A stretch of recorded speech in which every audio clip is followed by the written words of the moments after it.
Hey fam, it's Karamo here with two legends of daytime TV. The amazing Steve Wilkos, gearing up for his 18th season. Congratulations. And the icon himself, Mr. Sure. Maury Povich. Wow. Gentlemen, how y'all feeling today? I feel great because I'm around two young guys. Yeah, it's sad when 60 is the young guy.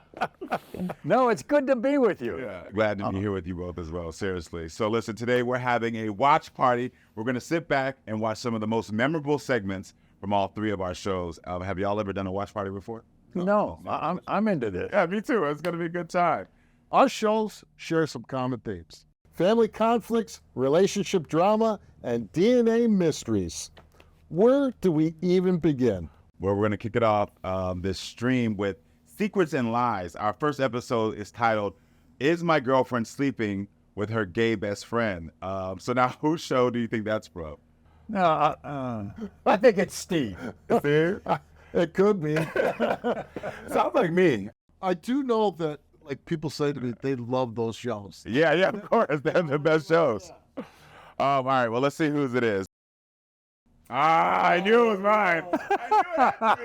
I knew it. Now, let's find out if his girlfriend is sleeping with her gay best friend. Me and my girlfriend Jordan have been together for 2 years, but her friend Kai is trying to mess our relationship up. Jordan is a grown woman, so if she wants to hang out with me instead of him, that says a lot about her boyfriend. I don't want her hanging out with him. I'm tired of this guy. He got a funny smell to him. G-Money is a jealous bum, and he needs to mind his business. It happens a lot when I have close girlfriends, and then they start getting like boyfriends or getting into relationships. They always get jealous. They always, to me, it seems like it's an insecurity. Okay. You know, they always want to know, like, what are y'all doing? Call every hour on the hour. Lately, like, my friend, like, we've been friends for 7 years. You know what I'm saying? So she met this guy during the pandemic, and I've just seen how it's changed her entire, like, personality. So why do you feel like he's not a good guy, or he isn't good for her? Yeah, like, my friend, she's dope. You know what I'm saying? Like, she's always, like, she's bubbly, life of the party, and ever since I feel like she's been talking to him, she's gotten very reserved. Got it. You know, she's very covered up, you know, now she doesn't go out. It's always an excuse as to why she can't go out. Okay. Whenever, you know, we are all around each other, it's toxic. We're always arguing, little, you know, petty little things are being said. But my producer told me you even got them a hotel room for them to do a little getaway. Is that true? No, I got us a hotel room. Oh, so you got her a hotel room so that she could get away from him? Yeah. And then you just said now that you went with her? I mean, of course. You know, I'm gonna go see like what's going on, check out the suite. I have to be there to physically check you in because I work for a hotel. Got it. Yeah. So let me back up because you said with other friendships, Yeah. you've had issues where the men have been jealous of you. Absolutely. Why do you think that is? I mean, you're an attractive man, yeah. but like, what else are you giving off? That You will- know how it is when, you know, you good looking and like my sexuality is A or B or C or D and they don't really know how to take that. You know what I'm Got saying? it. It's like, So you consider yourself fluid? I would say a little bit. Okay. Yeah. Talk to me about the altercation you had with G-Money. So like it's a few altercations that we have and they're always like just petty things. Like you saw in the video, right? He says something, I'll say something. You know, I have a smart mouth. So I was over her house because he doesn't have a house. So I was over her house. He was there. You know, I like Still to a little get, shady comments out here. I like to get my nails, you know, manicured. I like to be very manicured. I remember, you know, she complimenting me on my nails. Oh, yeah, where'd you get your nails done? Who did it? Da, da, da, da. Oh, I see you got your nails done again. You should have just went all out, got the like the long tips or whatever, you know, whatever he said. So it's like, where's your house? Like, look at your nails. You know what I'm saying? Versus commenting on my nails. So it just kind of starts like we throw little jabs at each other. But if this is your friend's man, why not just like I'm not excusing his little jabs, but why not just walk away? Why not just let him have his jabs and say, you know what, y'all in y'all relationship, y'all do you. I don't want to lose my friendship. For a few reasons. Okay, tell me. One, like a straight man, like these days, like you're not just gonna get away with talking Okay. to me I like that. I just respect because that. of I how respect you that. do Yeah. it. You know what I'm never saying? saying to be disrespected. I never Yeah. want that. But I'm just saying, like, why not just be the bigger person and be like, you know what, I'm not even gonna deal with you. Why you had to come up with a little shady comment though? Because I'm gonna try to be the bigger person. Me being a bigger person looks like me inviting you out. Me Okay, saying, that's yeah, what it your was for you. boyfriend can come. Okay. You know what I'm saying? So you think he's into your girl? Man, I know he's into my girl, man. Okay. I'm a guy, man. Let me be the first to say I don't have no problem with homosexual at all. We can hang out, kick it, whatever. You feel me? So come Yeah. at me with it. But when you looking at my girl with hunger in your eyes, like, I know how a heterosexual male is. You turn around, you looking at her butt. Gay dudes ain't tripping off a girl butt. You feel me? What you looking at her butt for? You feel me? All the time. Every time you over, you looking at her So butt. it's like- Hold on, every single time you come over, It's you like looking this at her type of butt. stuff, you know you what wanna I'm linger saying? on her hand and stuff. Like, Like, oh, Jordan, you I smell can't good. look at Like, her- bro, I can't look at anybody's bro, butt Go get another girl, bro. because- Like, go get another girlfriend. Like, what's wrong? Why you around mine so much? Like, why you always I'm coming to around our your house? girl because your girl comes around me Oh talking my about you God. I mean, I said y'all friends. all the time. How much do they hang out from your point of view? They fell out for a couple weeks. He has, thank God he ain't been around. You feel me? Or like, been cool or whatever. But yeah, it So was the all relationship has time, been it was better too much. since? Yeah, for So I'm sure. the Because most of problem. our art is about him. Like, why she always with him? And then when she with him, like, she So don't get, I'm the problem. bro, it seemed like it. And it seemed So like where's your when you're gone, when you accountability poofed in out the way, anything? there's no problems no more. Where's your accountability in the whole situation? Bro. I've been here for 7 years. You just popped up onto the scene. 7 years, You the bro. new kid on the block. It sounds like Jordan comes to Kai and tells him the problems. I'm pretty sure he's not the only friend she comes to talking her problems. I talk to my friends about my issues too. I don't talk to my friends about every little issue. But that's what you do with your So friends. you and Jordan argue about this a lot. This is the I main mean, argument we they have been in the past. We have, you Yeah. feel me? But not no more because he's gone, you feel me? Or he has been gone, you feel me? Have you two ever broken Yeah. up before? You and Jordan? I wouldn't say breaking up, but we've had times where we're just not talking. She tries you know to what get I mean? away Hold from on, you. I'm talking. He asked me the question. She tries See, to run away. Does she try to run away? Run as fast as she can to get away from you. I don't know what 'Cause the she's things telling you say you. to her, you're always talking about how she looks, or you need to cover up, you need to, why is your short so short? Like I said before, like my Bro. friend, she's a very outgoing. When we go out, we're the life of the party. Everybody comes over, they buy us drinks, they, want to party with us. And then ever since she's talking to you, she's, oh no, oh I can't, or I'm on the phone, call. Hello, Duh, yeah. she has a I'm with boyfriend. Kai. Like, it's common sense, That's bro. not- But G-Money, Common do you sense. feel like you're controlling her a bit? Because that's Nah. what he's It's describing. not, It it's not sounds like controlling. controlling When you behavior. have a girlfriend, it would be complimentary to act a certain way. Like, don't have your she has big breasts. Don't have your boobs all out. You feel me? When you're in public, don't be having little skirts on. Like, you have a boyfriend. She Act had like it. big breasts Act when you accordingly. met her. Like, exactly. you was looking at her. Exactly. Jordan, I need you to tell me, what are the things that you complain to him about? Because I already saw a little bit. I heard him say earlier, G-Money said that he has started to control how you dress, even though you look nice now, that he's asked you to sort of dress a certain way. Yeah, I mean, I dress. So I be dressing. I mean, as I grow as a woman, I mean, it's out of respect for my man to just have a little, that. you Yeah, know. as long as it's your choice. That's if you want to change your fashion, if you want to be covered up, that's fine. But what I was questioning and was scared about is because he was making it seem as if he was dictating it. So it's your choice. You're saying that you have changed your fashion. G-Money can be a little direct at times. Okay. So Direct. That's he what can you be say. direct at times. So G-Money, you came here because you wanted me to unlock both your girlfriend Jordan and her best friend Kai's phones. So let's get to unlocking these phones. Wait, what? G-Money, you want to know if Kai and Jordan have been communicating with each other, but you refuse to unlock your phone, correct? Absolutely. Okay. Okay. And why do you refuse to unlock your phone? Because that's not my dude. Like, why am I unlocking my phone for you? I respect that. All right, for Jordan's phone, G-Money, you want to know if Kai and Jordan have been communicating with each other. So my Unlock the Phone investigator also, again, couldn't unlock anything because you refused to unlock your phone. You refused? So why did you refuse to unlock your phone? You refused? Yes, I refuse. You got something to hide? No, I don't have nothing to hide. But at the same time, if I'm not let you go through my phone, I'm not letting no one else go through my phone. That's my problem. I still have my dignity. I'm still my own person. I can say no. I can say I'm grown enough to say no. Well, I would hope so. I can say no. And I can accept the no. But still, do y'all got something to tell me? Spell no. In most cases, I would say, well, the lack of transparency here is going to cause there to be issues.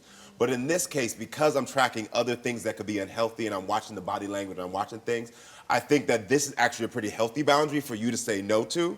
So in this instance, I actually respect your no of unlocking the phone because the only hesitation he's having is with you and your friend, your best friend, and that's it. So I think in other ways, there might be, hold on, we're getting a ping alert. What's going on, Who's man? this ping alert from? What's going on, man? So I got a ping alert from What's Jordan. a ping? Pings are where we get messages that people, we get somebody to come and share What's something. going on, Jay Jordan? All right, so let's go ahead and watch this ping. That me and Kai had sex right around the time that me and G Money got together.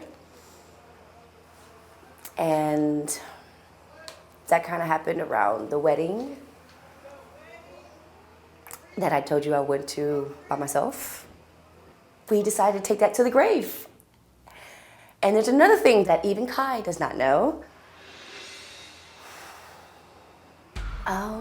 I was pregnant, and I'm not sure who the father was.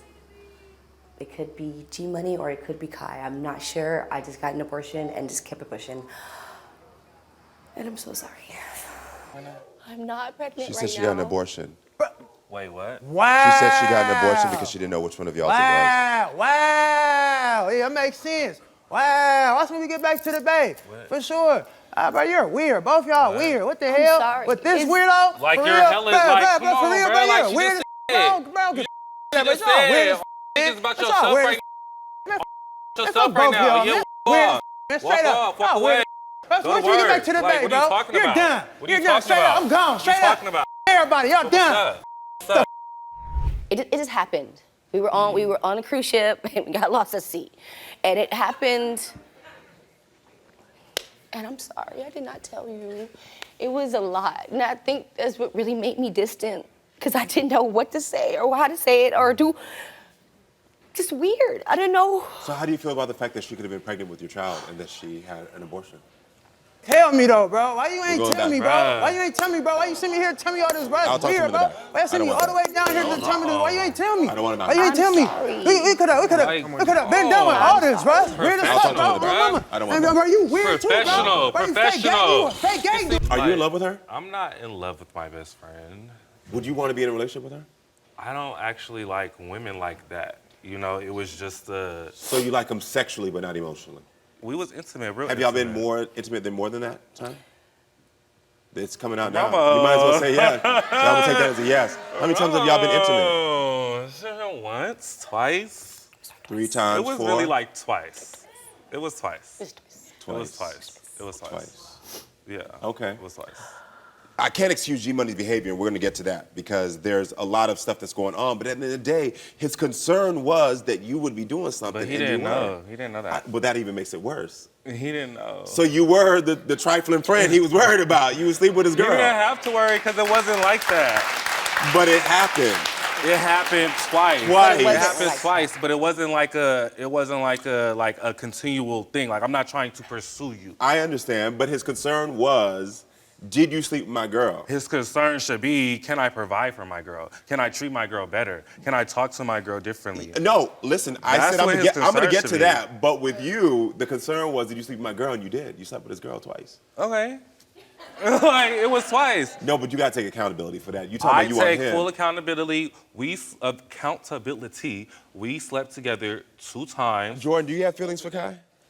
No, that's my best friend. Yeah. What happened was just something that happened. Kai is my best friend. I love him no matter what, because he has been in my life and will continue to be in my life because I want Kai in my life. Okay.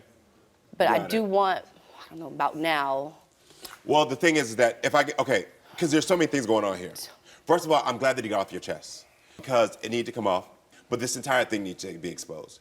Because from what I'm tracking, it sounds like you're in a very unhealthy relationship with G Money. And I'm not sure why you're staying for these 2 years. Can you express to me why you're staying? Because from what I'm hearing, from his own words, he's an entrepreneur. He's not financially stable. He's been verbally abusive. He's been physically abusive. There have been so many things that have shown that he's clearly not someone of value in your life. You even said you're not growing in a healthy way. So why keep staying with him? I think because of the love that he gives me and the way he makes me feel as I'm important. Because I didn't have a father Got it. when I was growing up. So I do need a strong man, and him being direct and But you do understand a strong man doesn't have to come with someone who's going to be abusive, who's going to treat you in certain ways. You can find a man who's strong, who's going to treat you right. I do understand that. Are you ready to end this relationship with G-Money? You have to. I don't know how. I don't know how. Just be strong. Like, all you got to do is say no. Does he live with you? He does. He lives with you. Okay. So there's an issue of getting him out of your house. I don't know him fully. He was right about his questions about you, so I'm gonna give him full. He was. You were sleeping with his girl. I mean, like, but that was before, like, he didn't, you know, like. No, I don't know. You're not gonna let me. You're not gonna get me on your side with this. You're not gonna get me on your side with this. I mean, you two are consenting adults. His concern was, are you sleeping with my girl? And you did twice. I'm not. What I'm saying is, his concerns were correct there, but outside of that, the behavior is wrong. So why saying, because there was a 7-year friendship here, besides the sex, and you've both been clear that you don't want a romantic relationship.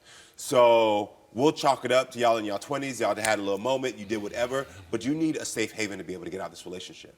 And he doesn't seem like the person that's going to leave quietly. He doesn't seem like the person who's going to let go of you because he knows he's getting something from you. Very much not easily. Yeah. Is there some way that we can, when you leave this stage, you can fly back and go to his place? Would those be action steps that you could use to get out of this relationship? Because this relationship is unhealthy.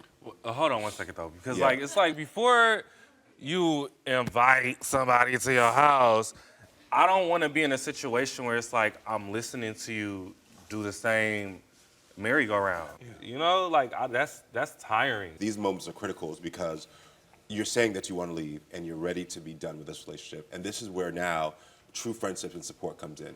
It's one thing to be on the phone, and there's one thing to be like, I'm hearing your problem, I'm exhausted by hearing your problems. But there's another thing when your friend is saying, I do want an escape plan. Do you really want to leave him, though? Like, that's what I want to know. Yeah, I'm tired of being a caged bird. Good. So she's telling me she wants to leave him. And at the end of the day, even if G-Money did stay with her, if he did stay with her, he's going to only make your life a living hell from this point on. And so your friend is telling you she needs support now. She's tired of being a caged bird, her own words. So this is where it says, I got to show up for you. Yeah, like, I got you. You already know I got you. So I'm here.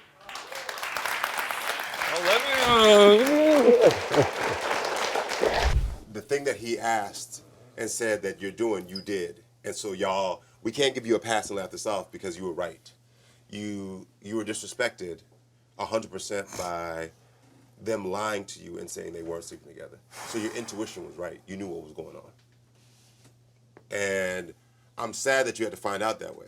You know what I mean? You came to unlock the phones, but she just confessed. So what's going on in your mind?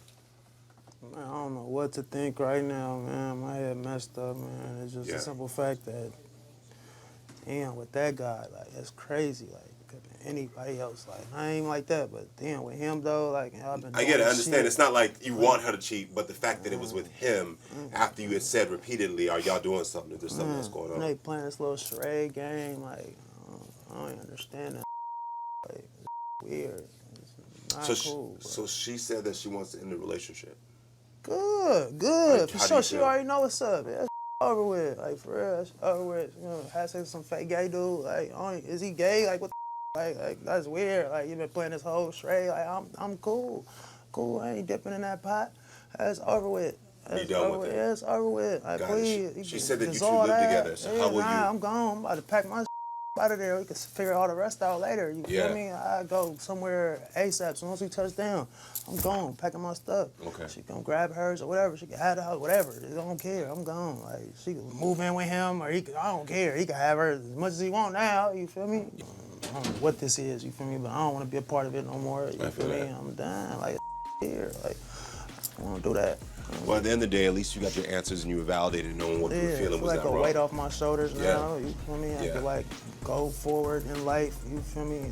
Pick my best move. My next move will be my best move. Got it. You know? And well, I wish you the best of luck, sincerely, man. Thank Sorry you you got to find out that way. Yeah, seriously. All right, good luck, brother. Yeah, good luck, man. Seriously. If it wasn't for you, I never found out nothing. I'm glad I could help you that way, man. Alice in Wonderland. Yeah, okay. Thank you, brother. Take care now, brother. It's nerve-wracking. It's very emotional. I cry all the time. Why? Because I'm used to my boy on me, sleep with me. And I mean, I just have a lot of pressure because I'm moving here, or I have to be gone by this time, or I have to make phone calls at this time, or because mom is not understanding what's really going on. Me and Janice and our 2-year-old son, we live in Dallas, while mom was staying out in Houston. After Hurricane Harvey, she moved in, and I got kicked out of my own house. So now I'm staying in hotels with family, in and out of borrowing people's cars to stay in, like after I get off of work. Also, I'm paying rent and hotel fees. So all this is because Janice is scared to tell her mom that she's gay and that we have a 2-year-old son together. So she's telling her mom that she had a one-night stand with this guy, and that's how our 2-year-old son came about. And that me and Janice had a baby together through IVF. But, I mean, I'm getting tired of it because, I mean, I'm not used to being away from my son. I'm used to every day waking him up, getting him dressed. I can't even hold him at night. I can't even be on the phone with him without her asking, who is that? Who are you on the phone with? It's like Janice is grown. You get what I'm saying? She's not a kid. So it doesn't matter who she's on the phone with. Janice's mom is very, very old-fashioned. So mama needs to know that I'm in love with her daughter. I'm in love with Janice. And I'm not going nowhere, and she's not going nowhere either. It's like me and my mom is so close. She's everything I know. We grew up together as a vacuum pack. She's like my best friend. And I know me telling her this is gonna break her down, like literally break her down. I watched how my sister came out when she was 18, and you know, it just went from 0 to 1,000. And the name calling, the disrespect, she can't come here because she's with this girl, and I don't want that around me. And it's weighing on me. It's too much. So, I mean, you're 28 years old. How does your mother not know that you're a lesbian? Well, I've been hiding it. I've been hiding it with friends of mine, had them playing roles, and you know, it's just too much. So your mother is under the impression that you're a heterosexual? Yes. Okay. Yes. Have you ever been with men before? Yes, I have. Oh, okay. So. Yes. I have. So tell me about your relationship with Loki. Well, I met Loki through my sister. That's my sister's best friend. And from the first time I met her, like, we fell in love. And we wanted a family. And I figured, you know, having a donor do it where, you know, it wouldn't have to be me sleeping with no one. You know, it would be better. But just the fact of having to hide it over and over and just bottling up. So you and Loki got together. Are you married? No. Okay, but you're together. Yeah. You decided to have a child. Yes. You went through you got IV, in vitro. Yes. And you had this little boy, right? Right. Okay, so you're living as a family, and you know, you're raising this little boy. How does your mother think that you had a baby? Well, she think I had a baby being promiscuous, sleeping around. Oh, and she have she have this idea of a truck driver. A truck driver. Did you tell her it was a truck driver? Oh, you didn't even tell her it was a truck driver? No. She just I just went, yes, and because she assumed, I just went along with it so that it wouldn't. How did she come to the truck driver though? Because that's just her. When she come, you're gonna see. That's just her. Like, I don't know. She comes up with these accusations like, oh, because you was sleeping with the truck driver. Okay, so she's obviously met your son because of the hurricane now. Your mother was forced to stay with you. Yes. And because you're trying to keep the light going, Loki's kind of out. Yes. Which is kind of crazy because you think like, you know, me and my wife are raising 2 kids, and we're keeping some kind of crazy secret from our parents. Like, so I'd have to leave my house. Right. That would be tough. Yes, and because she misses her son. Yes, it's disgusting because I have to. And how long has this been going on? What? Since the hurricane? Yes, since the hurricane. We moved from Houston to Dallas to get away from it. Right. And then the hurricane came and caused her to come down there. And so, like Loki. How hard is that on you?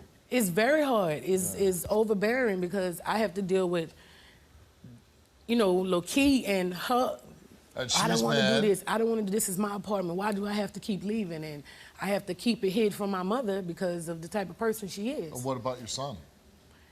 My son loves low-key. Yeah. He asks for her all the time. Where's dad? Because he calls her dad. Right. And, you know, it's just like, this is too much. This is just too much. And who does your mother think Loki is? Because even though she's not staying here, she's met Loki, right? Yes. And Loki comes around. Yeah, and... Does your son call him Loki dad in front of your mom? No, Okay. that's the I was thing. gonna say, yeah. It's like that. It's like when my mom is in the building, you know, Right. Loki is not there. Right, okay. So if my sister comes through, you know, my baby's, you know, outside playing. So, you know, I have to... It almost seems like one of those crazy sitcoms you're watching on TV where it is. you're trying to keep people it away is. from It's each overbearing. other. Like, yeah, you just don't know. Like, And you I can't have to keep be this- all over the You place. can't keep this going anymore. I cannot. So you're here today to tell your mother that you're a lesbian. Yep. And that Loki's a parent, a dad, to your son. Yes. And how do you think your mom, and listen, I'm not laughing about the situation because I know this is going to be very tough on you. How do you think your mother's going to handle this? Oh, she's going to take it hard. And does your mother and your sister have a relationship? Yeah, a little bit. Like, you know, when she comes around, it's like brings up the... Are you the only two children of your mom? No, she have 3. Okay. She have 3. And it's like just something, the fact of being gay, it's just like... She just can't accept it. No. Why tell her here and not at home? As much as I appreciate it. I figured coming to Steve, she loves you. Yeah. So I'm figuring you can talk to her without me getting punched on. Have you ever told your mom, hey, about your sister and say, why do you treat her like that? She's gay. She doesn't pick, nobody picks their sexuality. Right. You're born who you are. Right. So did you ever say that to your mom? Like, Yes, and I tell her, and she's like, no one's born to be with women unless you're a man. So it's like no getting through to her. It's like talking to a brick wall. Yeah, I mean, some people are just, And I think she's just more, I don't want to be embarrassed. yeah. Hi, Steve. This is Jovan. I watch your show when I can, and I love it. I just want my sister to know that I'm very proud of her for coming out and not being afraid to let her know, because for me, it was hard. I couldn't even have no friends over without her thinking that, you know, I was talking to them. And I would expect for people in the street to call me names about me being gay, telling me I was gonna go to hell. And I was getting that from my mother. She called me names, she called me dykes. She told me I was going to hell. There was times she kicked me out, you know, and it really hurt me. You know, it really hurt me. But I'm just happy that you coming out and you letting her know, you know, who you really are. I'm proud of you and I love you, and thanks for having me, Steve. I hope she ain't stole nothing from me. You on drugs? You gambling? What? Okay. Come on, tell me. All this. Damn. Before she told you that she wanted you to come here, how was your relationship with your daughter? We good. Yeah. The whole thing is that this girl tells me stuff that I don't even want to know. Right. You know what I'm saying? So she's like my daughter. She's been that way since she was a small kid. Right. So why is it that she could... How you like the grandson? Oh, my chocolate? Yeah. That's my chocolate. Yeah. That's my chocolate. How's that little That's guy? my heart. He's a good-looking little boy. Yeah. Look at my chocolate. Yeah. That's my chocolate. You that's love my him, heart. right? Yes, that's my baby. Something wrong with my baby? No, I don't. And we're not going to even let you go there. No. Nothing wrong with him. He's perfectly happy and healthy, right? Yeah. Okay, so your daughter wanted to come here to tell you something. I'm going to step off stage and let you have that. Okay. Mama, you know I love you. I love you a lot. And it's like, for 3 years, I've been living a lie. I've been living this lie. And I've been bringing a lot of people down in the process, and I can't do this anymore, so... Spill it. Mama, I've been in a relationship with a girl the last 3 years. Girl, you got to be... Janice, I'm already going through stuff already with your sister. Now you, what the... You're a dyke? No, I'm not, Ma. I'm not no dyke. Like, where you get that from? This girl, like, this is too much. And I only told you, I kept the lie hidden only because I know how you are. And everything that, you know what I'm saying, you went through with Jovan, you know what I'm saying? I don't want to hurt you. I don't want to bring you down, but I can't live like this no more, man. I can't. You don't want to hurt me. You don't want to hurt me. Listen, my son is not for a truck driver. He's not, was not born out of me being promiscuous or anything. Me and my girlfriend decided to... Girlfriend. Yes, me and my girlfriend decided to do the in vitro. And Janice, really? Girl, come on. Are you serious? Yes. I'm trying not to curse. I'm really trying not to. Girl, you got to be kidding me, Janice. So who he for?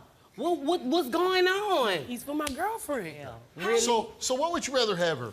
To be in a loving, caring relationship with Loki, or as you watch the show, where men they're violent with their women, they're drunks, alcoholics, drug users, abusers. And what women do? But this is a so women are innocent. Situation. Women don't do that. Of course, there's women. There's bad We mothers. got more mood swings than men. So the point but is, you gonna go and deal with that? But the point is, sex has nothing to do with a loving relationship. Two women can be in love, two men can be in love, and it might not be my thing, it might not be your thing, but it's their thing. No, that's my child. I gave birth to a girl. But what I'm asking you is being gay the worst thing in the world? For me? Yeah, for you. Really? I mean, would you? That's some of it. We got maniacs It's a whole out lot there of things that's the worst thing in the human world. beings with machine guns. We have people just doing cruel things to kids and everything else, stealing, no morals. But that's their issue. Right, but what I'm my saying, issue today her is issue my daughter. That she's in love with a woman. Yeah, some sick. Come on. You scared? You scared of me? Hey, Steve, how you What doing? you scared of me for? I'm not. How y'all rocking?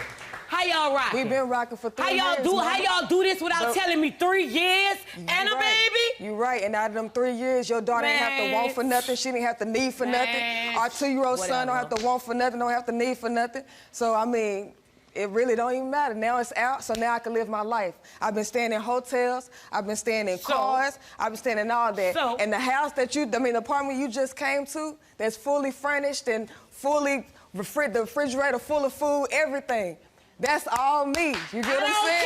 That's all me. I love you, yeah. Like, I this love is you crazy. too, Like, but I'ma love this you is from crazy. a distance. Bye. For what? Go over Why? there. Go over there. Why though? Girl, look, I got to take this in. I don't know what the hell is this. What this I'm is not mess. getting is it wasn't a problem when the truck driver This was is a providing and taking care of the daughter, but when you sure find out it's wasn't. me, Look, that's all of a her sudden it's a man. problem now. That's our man. But she wants you in her Go over life. there. Go over there and do it. I don't care what she do it at. I'm out of here. I'm gone. Okay. I'm done. All right. So knowing that your mother is I'm out done. of here and she's done, all I can say is I'm done. You have to live your life the way can't deal you with this choose to crap. live it. Even though it might hurt your mother's feelings, maybe your relationship with her might never be the same before you told her today, but if you really love this person and want to have a family, then you have to be true to her and honest and not have her live a lie. But at the end of the day, I love this woman, so I'm doing it because I love her. Right, You but know you what can I'm only saying? do it for so Respecting mama. long. Exactly. You know what I'm saying? And we want to move forward. We want to have another baby. We want to get married. We want to do all of that. So that's why we coming out. I can't imagine anybody forcing me out of my house not being with my children. I ain't can't forced her out of the house. I'm saying her. I didn't even know she was in the house, so I didn't force her out. She left because she wanted to leave. Because when I got there, it's the time that they should have told me. Well, how about 3 years ago they should have told me this? She forced her out. If they would have said 3 years ago, by now we would be old. It would be probably over with. Time will heal these wounds. She might never be accepting of this, but she'll be accepting of you and love that little boy. And hopefully you'll be in a good spot someday. She's not getting everything she wants in life. You're not going to get everything can't you have want what in your they life. want, Steve. And someday when your son grows up, he might make decisions that you don't like. As parents, though, we have to let our children be who they are. Hopefully, we let them be who they are and be accepting of what they are and be loving parents. Thanks for coming on. Nice meeting you. Okay, everyone. Now, sitting in our secluded room is a woman who has been on our show 19 times. Her name is Shalonda. And you may not recognize her now because Shalonda has lost 150 pounds. But, you know, you might remember, or I guess you will remember, her past appearances because Shalonda has tested 17 men in hopes of finding the fathers of her daughter Kayla and her son Terrell Jr. Now, everybody, welcome Terrell next to me, her husband. Because Terrell is here today because he has a secret he wants to reveal to Shalonda.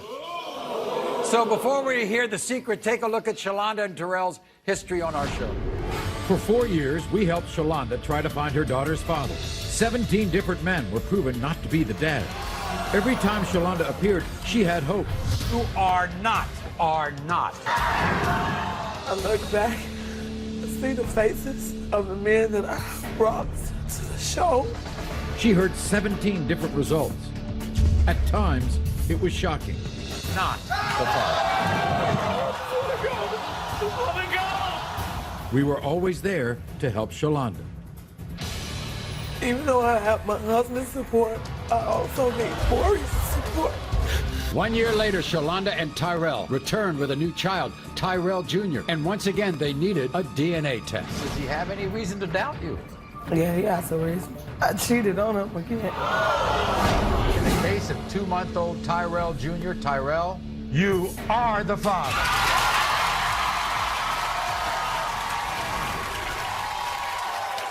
So, been a long journey. But let me ask you about, because I haven't seen you in a while. How have the last few years been going? It's been good, Maury. We got a good life. My wife, she's been through a transition of, losing the weight and amazing yeah, transition. Beautiful, I mean, man. 150 pounds. But you're back. It's not good. No. Because you have a secret. Yeah. In fact, there are 2 parts to the secret. What's the first part? Well, I had an affair. It's been going on for a couple of years. And what's the second part of the secret? It's with my stepdaughter.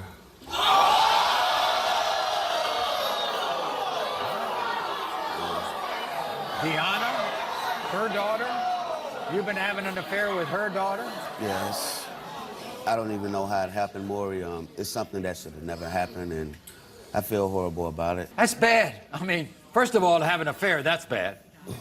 Her daughter, that's worse. But there's another part to it. We have a 2-year-old son.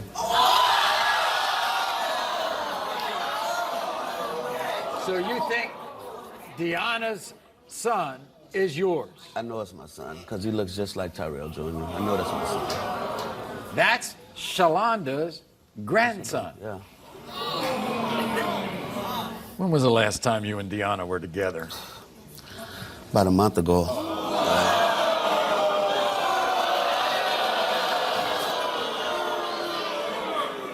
And who does Shalonda think is the father of Deanna's child? This one guy that she used to go out with, but the baby looks nothing like him, and my wife even said that. So you have to reveal this to Shalonda now. Yeah. Here's your wife, Shalonda.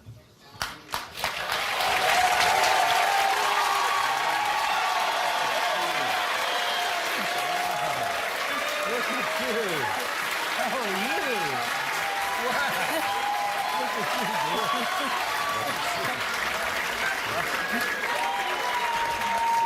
Shalonda, you're proud of yourself. So how do you feel about him? Pretty good? I love my husband. I know, he forgave me for everything that I've done. Through the journeys that I was on, coming on, for searching for my daughter. And I know you can forgive what you can't forget. Right. But you know he has a secret to tell you. I hope it's nothing to just destroy our marriage. Terrell, you wanted to do this, so tell her. I have stepped outside of our marriage. And I'm ashamed. You know, Hold on, what you say? Are you serious? Let him tell you the whole thing, Shalonda. What whole thing? There's more. Tell her who it's been with. It's been with Deanna, baby. Shalonda? Huh? What? It's been with Deanna. My daughter?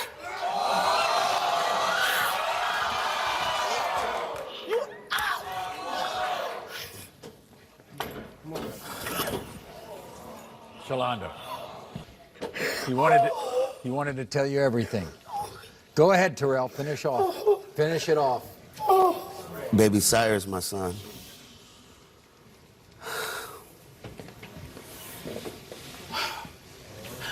My grandbaby. You know what? I can't do this. Really? It's the lowest you could ever do to me. Ever. Either one of y'all. I'm done. I'm done. I don't deserve this. I'm done. I'm done. I know I did what I did, but I would have never. My family? I'm sorry. You serious? Sorry about what? You is. You're right. You are sorry. I don't want to be by him. We did a DNA test, okay? I didn't come here for this. Are you serious?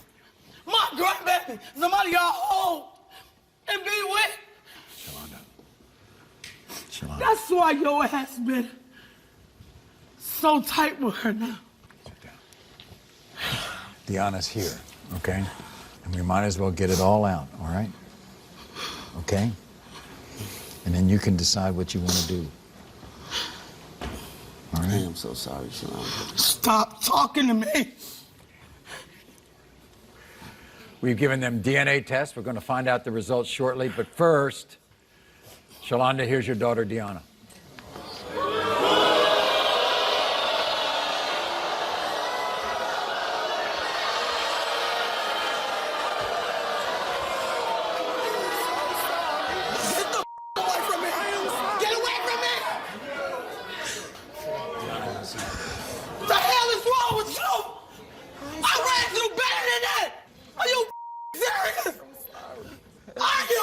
That was supposed to happen. Are you? It was not supposed and to. And I raised you like that?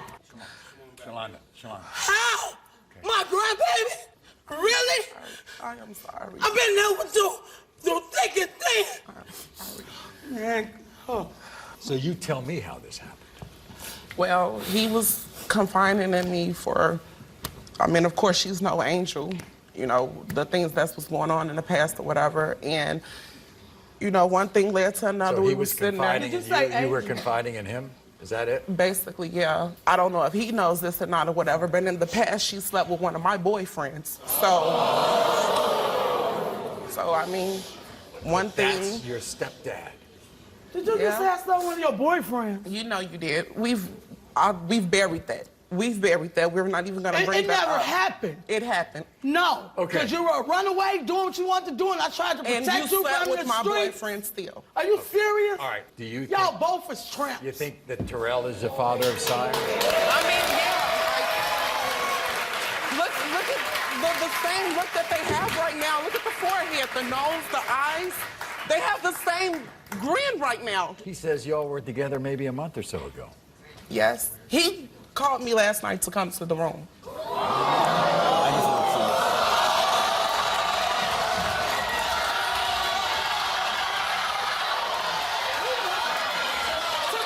just want to see the baby, that's all. You what? I just want to see the baby. You told me you were trying to go to the store. Are you serious? Are you? I just want to see the baby. Oh, my God. Okay. Oh, my God. Shalonda. I just want to see my son, that's all. Is this marriage over? It's done.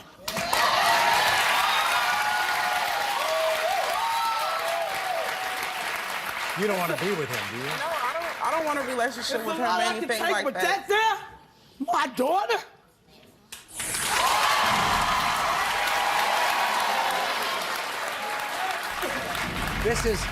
This is maybe one of the most painful moments I've ever had on this show. I've done this show for 21 years, and I've been opening these envelopes a long, long time. And this might be the one I do not want to open. Sire's how old? He'll be 2 on the 12th. Next month. What does he call Terrell? Dad.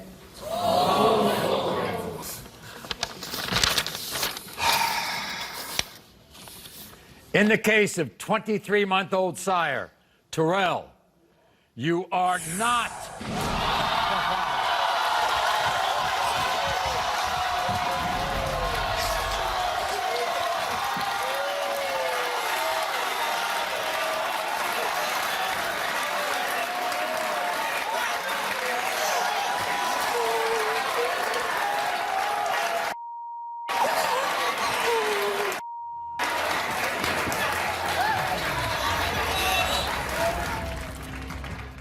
That was Shalonda's 19th visit to the Marries show, and the secret that her husband had a child with her daughter had the entire audience's jaws on the floor.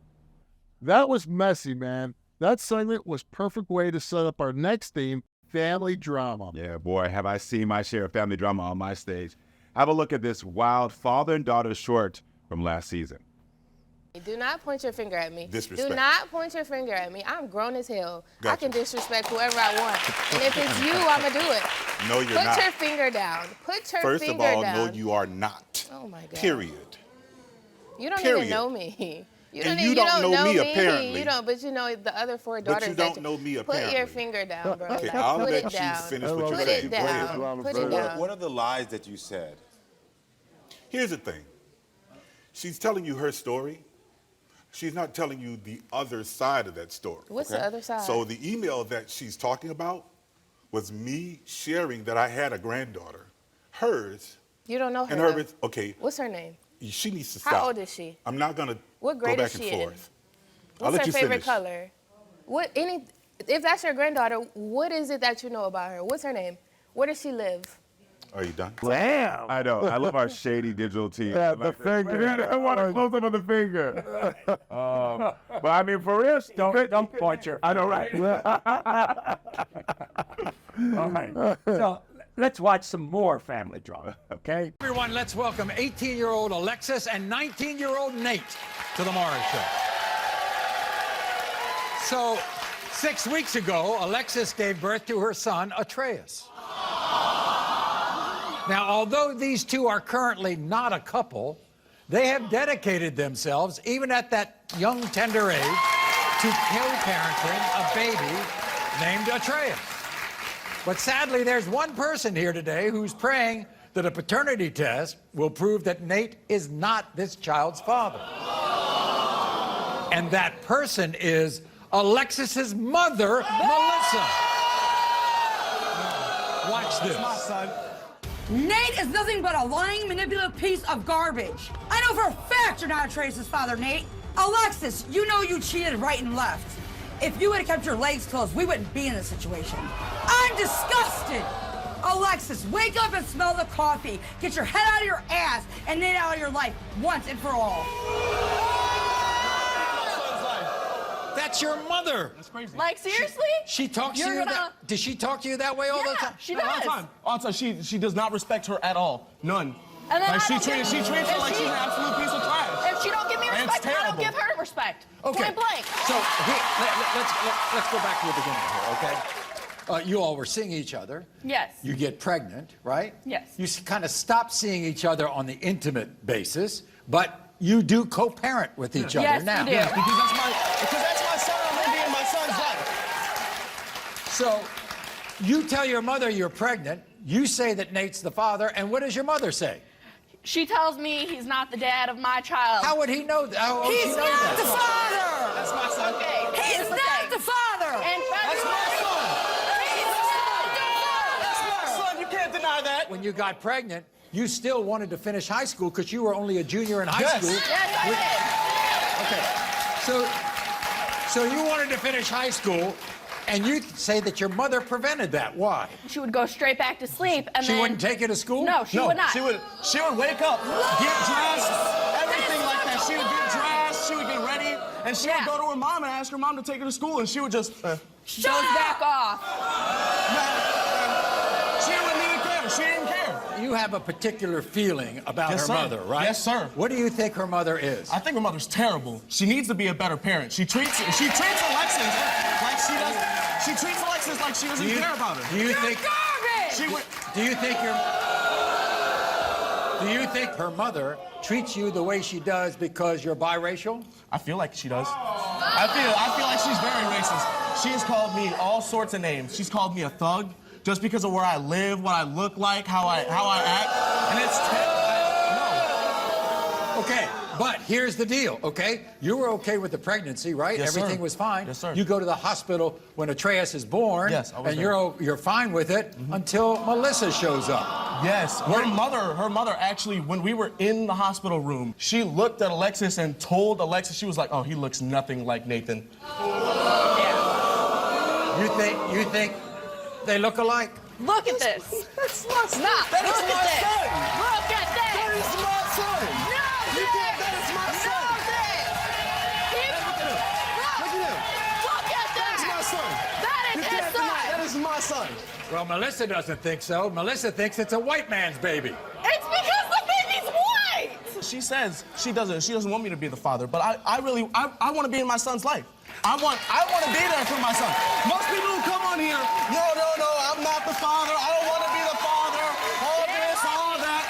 No, I want to be in my son's life. And whether I don't care what the results come back. If it comes back and he's my son or if he's not my son, I will treat him with the respect that he deserves. Are you happy just co-parenting with him, or do you want to get back together with him? I do want to get back together with him. I do. But you say, hey, that's for another day? Alexis. In the future, I mean, we're going to be in his life. You care more about parenting right now. Yes. Yeah. I care about than whether you're a couple. Exactly. Now, we got to meet Melissa, right? She's backstage. She's very upset. Here she is, your mother.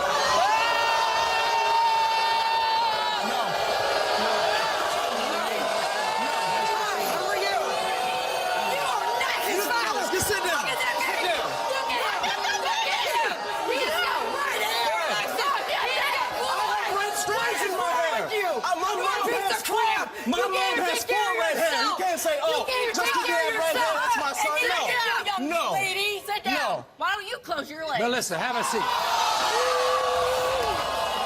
Why do you use such words to describe your daughter? Maury, I have never talked to my daughter that way. That's a lie. We recorded you. We have recorded you. Called her a name, yes, but I've never said a whore or anything bad like that. Yeah, really. We literally have videos of you. Okay, Nathan. Why are you so upset at him when he wants to be the father of your grandson? Because he can't take care of himself, let alone the baby. I can't take care of myself. I have a full-time job. You don't even care about anything. He has work. You know what? She sat in a room while she was pregnant in the basement. Nathan. Because of you. No. Because of you. At your house. At your house. Because of you. At your house. At your house. Melissa, why do you hate him so much? He's been a horrible person to me, Maury. He's disrespected me. Thank you. He's done nothing but disrespect me. He thinks you're a racist. I'm not. I have 2 grandchildren.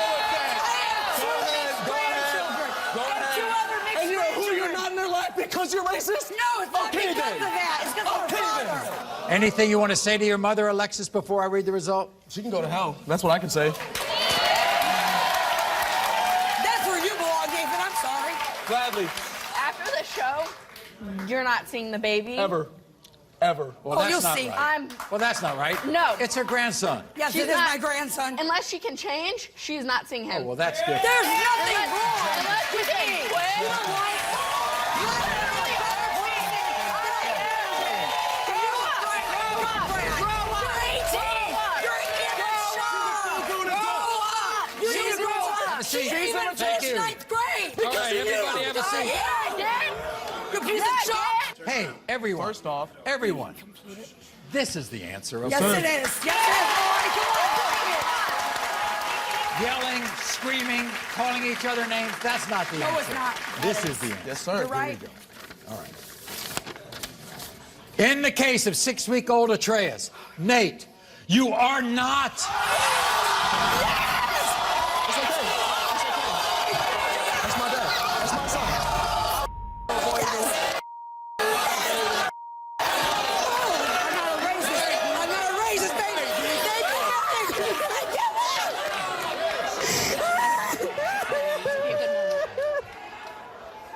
It's okay. Hell, Alexis. yes. Oh, no, no, no. I know. It's okay.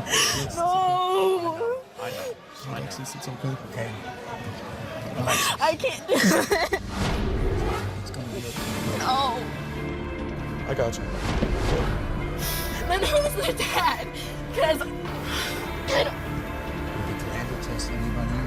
then I got a message from both of them.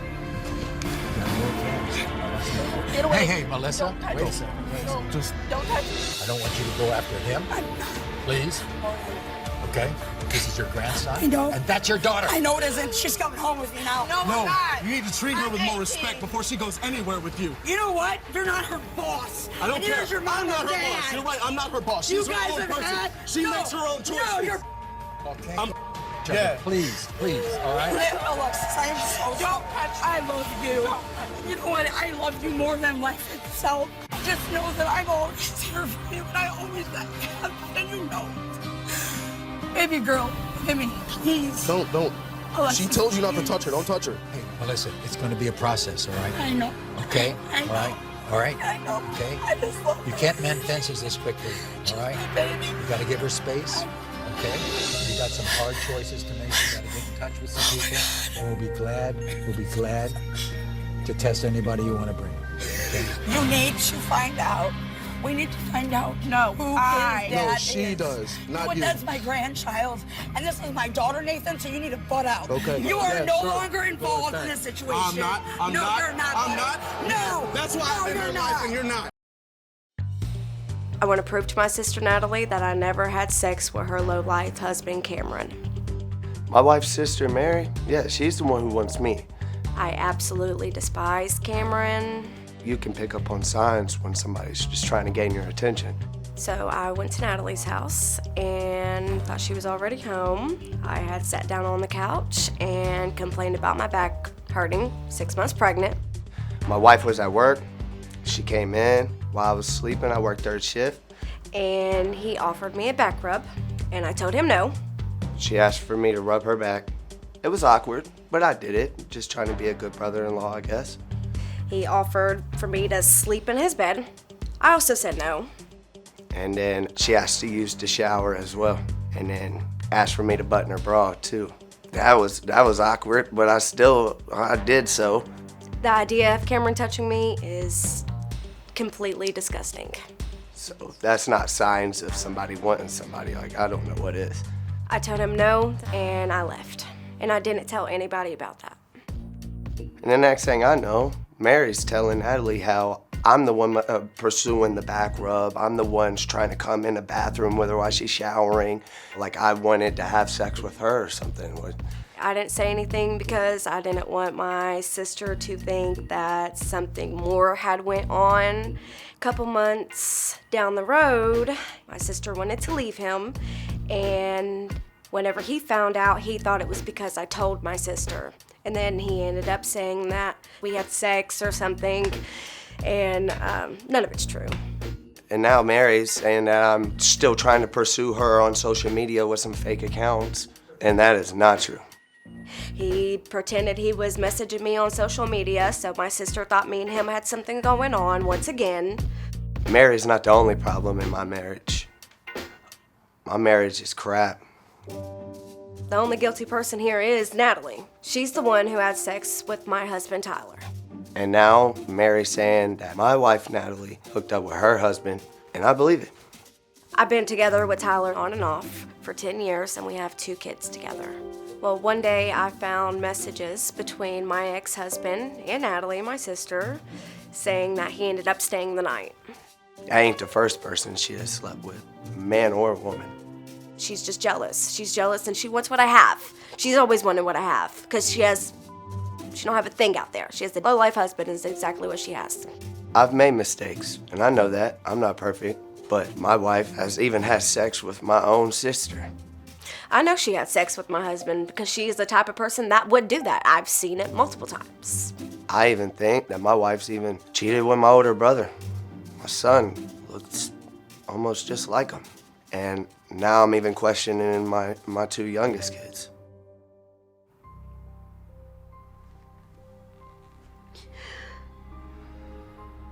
When I see my sister Natalie, I am just hurt. I've been hurting for years. And I just keep asking myself how somebody so close to me, my own blood sister, could do this to her little sister. I want Natalie to know I've never slept with anyone in her family. And the only people I've slept with is the people I've told her. I took a lie detector test to prove that I never slept with her husband, that I never had done anything, kissed, touched, nothing with that man. I took a lie detector test today to prove that I didn't have sex with my wife's sister, and a DNA test to see if my children are actually mine or not. She can kiss my ass. Now, I want Natalie to know she can kiss my ass. That's what I want her to know. She can kiss my ass. One cheek for both of them, honestly. I want my wife to know that I've always loved her. I would love for us to be able to move past this. She is just trash. Complete trash. She's a home-wrecking, foul human being. First of all, I want to say we're going to dedicate this show to Jerry Springer.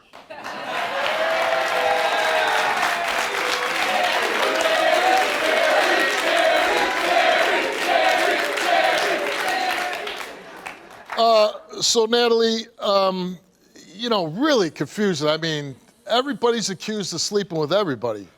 Yes. What is going on? My husband's been accusing me for a while about sleeping with his sister and his brother and everybody.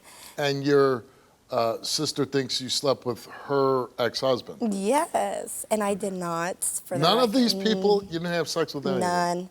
I only did one thing with one of them.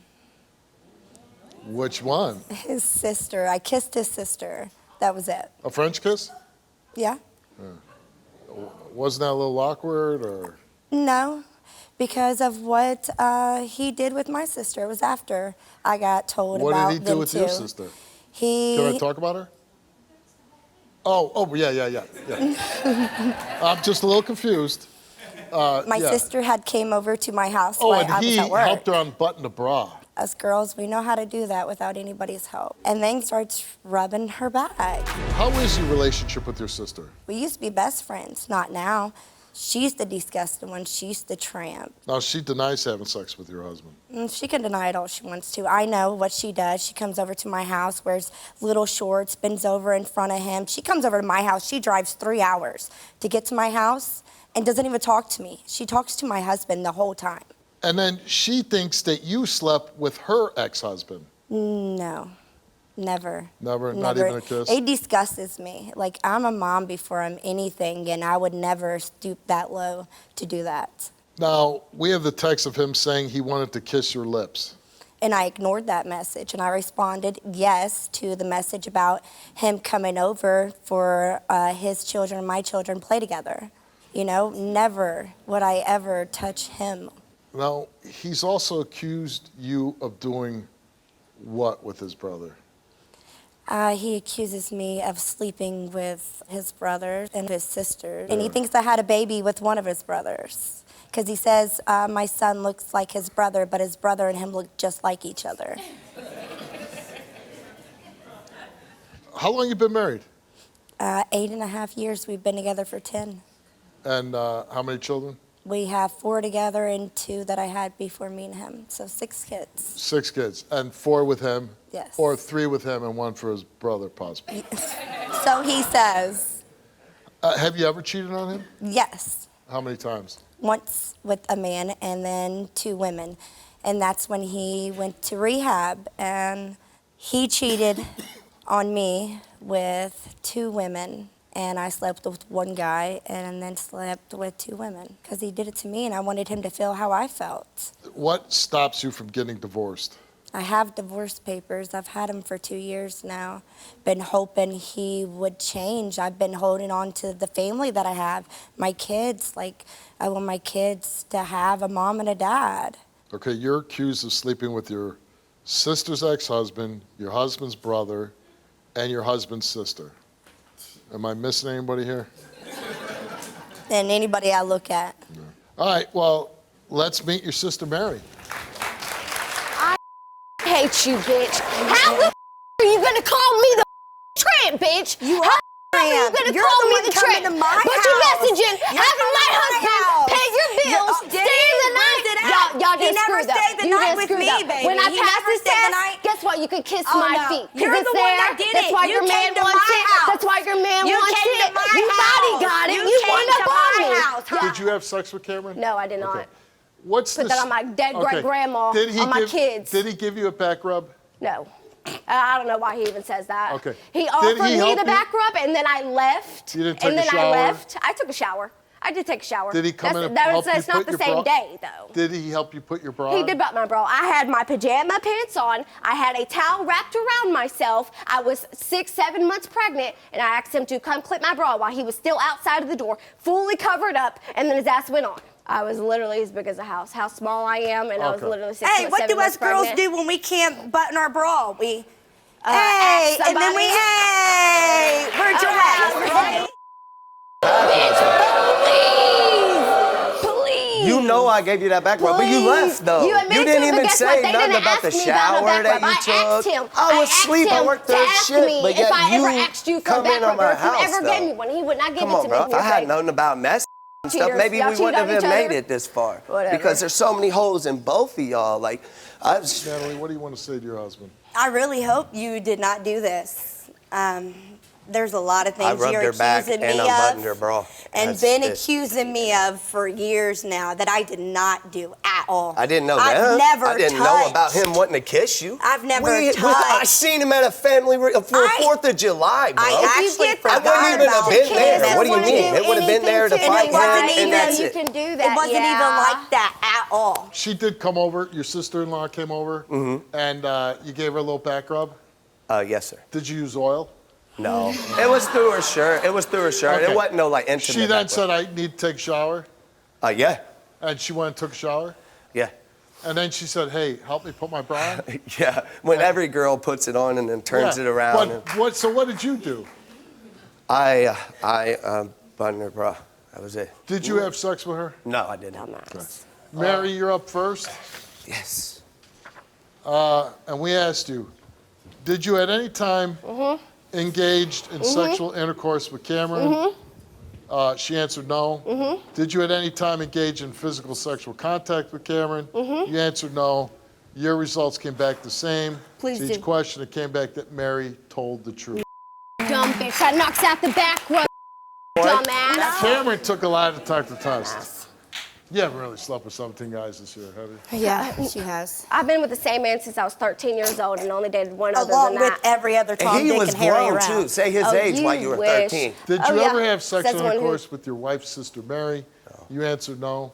Besides the back rub, did you ever engage in any physical sexual contact with your wife's sister, No. Mary?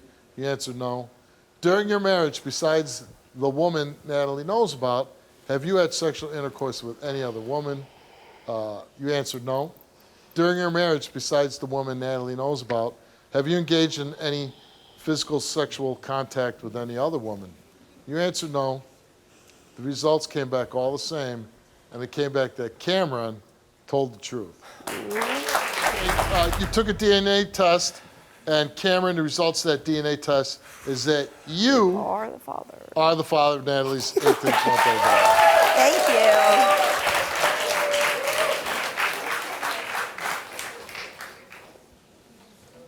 Dun, dun, dun, dun. Oh, 6-year-old child. Man, I thought we were only That was questioning the one. one. That's the one. That's the one he I've been thinks is his worried brother, about. right there. That's the one I'm Oh, been that's worried the about. brother's child. It It don't look like him, does it? I've never even seen a brother. I know that's your brother's child. All right, Cameron, you took a DNA test, and concerning the 6-year-old, Natalie's 6-year-old son, you are the father. Natalie Kamer took a lie detector test, and Natalie admitted that she sexually kissed her husband's sister and fondled each other over their clothes. Fondling? No. You Meaning, never said right. that. Then we go on to give her a lie detector test, and we asked her, Listen. have you ever had sexual intercourse with Tyler, your sister's husband? She answered no. Have you ever had physical sexual contact with Tyler, your sister's husband? She answered no. To those two questions, Natalie told the truth. You look, I was about to smack. Come on. Did you ever engage in sexual intercourse with Cameron's sister? You answered no. During your marriage, other than the one man he knows about, have you had sexual intercourse with any other man? You answered no. During your marriage, other than the one man he knows about, have you had physical sexual contact with any other man? You answered no. No. And results for those three questions came back that Natalie told the truth. Thanks for being on the show, Thank boys you. and girls. Damn. Will you, Cameron?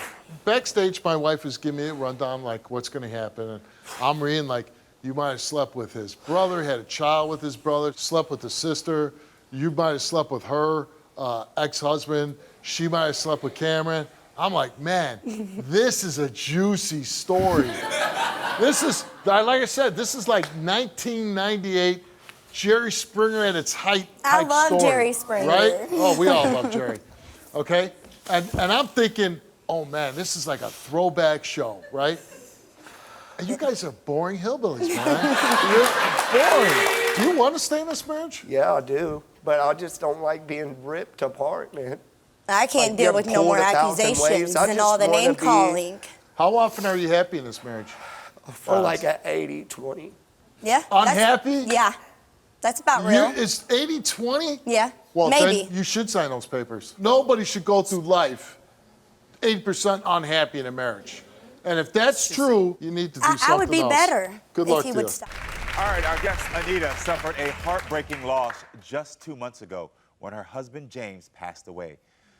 But an already devastating situation turned unbearable when Anita's daughters blamed her for their father's death. And Anita says one person is responsible for losing the love of her life. She blames her daughter Brittany.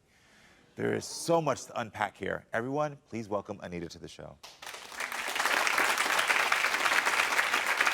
So, first of all, Anita, I have to say I'm so sorry. I know it's been 2 months since you lost your husband. I'm really sorry about that. How have you been holding up? You're not? I just stay in my room, in my bed, and look at the obituary, talk to him like that, and now, and Yeah. it's just sad, lonely. Tell me about your husband, James. Beautiful man. I Yeah. loved him. He was the world. He was? Yes. Y'all had a great relationship? A beautiful relationship. So, I like that I got a smile out of you when you talk about. I love talking about it. But there was something that my producers told me, that you blame your daughter Brittany for your husband's. Yeah, because she said that we was all in the living room. We was in there just talking and stuff, and he was in laying in the bed. And she said that she could have, you know, kind of like helped him, saved him or something, because she could have gave him the oxygen, put the oxygen thing on him, but she left, and she didn't do that. And that's the only thing that kind of like hurt me on that part. She should. So your husband was needing oxygen? He was on an oxygen tank? No, he wasn't on it. They had brought one to the house in case he needed it. Oh, got it. And so you're saying that you all were in the living room, he needed it in that moment. And She you're said saying, when she went to the restaurant in the room where he was that he needed, she said felt like he needed it. She said, Dad, I'm finna give you your oxygen, but she left out the door. She didn't give it to him. And when I went used to the restroom, it's like he kind of like gasped for air, but when I said, James, husband, he didn't respond to me. So I jumped and got in the bed with him, put my hand to his nose, felt something, nothing. But she was gone already. But then I had to call and let her know your daddy gone. So I feel like you could have helped me. You could have saved him if it was your time to save him. You know, you could have been. got it. Anything. Okay. So how has James passing affected your relationship with your kids? Terrible. They What's loved going their daddy but more than they loved me. They didn't love me. They don't love me the way they love him. Oh, wow. Because it's whatever he say, it went with them. But now I can say something that don't go. It's a whole different story. So what are you here today for? I'm here to get some help to save my family with them. I want to save us. You do want to save your family. Yeah. You do want to save it. So you don't like this dysfunction that you're in? No, I do not. Yeah, okay. Well, I want to go ahead and meet one of your daughters. I want to meet Sabrina. Everyone, please welcome Sabrina to the show.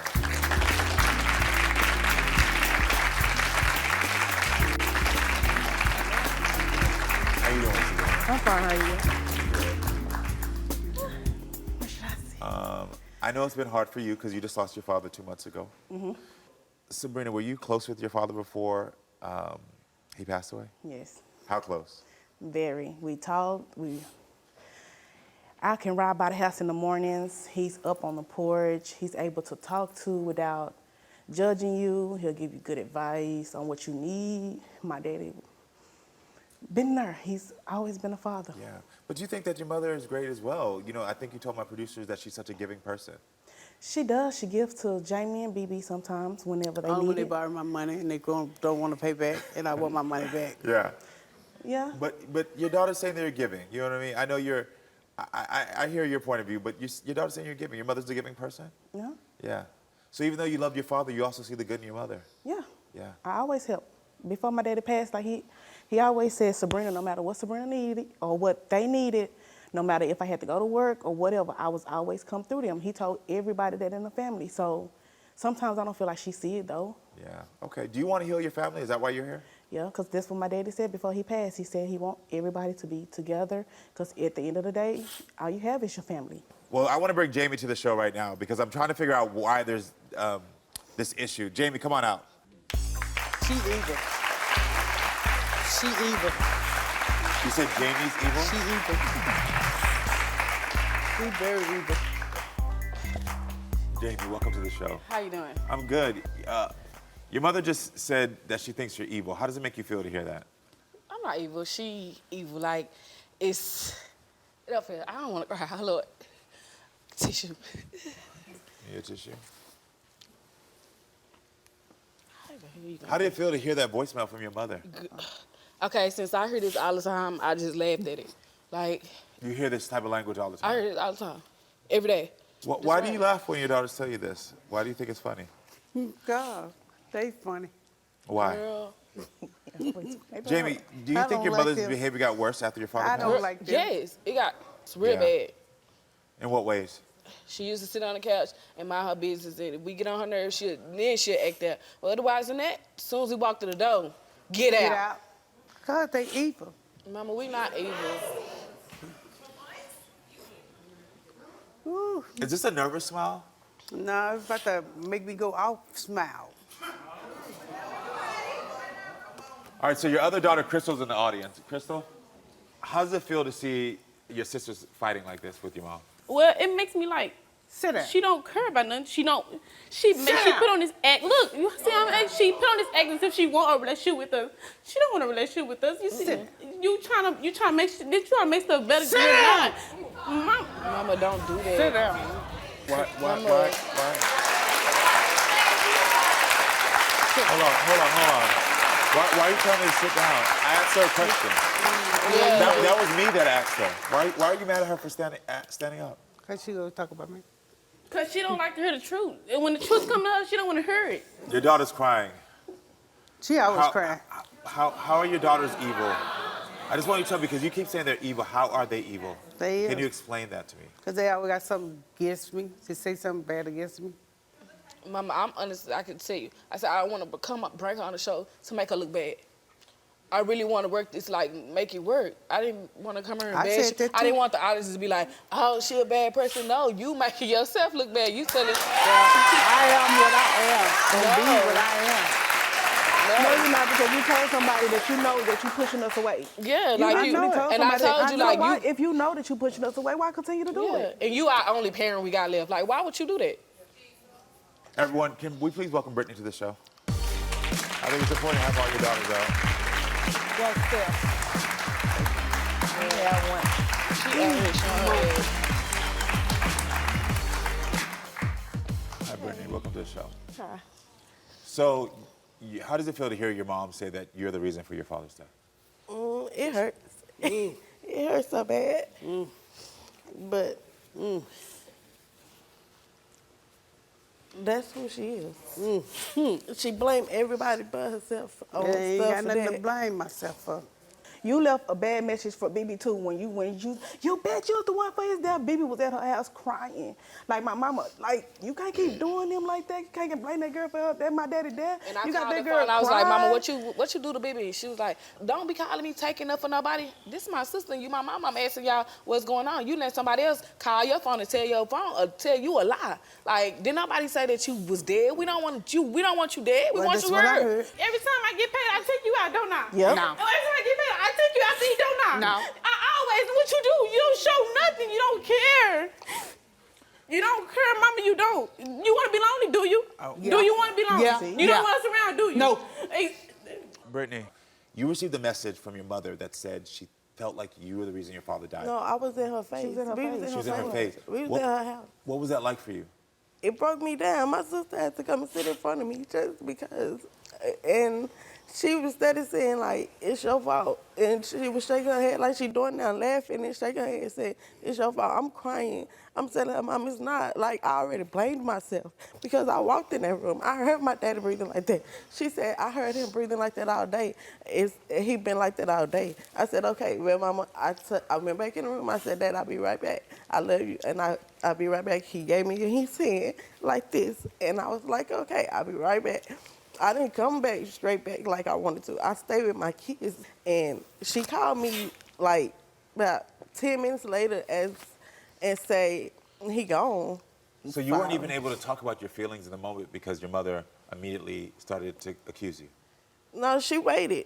It took a minute. I'm coming to her house all day, every day. And then one day it started. And then that day, she just said it like, and I don't feel like that's right. I told her it's not right for you to blame me and I blame myself. That hurt me to the core. Like, I can't stop thinking about that. That was on my mind all the time. It was, like, every day. Yeah. But we also got to get something clear, too. My daddy knew he was dying. Somebody got to stop blaming the other People person. like the other person. Nobody killed him. Nobody killed him. Anita, when you came on the show, you first said you want to save your family, and then I saw an immediate switch as your daughters started walking out one by one. What was the switch? Them. she act like a child. She want to be a child. One more time, come over there and beat you. What was the switch? Why did you all of a sudden, you said you I wanna don't save like them. them. Girl, bye. Well, get off the stage. You ain't left yet. I'm not leaving this stage. Well, don't holler about it. You missed your husband. That's the only thing I missed. Okay, listen, I can see what's going on here. And the first thing is you are all grieving, and you have not had any time to grieve what has happened. You have lost your husband and your best friend. You have lost your father. I was taking notes as you were talking, and I was realizing that, okay, she's pushing them away. She's doing things, and you kept saying they love their father more. I wanted all of y'all, can one by one, can you tell your mother you love her? I love you, Mama. I love you, Mama. It's hard right now, I know it's hard right now. but I do love her. Do you love your mother? Yeah, I love her to death. Your children love you. When your husband died, the love didn't die with him. The love is still here. Well, I feel like it is. I know you do. I know. You're grieving and you are hurting right now. But these hurtful words you're saying to your children is not going to bring your husband back. I know that. Would your husband want you to see y'all fighting on this stage right now? No. You're creating a narrative in your mind that's not true. It's not true. You are loved. You just said something right there. Don't push your daughters away. You are loved, and you deserve to be loved. You deserve to be loved, and you deserve to grieve. You got to receive it right now. Your family loves you, and it's still here. Your daughters love you. The love did not die with your husband. Yes, it did. It did not. It didn't. It did not. You don't have to use hurtful words and turn your back because you think the love is gone. The love is still here. Can you look at your daughters? You brought these women into this world. Look at them. They love you. Look at your daughters. Hey, girl. Look at your daughters. They love you. For just 1 second, there had She to look be. like she mad down there. She mumbling over here. You say something, and she crying out there. Because they're grieving. They're grieving. They're allowed to have feelings just the way you are, but that does not take away from their love for you. I don't know about that. When your mother starts saying hurtful things to you, I want your only response to be, Daddy loved you and I love you too. But she used to treat him bad as well. It doesn't matter. It doesn't matter. Because what's going to happen is you're going tit for tat. Y'all are going tit for tat right now when y'all are all grieving. The man that showed y'all all unconditional love is gone. And so now it's like, well, you did wrong. It's your fault. It's your fault. It's none of your fault that he passed away. I don't blame myself. None of your fault.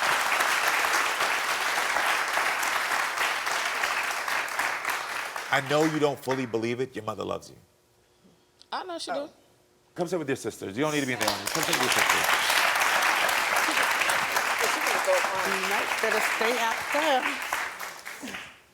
You're 22, and I know. I'm only 23 years old. You gotta understand. From the time I was a kid, I've been getting cussed out. I've been getting called B words. All this. When I ask her for anything, she'll tell me no. If I ask my daddy, she cussing me. I telling him, don't give that nothing. Don't give her nothing. It's always been like that. Nobody wants to grow up like that. Like I know, and you didn't deserve it either. You didn't deserve it. We come around you like we bring you nothing but happiness and joy. Well, you say we don't. You don't. We do. When I know in the we minute do. she started yelling at us, and Yeah, she see and us the crying, all she do is smile and laugh. Why, are you getting happy from our pain? She's not. Yeah.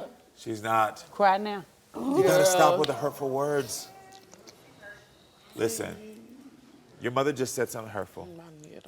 This is gonna take deeper work than this moment. I'm gonna just be honest with y'all. This is just more like y'all know this is my life's passion is helping people. And I can't try to pretend I can fix this in 20 minutes. Yeah. I can't.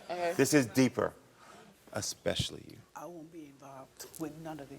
Yes, you will. Not after today. Yes, you will. Yes, you will. No, I won't. Yes, you will. No, I won't. How we gonna? Listen. You will be back in my house. Listen. Find somewhere. Keep the Listen, kids, everyone. but they Listen, come everyone at around. home. You just can't fix it in a moment. And that's what we're seeing right now. We're seeing grief and we're seeing pain. And I promise you and I vow I'm going to try to work with you all to help you through this. But we cannot do this right now. Sometimes things just don't have a happy resolution. You won't be back after today. Not in my house. You better not even touch her. Girl, I'll take your braid out your You better head. not touch me. Mama, don't do that. I'll take your braid out your head. Listen, I'm sorry y'all going through this. Get out of I'm here. sorry. I'm sorry. I'm sorry. You know, the family drama really does run thick on all of our shows. Steve, is there a specific moment that stands out from all 17 of your past seasons? Too many to name, more than I can remember. But one of the craziest was between two brothers and what they had in common. Let's roll it. But isn't it true you cheated on Chris with his brother? Yeah. It's one thing to cheat, but then It wasn't just my friend. You my brother. your brother's actually here. Let's bring him out. I'm tired of the lies. Me lying to you, her lying to you, you lying to her. I'm tired of it. She's right, I did. And I lied to you from the start. Why did you sleep with your brother's girlfriend? I was Okay. getting even. What were you getting even for? Him sleeping with my wife.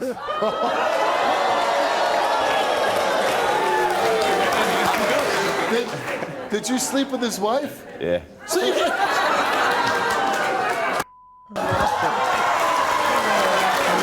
I watch old episodes of your show. I literally just watched this one because I knew what was coming. You guys, I'm telling you, I'm so excited. You know, you're keeping the work going. You know, of carrying on this mess in daytime. I'll tell you. God, Jeez. this is terrific. So, you know, sometimes folks forget that, you know, are these people real? Yeah. Are they real? Of course they're real, all right? Yeah. They're real people, they're real stories. They're even real babies. Yeah. You know, you can't make up a pregnancy.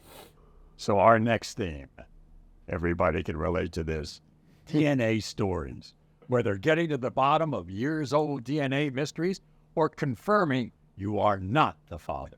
DNA mysteries are some of the most relatable stories to hit your screens. Just take a look at this. This is Dylan. This is Brandon. Which man do you think is the father of this 10-week-old baby, Mary? Okay, guys. I mean, we all do DNA shows. We all should be experts, right? Okay. I'm Is it probably least Dylan qualified. or Brandon? I think Dylan. And I'm going to go Brandon. Are you going to go Brando? Want to be neither. Really? Let's find out. Watch. When it comes to 10-week-old Mary, Dylan, you are not the father. I told you she was not that you were not the father. I've been telling you. I've been telling you. When it comes to 10-week-old Mary, Brandon, you are the father. I told you. Told you I was the father. Yeah. Told you.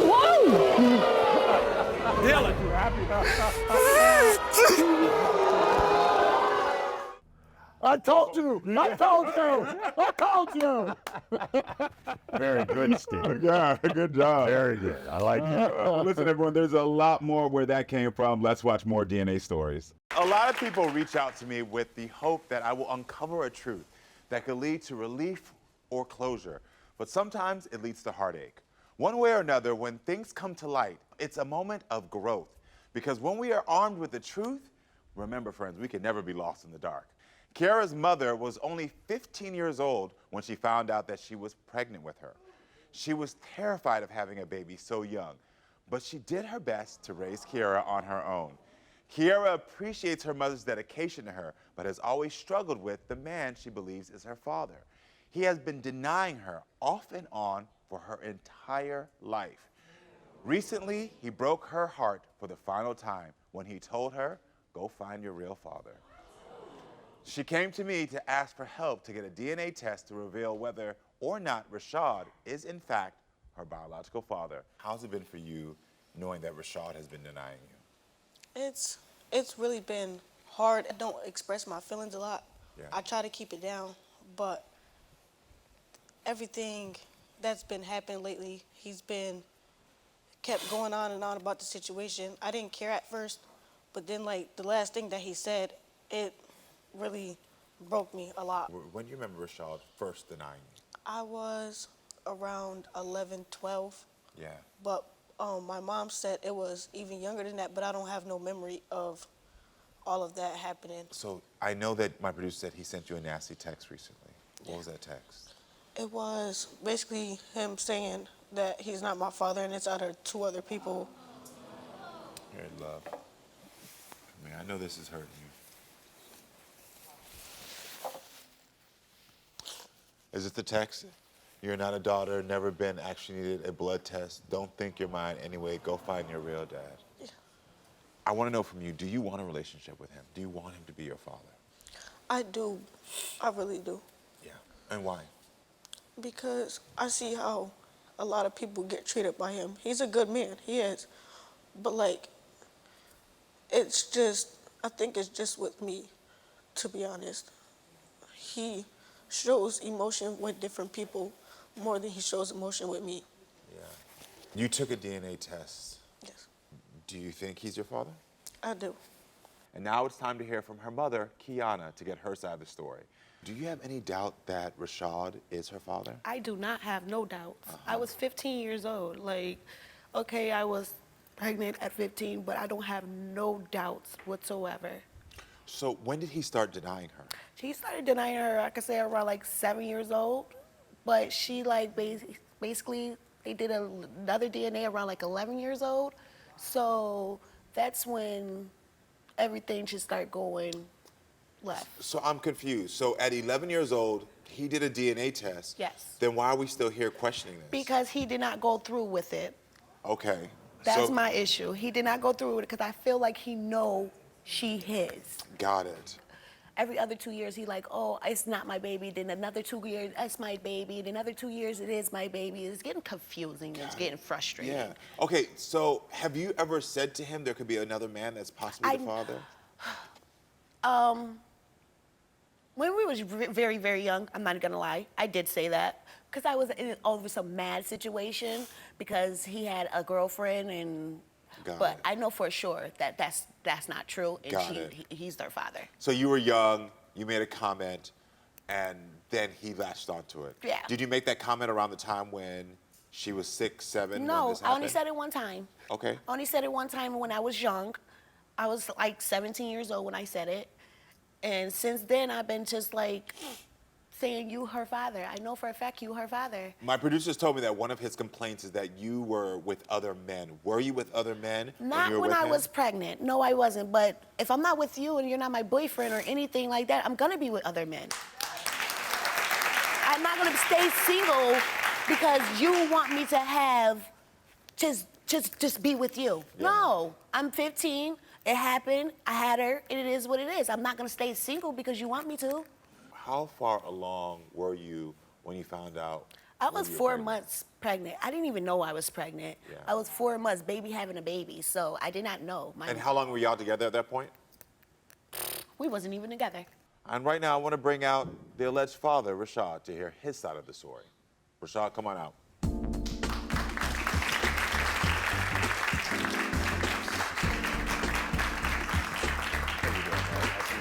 Good to meet you. Good to see you. What up, baby daddy?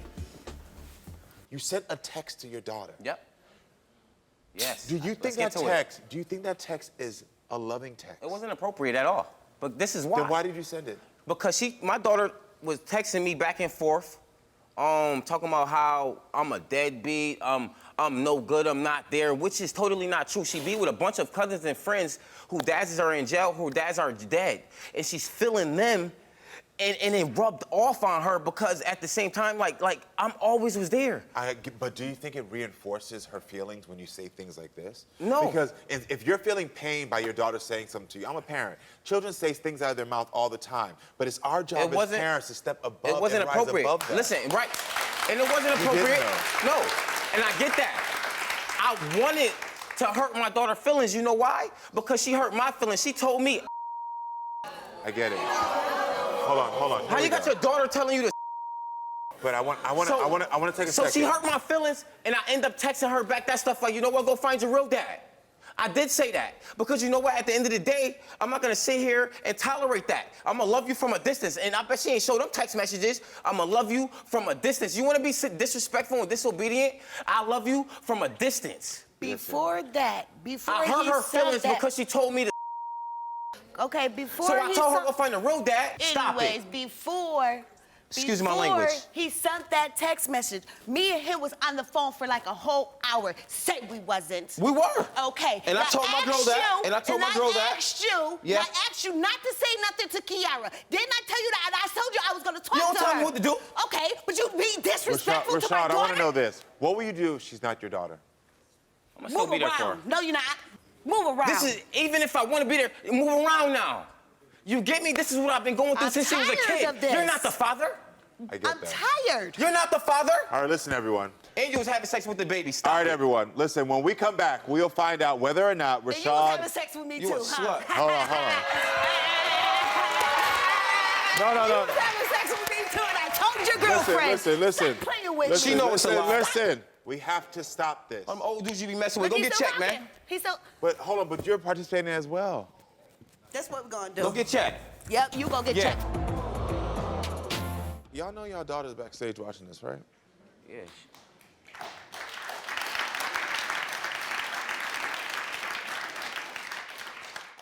You showed up because you were willing to do the work to figure out if this is your daughter so that maybe you could start to heal.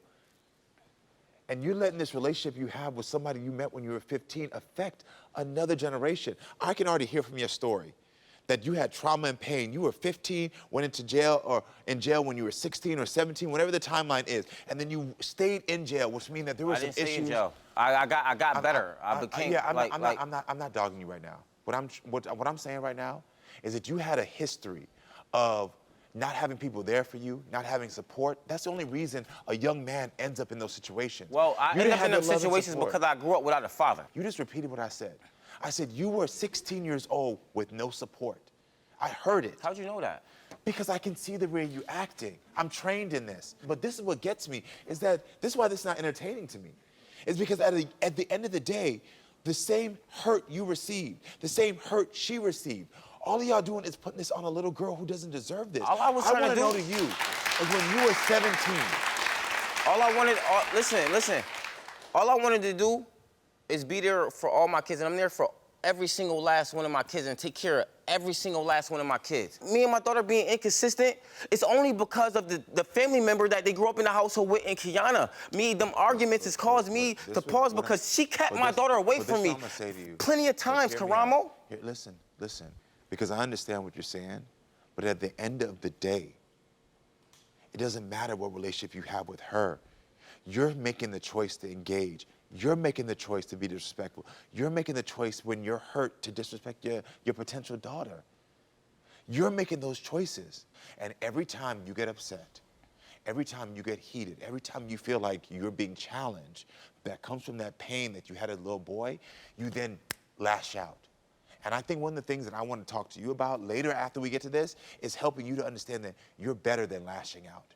You're better than that. You said you don't want to be your father, then you have to start acting in different ways. What I do know is that And that's the truth. Which is true. I think you're better than that. All right, welcome back, everyone. Before we get to the DNA results, I want to bring Kiara and her mom, Kiana, back out. Welcome them back to the stage.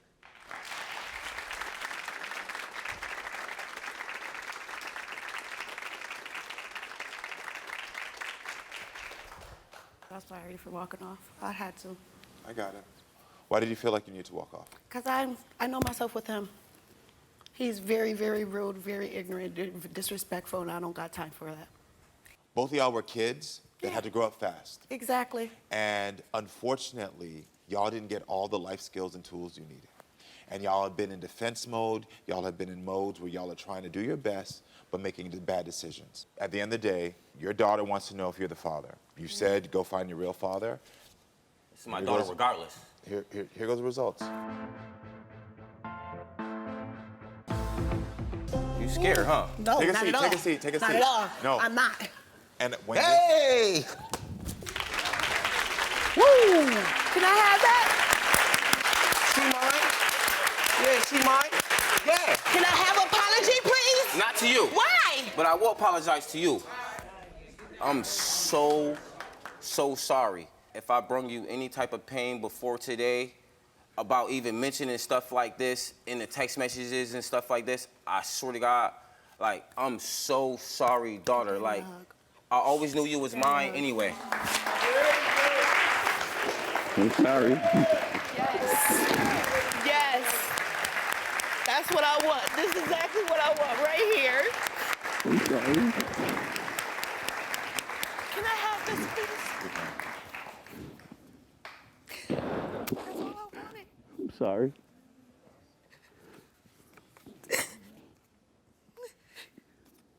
And I love you so much, and I don't want you to think that I don't. I swear to God, I love you so much. I'm sorry about lashing out times. I will get better. I promise. I promise.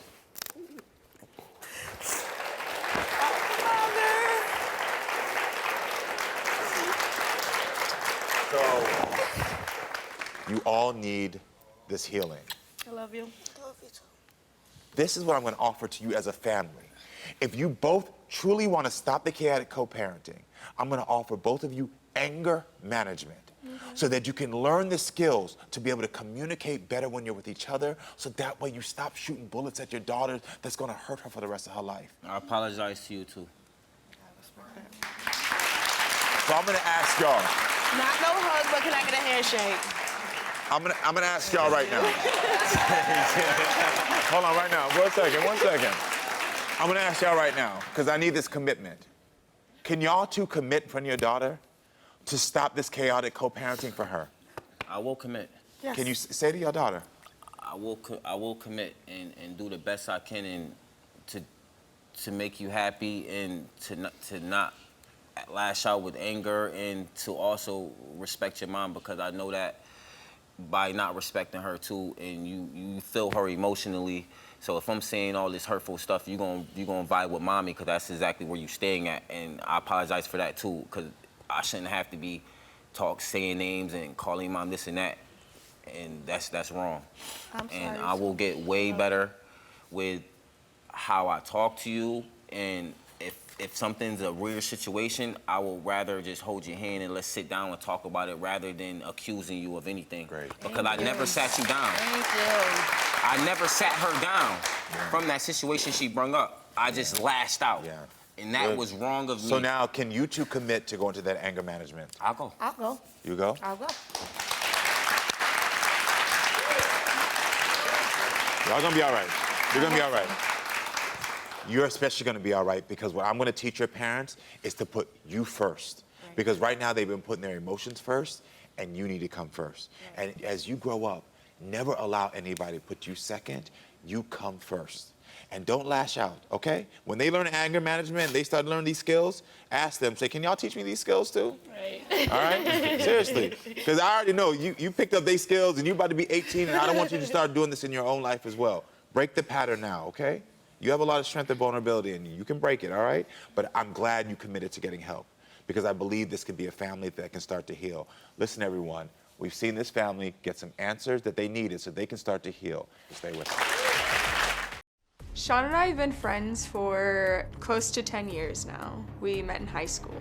We used to go out a lot, roaming the town. One night, she came over. We had a little too much to drink. It was pandemic and I was not doing great. I was pretty promiscuous, and so there was a time where we hooked up. Sometime later, I hear that she was pregnant. It was definitely a shock. I had no idea who the dad was of my daughter. I had slept with 8 or 9 different individuals. The Doja admitted to sleeping with multiple men around the same time that she slept with me. It was heartbreaking because I thought that I was the only one sleeping with her at the time, and they did the paternity test, but theirs came back negative. I have DNA tested a couple of people. I kind of started with the most likely of potential fathers and then kept going down the line, and everyone I've tested before now has not been the dad. So that will leave it with the last 4. So Sean is one of those 4, and he's the only person that's willing to take a paternity test. She never sent mine in. She said she was anxious and nervous about doing because she wants me to be the father. After I didn't send in the DNA test that we did at home, I kind of stopped talking to Sean, but it wasn't because there was any hard feelings or anything like that. It was because of my car accident. I was having 5-6 seizures a day. I couldn't walk on my own. I couldn't really talk or remember anything. Thinking back to my car accident, I remember being on the side of the road and my hand was on my daughter, and I remember looking up at a paramedic that was holding my neck, and I asked him if I was dying and he started crying. I remember feeling like I was only 20. I just had a baby. I didn't know who her dad was, so she wasn't gonna have either parents now. I've come to terms with the fact that I wasn't making great decisions, but it's still really hard to, you never think that you're gonna be the one in that position.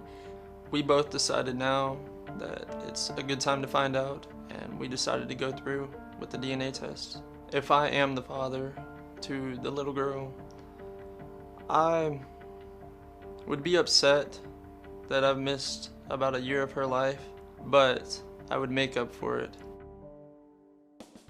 I'm fully recovered from my accident. I ended up meeting someone when I was still kind of learning how to walk again, and we've been together for over a year now.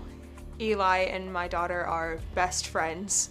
Eli has 100% taken on the role of being my daughter's dad. He does everything with her. They're best friends. They're inseparable. I just met Eli. He's a really cool guy. I think if I am the father to the little girl, that I would still want them to be together.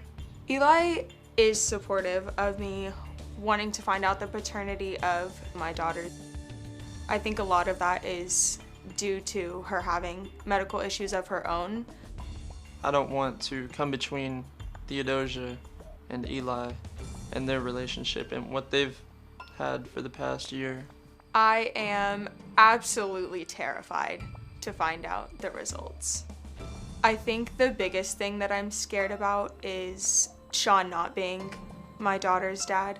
If he's not, I don't really know what comes after that.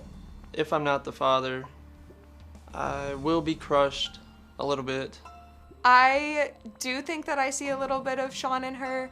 It's genuinely so hard for me to tell. She looks like a carbon copy of me when I was her age, so I just see a lot of me.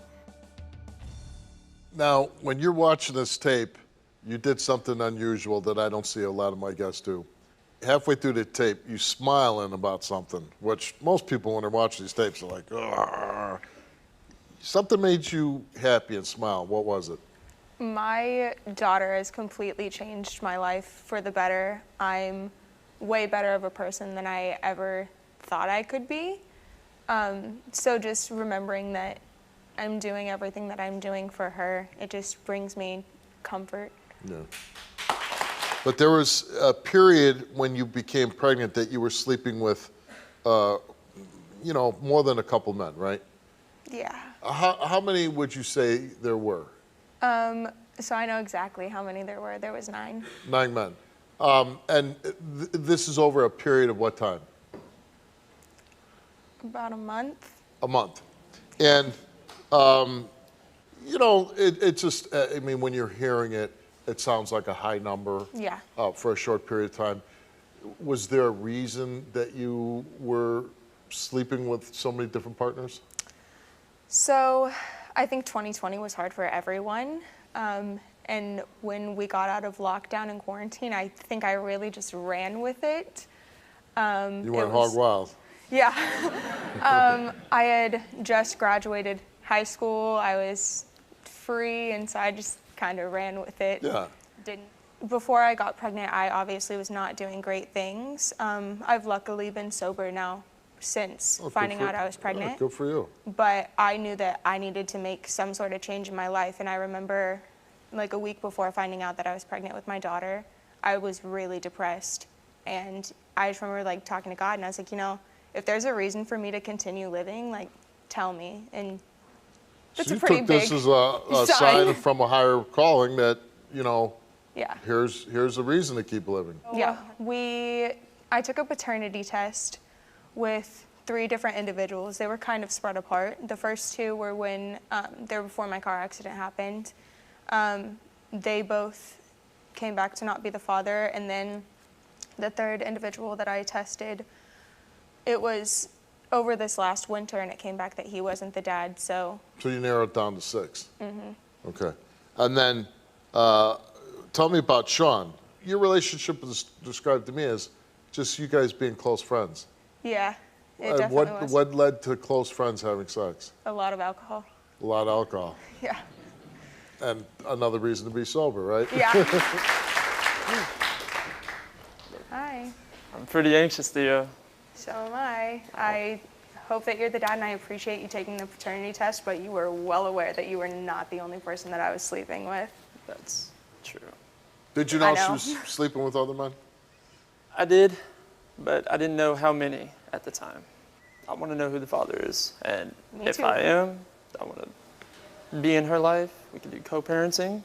I want to give that little girl the best life that I can, but I also want Eli and you to still be happy. Thank you. I appreciate it. Eli, now you're with Theodosia, and you come into her life. Obviously, you got feelings for her. When she fills you in, did you fill him in on that period of your life? Some of it during the FaceTime call. Yeah, well, yeah. Well, I mean, he's going to watch this show, so he's going to know anyways. I mean, so he knows the basis of it. Like, he knows everything that he needs to know that's going to be in the show. There's some things that, like, he doesn't know, but, like, it's fine. I don't remember them anyways. So, right. Like, but I'm saying, there was a period of her life where she was a little promiscuous. Right. Okay. But that's over with. She was enjoying life and drinking a little too much and, did some things that, she's changed since. Sean, you came here to find out if you're the biological father to Theodosia's little girl, and you took a DNA test, and the results of that DNA test, Sean, is that you are not the father of Theodosia's 1-year-old daughter.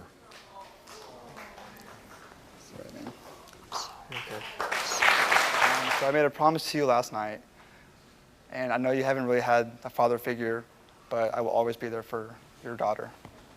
I'll be there for her. I thought the proposal was coming. No, that happened the other day. Oh, you guys are engaged? Yeah, happened the other day. Oh, well, there you go. You guys are in a good situation, right? I mean, you didn't get the news maybe you wanted or you were hoping for it, but you're in a good situation. You got a guy that loves you, loves your daughter. You're in a good situation. You got a good friend that was willing to step up, and I'm sure your friendship will continue. So, not the worst results on this show. We wish you all the best of luck, and good luck in your marriage. Thank you so much. That's good. Please welcome L'Epiphany to the Maury Show. Now, take a look at L'Epiphany's beautiful twin daughters, Lauren and London. You see, L'Epiphany says she's positive her fiancé Marco is their biological father. Here's the problem, though. This is Marco. Now, Marco sees what a lot of you see, right? Absolutely no resemblance. And today he denies he's their father. Listen to L'Epiphany's story. Let's get one thing straight. Marco is the father of my twin daughters, Lauren and London. We have been together for 10 years. I may have made some mistakes in the past, but I would never do Marco like that again. Every single day, I'm harassed by everyone about how my daughters look. Yes, they're light-skinned. Yes, they have straight hair. And yes, both of their parents are black. I have mixed races, including white in my family. That's why they look the way that they do. I can't wait to prove to Marco's family, my family, and all of Montgomery, Alabama, that Marco is the father.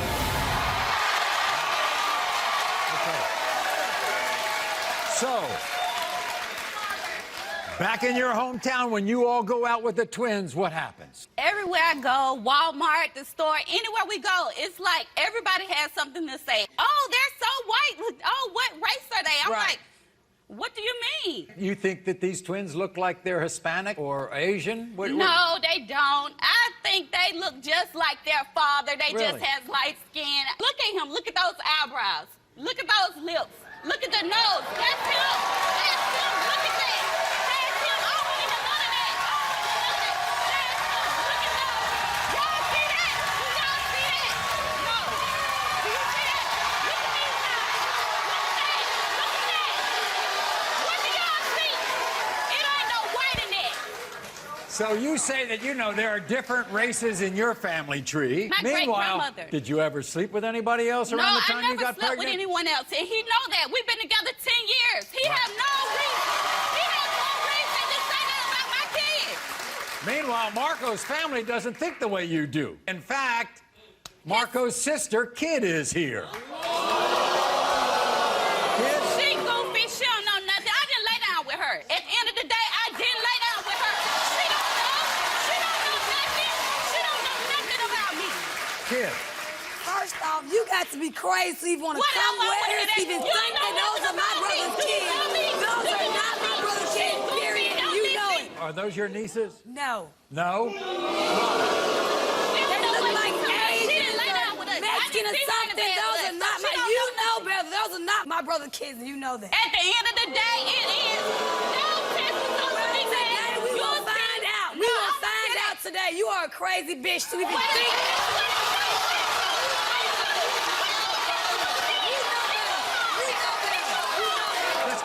Let's go back here. Okay, thank you, Kid. Now so I just wanted to get the idea where the family stood. I think we know now. Now, when you first got pregnant, what was Marco's reaction? Marco was actually excited. He was happy. He was happy I was Right. having them. Then we found out it was twins. We told everyone. Right. We let everyone Is there know. twins in your family? No, there aren't. Are there twins in his family? No, it's not. Okay, so you posted on Facebook that you're coming on the Maury Show. I did. And then what happened? Everybody in Montgomery, Alabama want to know me and Marco's business as far as these kids. These kids are high profile in my city. So I told everyone, I hashtagged it as Montgomery Scandal to let everyone know. This show want to know my business. This show want to know my business. This show talking, spread rumors. I'm going to let y'all know. I'm going to let you know. But But here's the thing. Everybody in the town is going to watch this segment on the Maury Show, aren't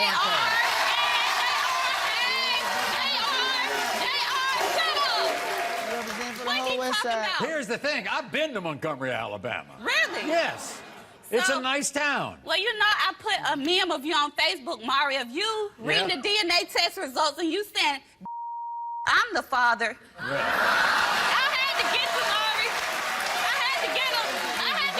But I'm not finna play with him. Okay. I'm not finna play with Here's him. the thing, though. And you know it. Here's the thing. You and Marco are still together, right? Yes, we are. Okay. Is he a good father? He's a good father, but I'm just not gonna have that. I'm not gonna have him talking and joking with the rest of these people about my kids, and he lives in the You same know what he house says, as us. though? He says if these kids are not his, Splitsville. He say whatever he want to say. I don't want to hear that. He know these kids are his.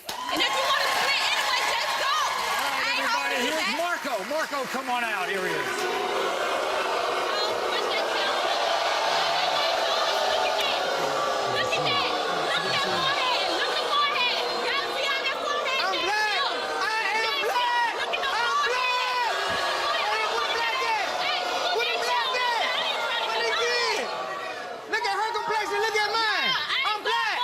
Marco, you love those kids? I love all the kids, sir. But you don't think they're yours, do you? No. It's Whatever. real hard for me to believe that they mine just because, I mean, you just gotta look at them. They look completely Mexican or Chinese or something. The forehead told it all. Your family give you a lot of stuff on this? Man, I go through hell with my family right now. My mother don't even talk to me no more because of these kids. She wanted to see the DNA test results. Everybody wanted to see the DNA test results.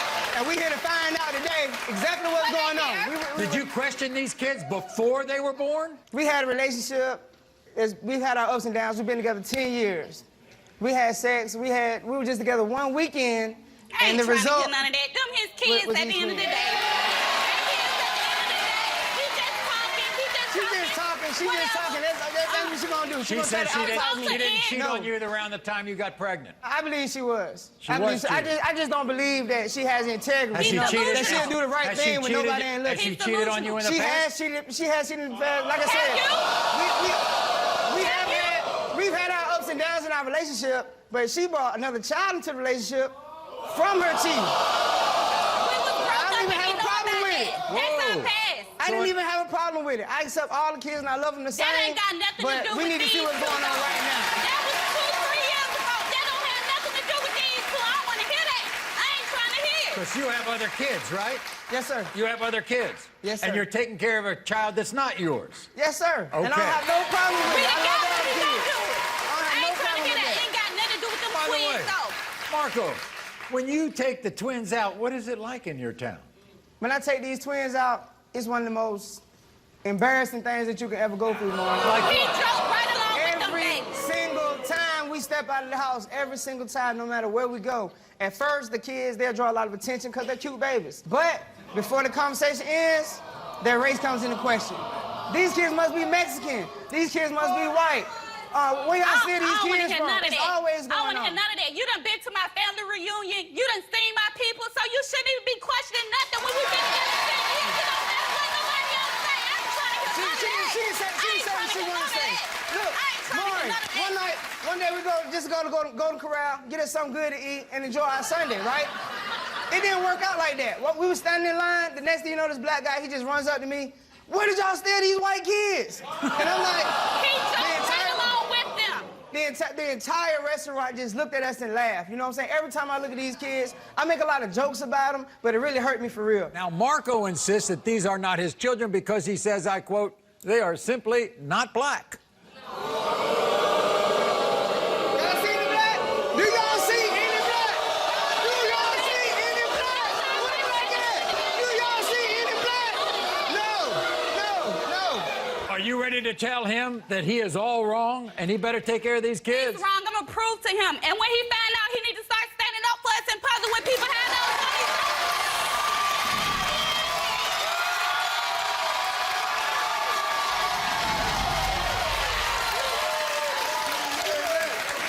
What's all this? Y'all Okay. don't know nothing, man. Y'all don't know nothing about nothing, man. Y'all colorblind. He's stupid. I'm black. She's He's black. goofy. Yeah, we're gonna find out. Goof, truth, the both of him. In the case of 9-month-old identical twins, Lauren and London, Marco, you are not.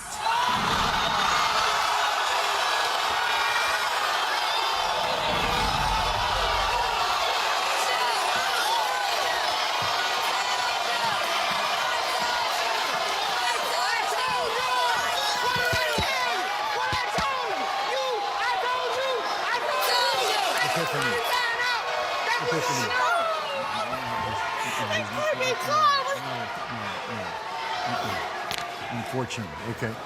Now, you all have kids together, all right? And he can be a good parent, but he is not the biological father of these kids. Don't be too hard on her. DNA stories are often my favorite stories to do, but sometimes we don't always get the answers we want. Check out one of our most viral clips here. Is there any chance that anybody other than these two guys are the father? No. Do either one of you want to be the father? No, man. Hell no, I ain't gonna Hey, do you. that. Marvin took a DNA test, and the results of that DNA test, Marvin, is that you are not the father of Kiara's 2-month-old son. I knew it. No.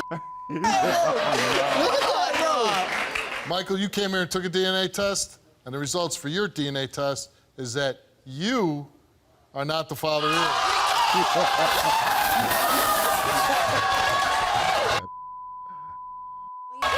out my face.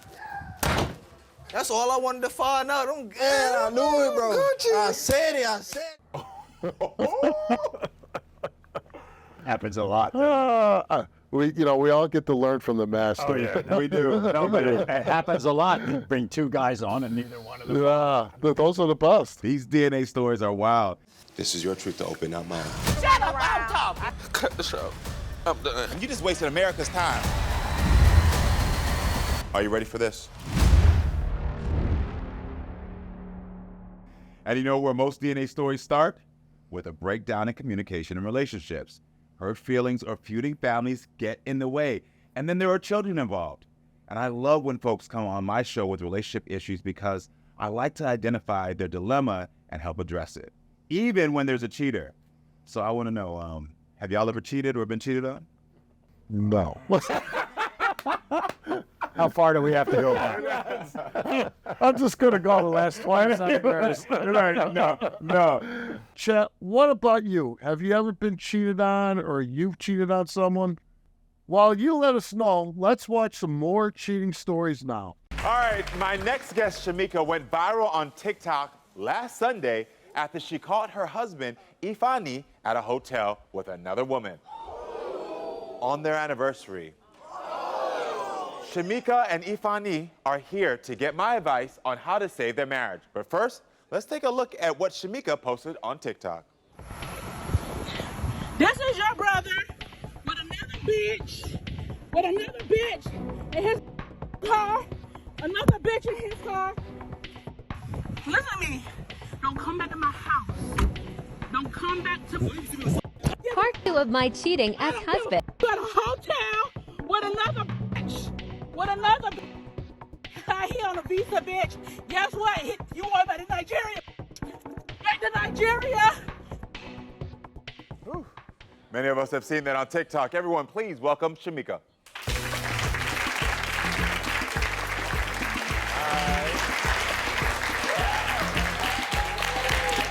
Hi, Karamo. How are you doing, beautiful? Take a seat. All right. So I just want to start right off because we've seen the video. We know you caught him. Where did he say he was going originally? He originally told me that he was gonna go to the bank to go get money for rent, and then he said that he was gonna go to the smoke shop, and I was like, okay. He said he's gonna be right back home, and I was like, okay. But it took a little too long, so I was like, let me check where he at. Yeah. So why did you post a video? I posted a video because I was really upset with him. I initially posted it on his page, and then I posted it to my TikTok account. Got it. So is this the first time he's cheated on you? No, it's not the first time he cheated on me. This is the second time that he's cheated on me. The first time was last year during close to our anniversary, a couple weeks after our anniversary. And that first time, the first anniversary, when you think he cheated on you? Did he admit to cheating on you? He admitted to cheating on me, but then he quickly took it back after I got upset. Got it. And then he tried to play it off as a joke. And then I happened to record him that time, and I let my friends listen to what he was saying. And they were like, oh, okay, he was just joking, but that woman's intuition, baby, no. Yeah. So I want to get a timeline of your relationship. So how long have you been together? We've been together since the end of 2018, Okay. but I've met him since 2016, but we didn't get married until 2019. Okay, so you knew each other in 2016. Mhm. 2018, you started dating. Was he here? Was he? Where He was he? in Nigeria. He was in Nigeria. Yes, okay. he was in Nigeria. So in 2018, you flew to Nigeria to go see him? 2019, I flew to Nigeria. We stayed at his sister's house. She just got that house and she let us stay. She's a wonderful person. Got it. But she let us stay there. We stayed there for a month, and then we decided that we were gonna go ahead and proceed to get married. And how did you meet in the first place? We actually met on Facebook. He messaged me. And at first, I didn't want to talk to him because I had just got out of another serious relationship. So I told him, we talked, but I told him I was like, I'm just gonna. What was it about him that you loved, that you said, I want to do this? When I first met him, he was sweet, he was kind. He treated me very well. All right, so we actually have a video from Ifani with his thoughts on your marriage. I want to take a look at this. My wife, Shamika, she caught me in a hotel with another woman, but I wasn't cheating on her. That was my friend's girl. She wasn't mine. At first, I didn't know it was her. She just came to me like a wild beast, trying to destroy my car and all that. I cheated on Shamika one time, but I had a reason for that. And whenever Shamika is angry at me, you know, she be always threatening me with, oh, I'm going to send you back to Nigeria. Always intimidating me with that, and I don't like it. I'm sick and tired of getting so much disrespect from Shamika and her friends. The way it stands right now, you know, I'm fed up. I'm fed up. That's the way I feel right now. Shamika, how do you feel about what he just heard? I feel hurt because, like I've told him before, he doesn't give me my time, and that's all I ask of him. And a lot of times when I'm trying to talk to him, he's telling me, don't disturb my life. And that hurts me and that bothers me. So I'll say little stuff to get back at him. Such as saying, I'll send you back to Nigeria. Yeah. I think it's time for all of us to meet Ifani, her husband, don't you think? Yeah. Everyone, welcome Ifani to the show. There you go, man. Good to meet you. Good to meet you, too. So, you said you weren't cheating at the hotel, so what were you doing? Okay, what actually happened that day, I told her, okay, I want to go make a withdrawal from the ATM, and I want to go to the smoke shop and get some smoke. And she kept calling me. Like a few minutes later, I said, I picked up the call, I picked up the phone. I told her, listen, I'm coming home. Why are you rushing me? I said, I'm coming home. And then when I cut off the call with her, a friend of mine called me. He told me the situation he was in. He said, oh, he have this, a friend that he was giving a ride, and his car, something happened to his car, like, could I come? Because he's taking the girl to a hotel. Should I come home, I should come help him? His story sounds so fishy. No. like all these details, my homie was driving a girl, it broke down, I had to pick her up at a hotel. That's what actually happened, though. Listen to me. Okay. So can I ask you this? When Shamika was calling you, then why didn't you just say, hey, a friend of mine said I need to pick up his friend at, you know, and we're going to be here? Because she said she was calling you. I answered the call. Yeah, so why'd you just tell her? I know the kind of person she is. If I told her, she doesn't want to like see me with a female or any, like, she doesn't want to hear. If nothing was going on, most of the time if you pick up a girl that's just a friend, why was she so disrespectful to your actual wife when your wife pulled up? Because normally she would have been like, oh my gosh, there's nothing going on here. I'm so sorry, I know what you're thinking. She was doing like this. She was like in your face. So why would she be doing that if there wasn't something else going on? That wasn't the first encounter. Understand? That was when she just started making the video. So I want to ask you this. You admitted to cheating on Shamika once before. Yeah. What happened in the past? Okay, to clear that day, that video, I didn't cheat on that girl. If I did, I will let her know. But you did admit to cheating on Shamika in the past, right? Yeah, I did. So I did. you say that Shamika listens to her friends and doesn't listen to you. Yes. Tell me about that. You know, whenever we have issues in our marriage, you know, instead of both of us to like work it out, she be always talking bad about me to her friends. You know, talking down on me. Say, oh, he doesn't do nothing for me. He doesn't take care of me. He doesn't love me. You know, bad mouthing me to her friends. So I was like, why would you be talking about your husband like that? They have their own men. They don't talk to you about your man like that. So why would you be doing, you know, spoiling your man with your friends? Why would So you my do producer that? said that you're angry at Shamika. Why? Yes, I'm angry at her because I've talked to her in this marriage. You know, I have to bring my own contribution. You know, our marriage doesn't have a structure yet. We live in a family member's house. You know, we need to get our own place. I told her, let's get our own place. Let's save up and get our own place. I was putting up money. She was working. She earned more than me. She wasn't putting anything out. And I was. So do you feel used by Shamika? Definitely, I feel used by her. Oh, okay. She be the one stating that I'm using her because she brought me over here. I'm like, okay, the audience, the reason. I've been putting money out for us to get a place. She went and took that whole money. It was like $1,500. I have saved it like under 2 months. She went and, wait, let me finish. She went and took the whole money because she called me at work. She said she needed like $200. I said, okay. I said, okay, she know I keep my money. I was like, don't touch it. If I come, I'll give you myself.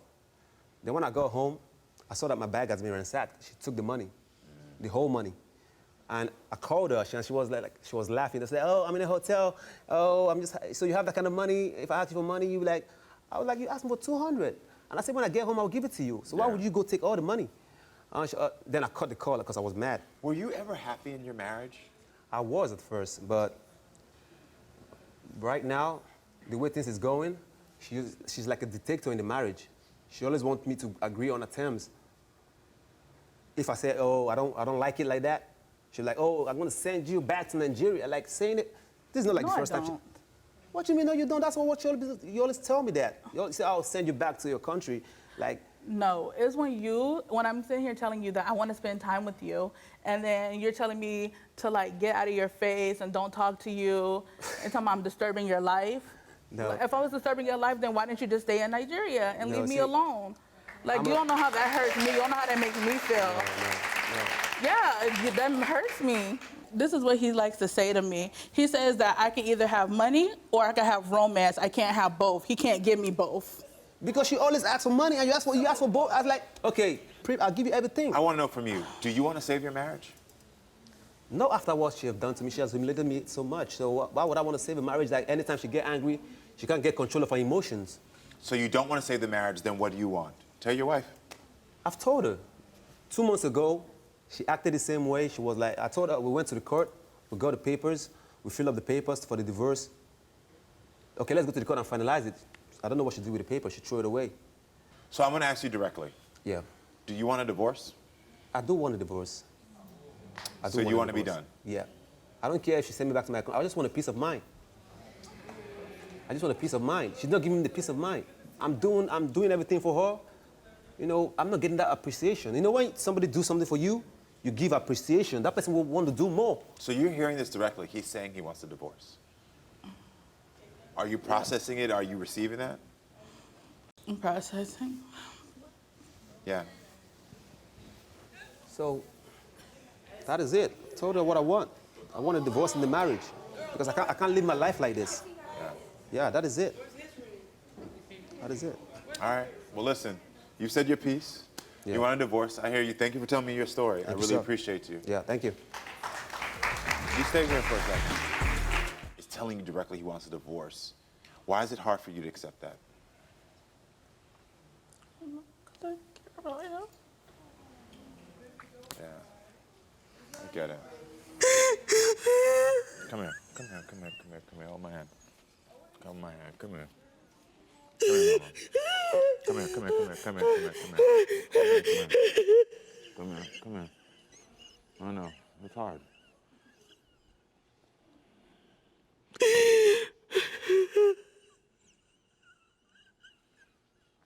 I know. I know. I know. This is killing you.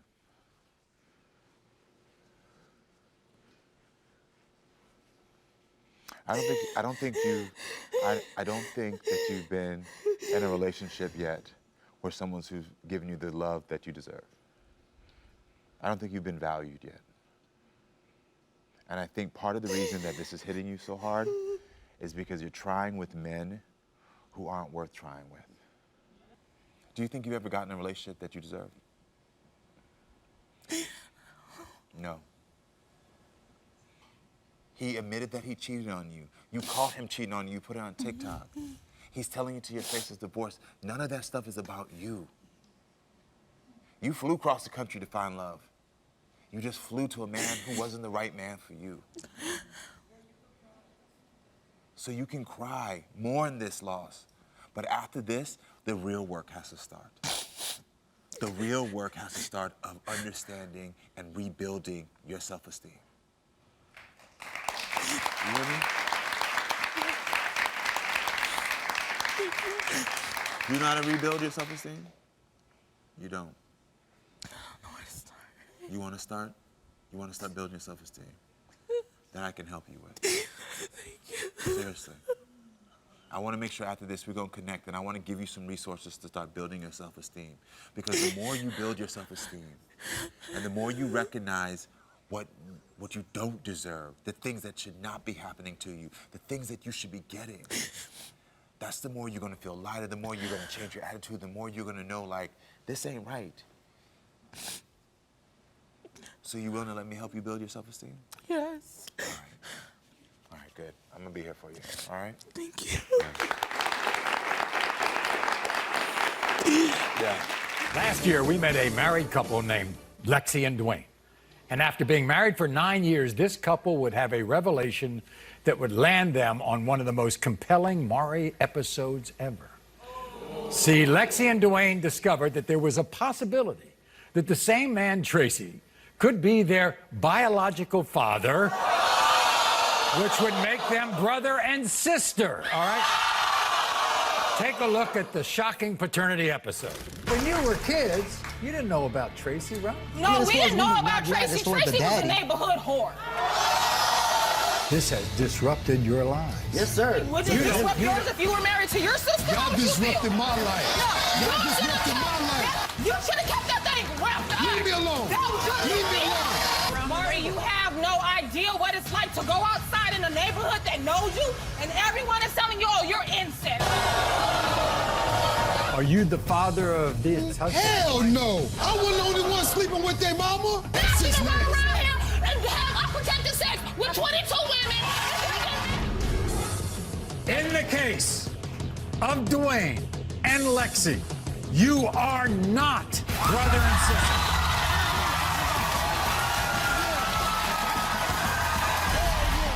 So Lexi and Dwayne were relieved, and we hoped they would spend the rest of their marriage together in peace and love. Yeah, that's what we thought.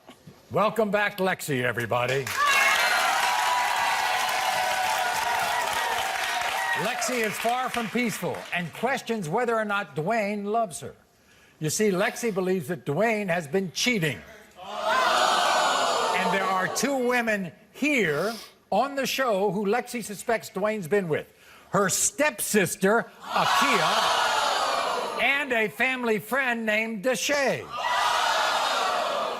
As difficult as that last appearance was, Lexi. It was hard. This is worse to you. This is horrible.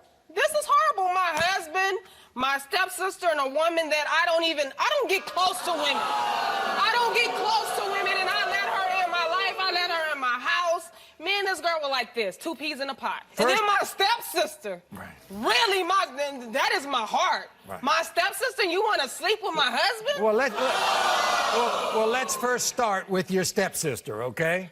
Why would you think, what's going on between them? First of all, Maury, these 2 individuals, my husband and Akia, are like oil and water. Y'all know oil and water don't mix. Right. So all of a sudden now they're all, can I show you? Hi, brother. Oh.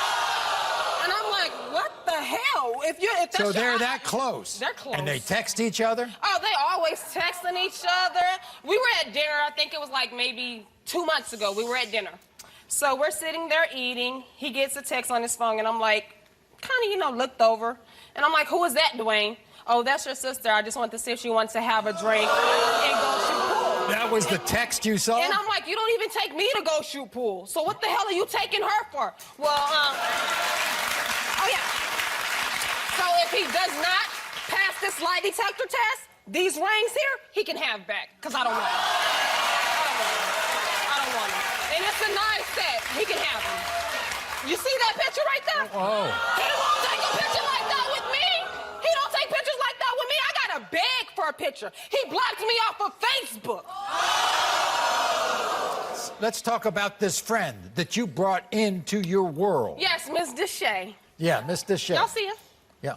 Me and Deshay met about 5 years ago. She was dating his cousin at the time, and we just instantly clicked. Like, we clicked. We were best friends from that point on. To the point that you... She asked me and Dwayne to be the godparents to her baby, which I accepted. But think about it, Maury.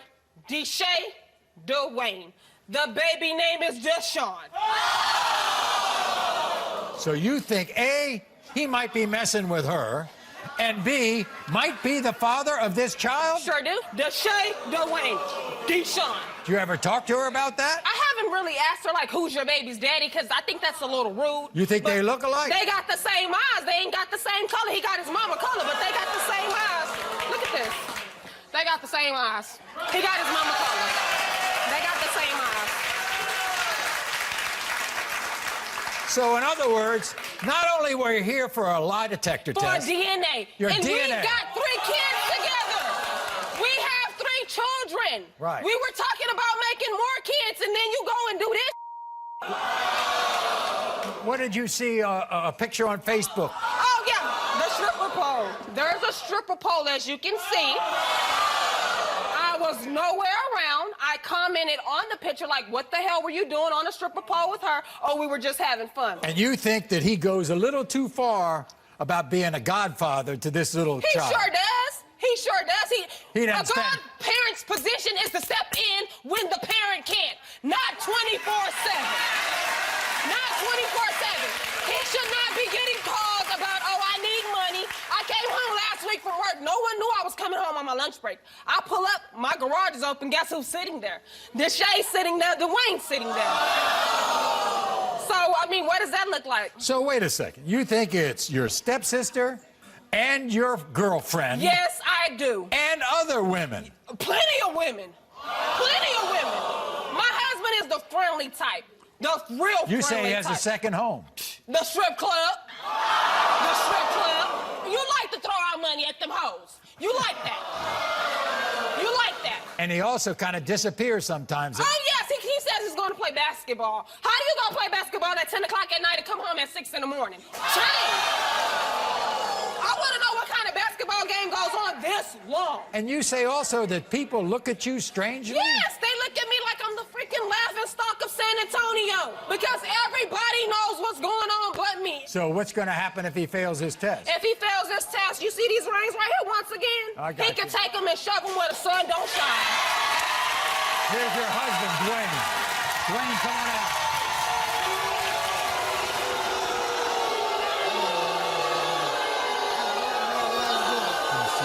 Y'all keep that same lead. Keep that same lead. Keep the same lead. Dwayne, there's a lot going on according to your wife. It is, man. Stepsister? Probably Girlfriend? a dog. Having an affair with her girlfriend, and you're the father of her son?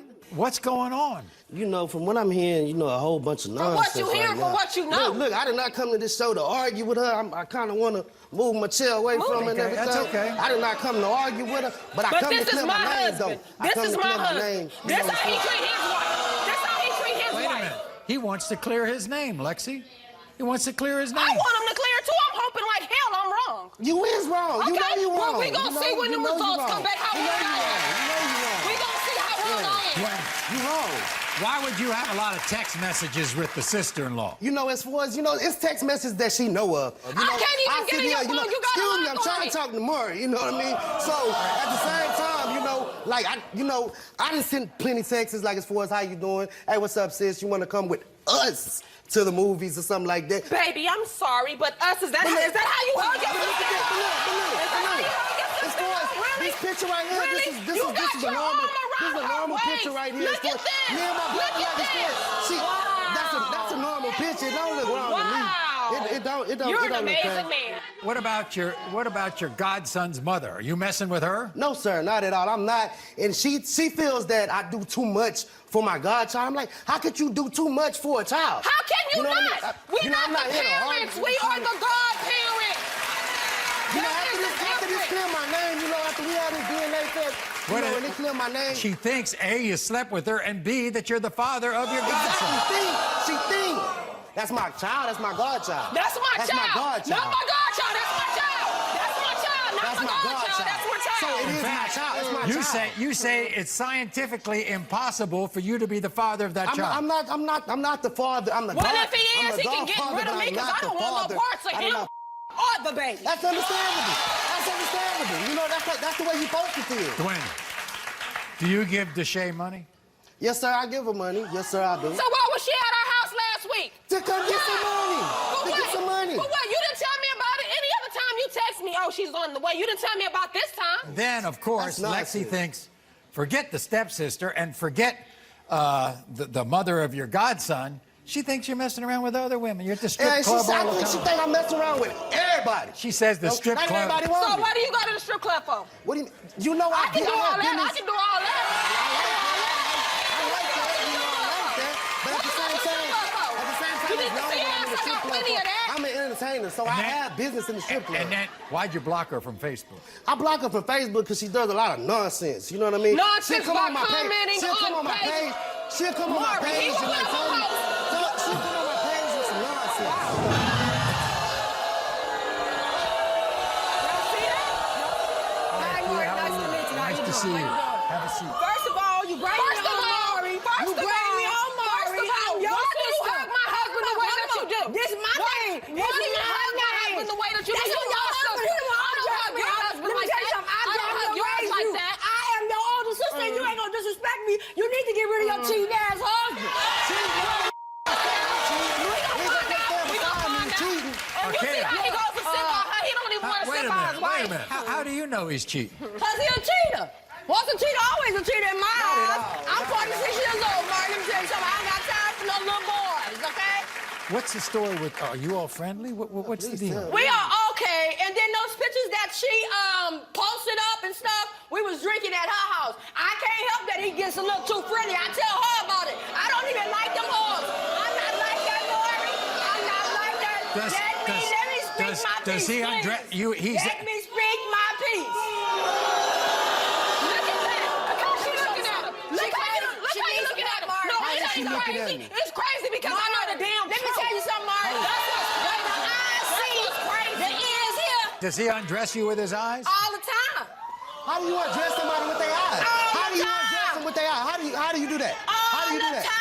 And I can't even contest that By because the he way, addressed everybody with their eyes. do you think he's messing with the mother of his godson? That situation, that's supposed to be her home girl. I don't know nothing about the little girl. But if he said, he almost said my son in your face just a minute He ago. said my child. So before we meet Deshae, she had a message for you, Lexi. Did she? Yes, watch. Oh, wow, let's see this.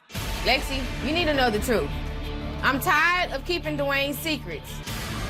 I had sex with your husband, Dwayne, one time, and there's a possibility that he could be the father of my son, Deshaun.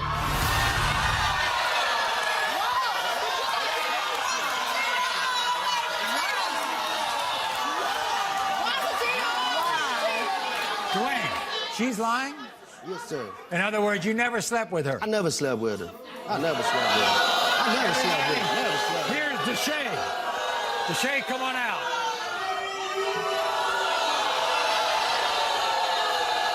Nice to see you. Have a seat. Deshae, you know, Lexi doesn't let a lot of women into her world. Tell me you had sex with my husband. Okay, it was one time. I wasn't trying to hurt your sex? I don't even remember. Around your husband. Deshae, why'd you wait all this time? Yo, why did you wait? Because I'm interested to hear this. Because I didn't want to hurt her feelings. She What you is my mean best you friend. don't She want is. her She feelings? is the godmother of my son. Girl, you brought us on this show. You brought us here. You had sex with Deshae, him. could he be the father of Deshaun?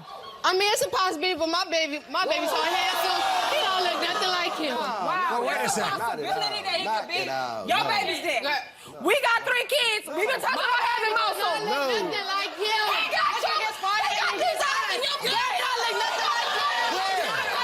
He got mine. He's mine. Hold on. You sure all right? Your Why? baby look like him. Deshae. He look like me. He look like He look him. like me. Deshae, why did it become Dwayne, Deshae, Deshaun? My name is Deshae. I named my baby after me. Deshae, Deshaun. Dwayne ain't got nothing to do with me naming my baby. If I wanted to name my baby after him, or if I wanted to name my baby after him, why wasn't he at the hospital? By the way, Ain't Deshae, nobody got to be in no Deshae. hospital for you to name no baby. Okay, Is he- but he is- was on that birth is- certificate. If I'm naming him after him, though. is he cheating on her with other women? Is he? Is he? This your... We have the results of a lie detector test, a paternity test. Please bring him. But right now, first, you say the rings go if he fails. You can stick these where the sun don't shine if you feel that damn thing. Whatever, you know what I mean? Whatever. I can take that. I want everybody to know that before we do the test, we attempted to give Deshae a lie detector test to prove her claims that she slept with Dwayne. She refused to take the test.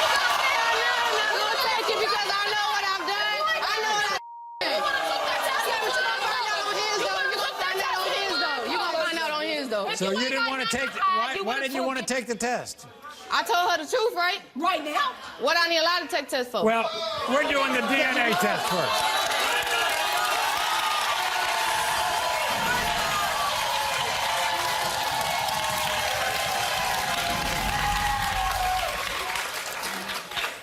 In the case of 1-year-old Deshaun, Dwayne, you are not the father.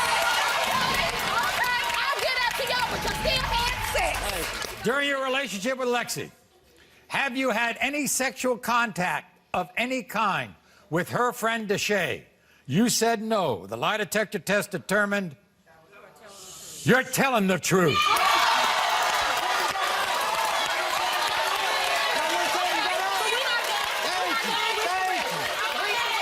Okay, well, you can sit down because you're still a cheater, though.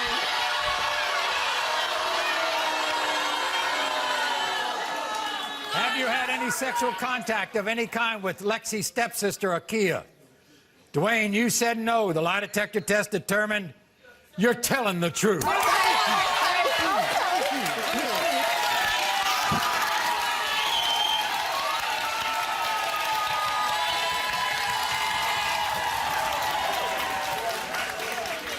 During your relationship with Lexi, Dwayne, have you slept with a stripper? You said no. The lie detector test determined that was a lie. Have you ever blocked Lexi from social media because you're sleeping with other women? You said no. The lie detector test determined that was a lie.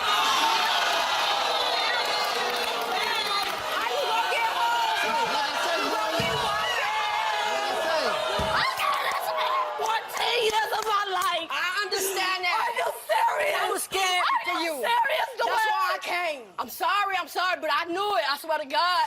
Lexi. I gave you 14 years of my life and you do this to me? I do. So Lexi, sit down. You want to hear the rest? Go ahead. When you leave for hours at night, is it because you're sleeping with other women? You said no. The lie detector test determined that was a lie.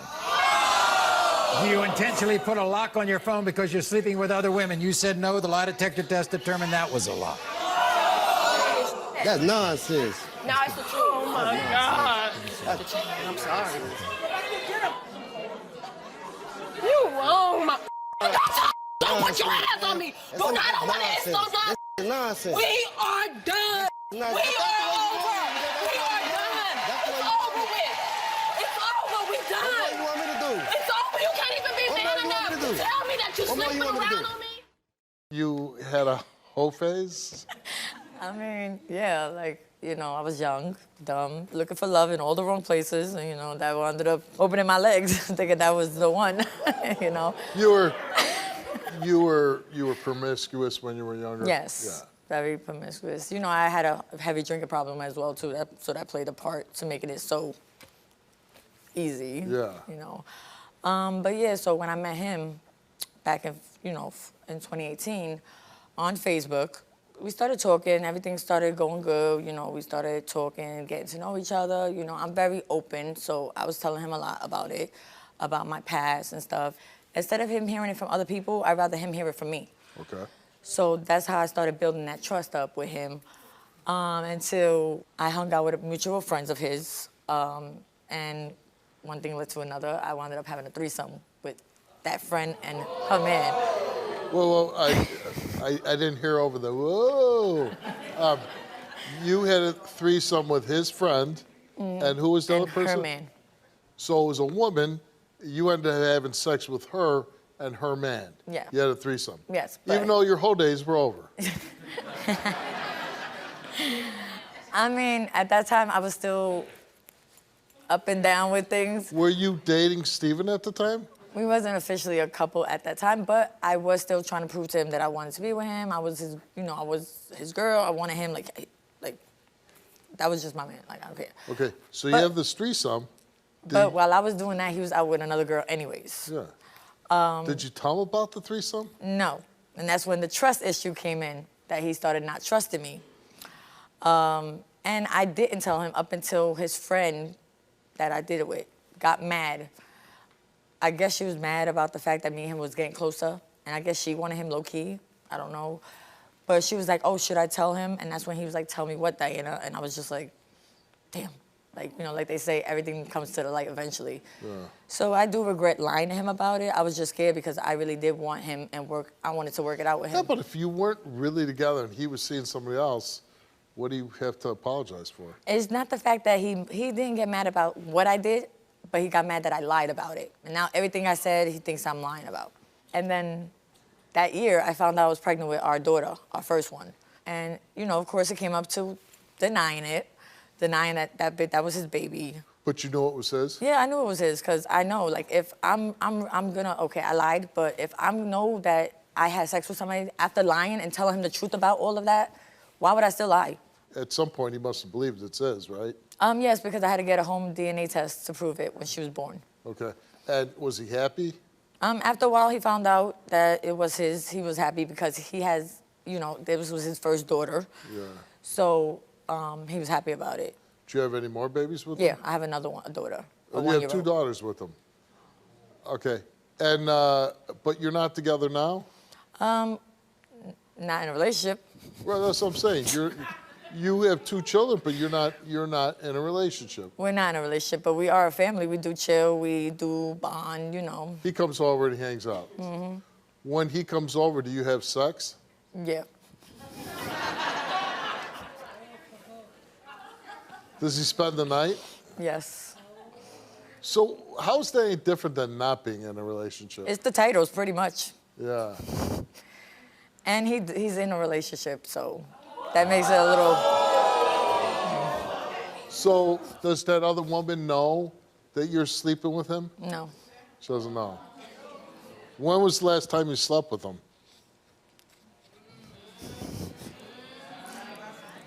This morning. This morning? Diana is crazy, she's out of control, and she's scary. I just don't know why I'm here. This chick is always talking about, oh, that she's always telling me the truth, and she's not lying, and then that she was pregnant, and she didn't mess with nobody. And I don't care, because, like, I wasn't even with her, so it's not important. We was never together in a relationship at all. Diana, she's a cool person, you know, but she's always stalking me, she's always texting me. I had to even go to the police to get her to stop chasing me down. She was just popping up at my job, waiting for me outside my house in the morning. We were just friends, and then it ended up from that to having a baby, and I didn't want kids with her, but, you know, I had to handle my responsibilities as a man, and I stepped up and I had to take care of my kids. And then I had a girlfriend also when she was pregnant, so they both was pregnant at the same time. And so I didn't know if the baby was even mine from the beginning because I wasn't with her. I was in a relationship with my girlfriend that I've been with for 2 years. I'm not in love with her, I don't love her. All I care about is just making sure that the kids are safe with the mother. Because she had a bad past, and that's why I'm wondering if she was, you know, doing stuff to get money because it's a concern because we have kids together and it's a bad look.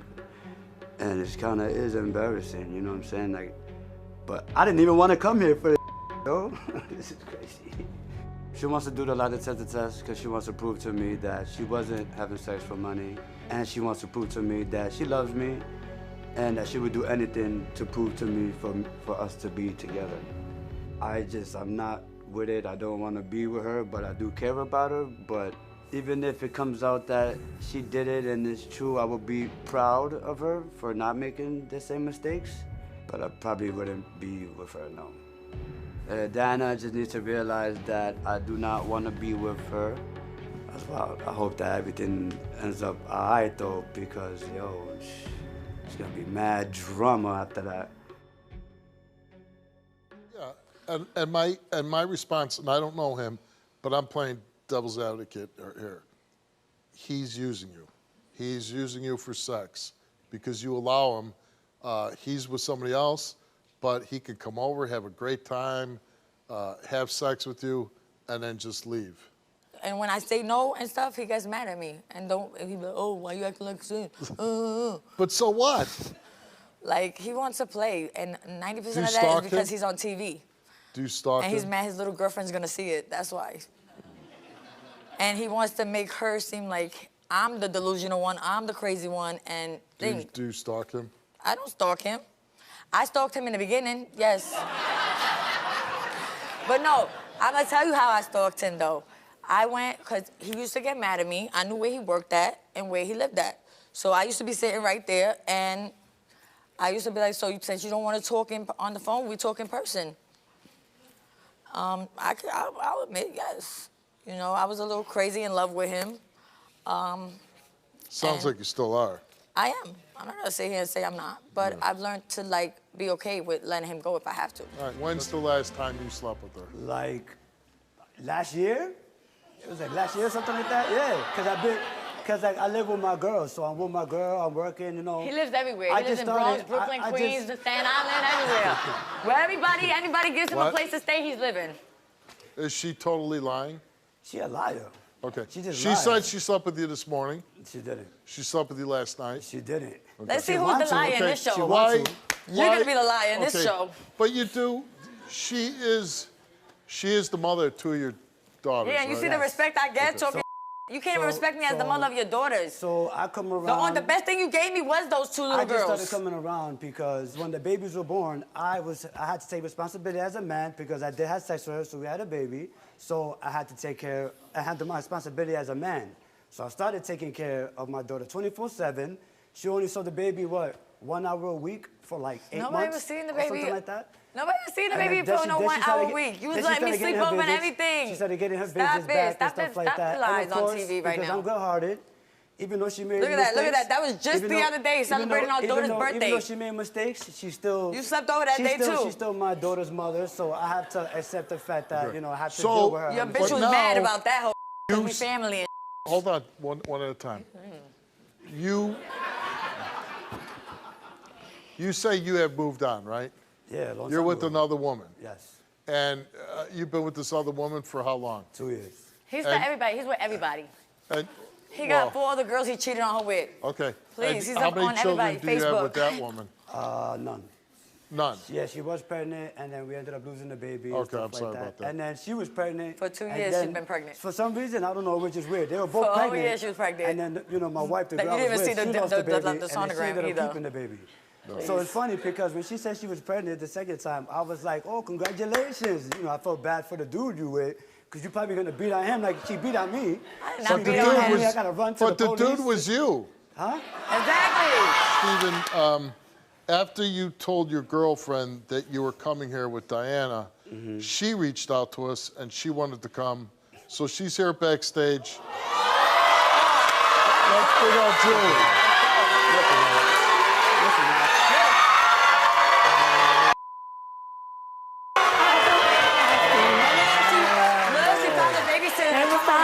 What is the problem? What are we doing here? Oh, hell no. What you doing here, yo? I knew they was going to do Monica, this is embarrassing. Yo, what the hell you doing here? You bugging out. This is very embarrassing. You're not embarrassed now. You're embarrassed, but your embarrassment though, right? You came on this TV show though, right? To embarrass yourself Because I too. knew you was gonna do You this. should be embarrassed too, because you were that really thought he loved you, bitch. He don't love you. I'm Like gonna he let you don't be care crazy by about you. yourself. You've been backstage listening Yeah, to I've the been show. listening.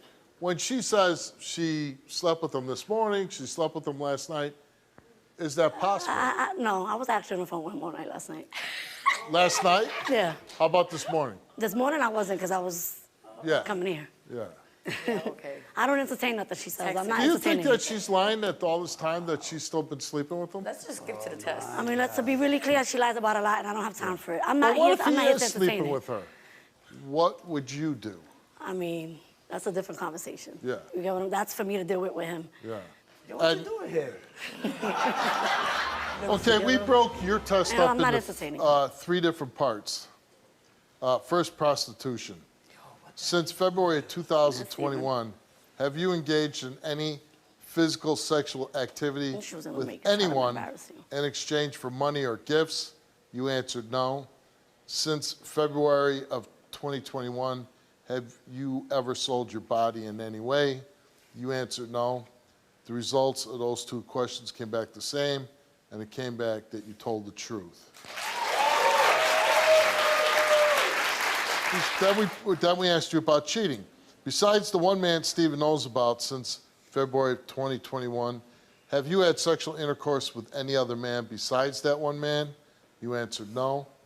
Besides what you've admitted to, did you have multiple sex partners while pregnant with your second daughter by Steven? You answered no, and the result of those 2 questions came back that you told the truth. And then we asked you about recent activity. Is it true that you had sexual intercourse with Steven within the past week? You answered yes. Is it true that you had sexual intercourse with Steven last night? You answered yes. Is it true that you had sexual intercourse this morning with Steven prior to the taping at the Steve Wilkos Show? You answered yes, and the results came back all the same, and they came back that Diana told the truth. Why would you even want to be mixed up in this? You're not incorrect. This is apparent. This is very embarrassing. Yeah. That's all I have to say to And that. because I think she's telling the truth, like she's been sleeping with them on and off. I think when she tells the story about sleeping with them this morning and last night, I'm sure that all happened. It didn't happen. Okay. And, you know, and the other thing is, he's going to be tied to her in some way or the other because of these 2 girls. But not sex, though. No, Just because of the kids. people have children, they get divorced, they move on. But they usually end the, they usually end it where they it don't is. sleep with that person constantly. Okay? I don't sleep with her. Come on. You know you're hurting her by doing this. Yeah, if it was true, yeah. Well, let me ask this, because he won't tell the truth. Why do you tolerate behavior like this? I wasn't aware. See, everything she's talking about I was unaware of. That's the difference. That I don't know So now anything that you that's going know on, now that I everything, know. would you stay in this relationship? As of right now, no, I'm not dealing with this. Yeah, This but this with could the this could threesome, this if too you could get embarrass married, you. These 2 could embarrass each other. Both of you should be embarrassed, honestly. Even when I was away from I'm her. actually not embarrassed. You should be though. You know what? Even when I was away from listen, her. I'm not saying you're a bad guy. Thank you for bringing but on the show, so maybe this could get some clarity to both their This asses. is a I don't care. case Y'all of can be with each other in a having your relationship. cake and All eating I'm it saying too. is that my man, and That's what gonna you've been always be doing. my man. You've been eating that cake a couple different places. Whether you, Well, the with next you- bitch, the next, y'all all gonna be just temporary I would bitches give out you, there. no matter if he wants to stop sleeping with her or When he not, shows it, when he says you to me, it's deserve different. better. So I don't You care. should move on and find somebody else. It's very nice meeting you. Nice meeting you, sir. It's nice meeting you, Stephen. That works out.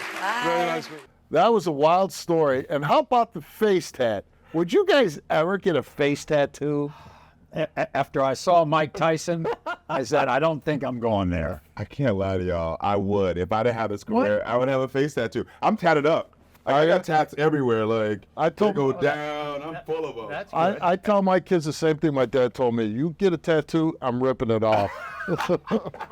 Yeah, I'm not going to do it, though. My mother would kill me. But yeah, I would put, something right here. You would? Yeah, like Maury. Little teardrop.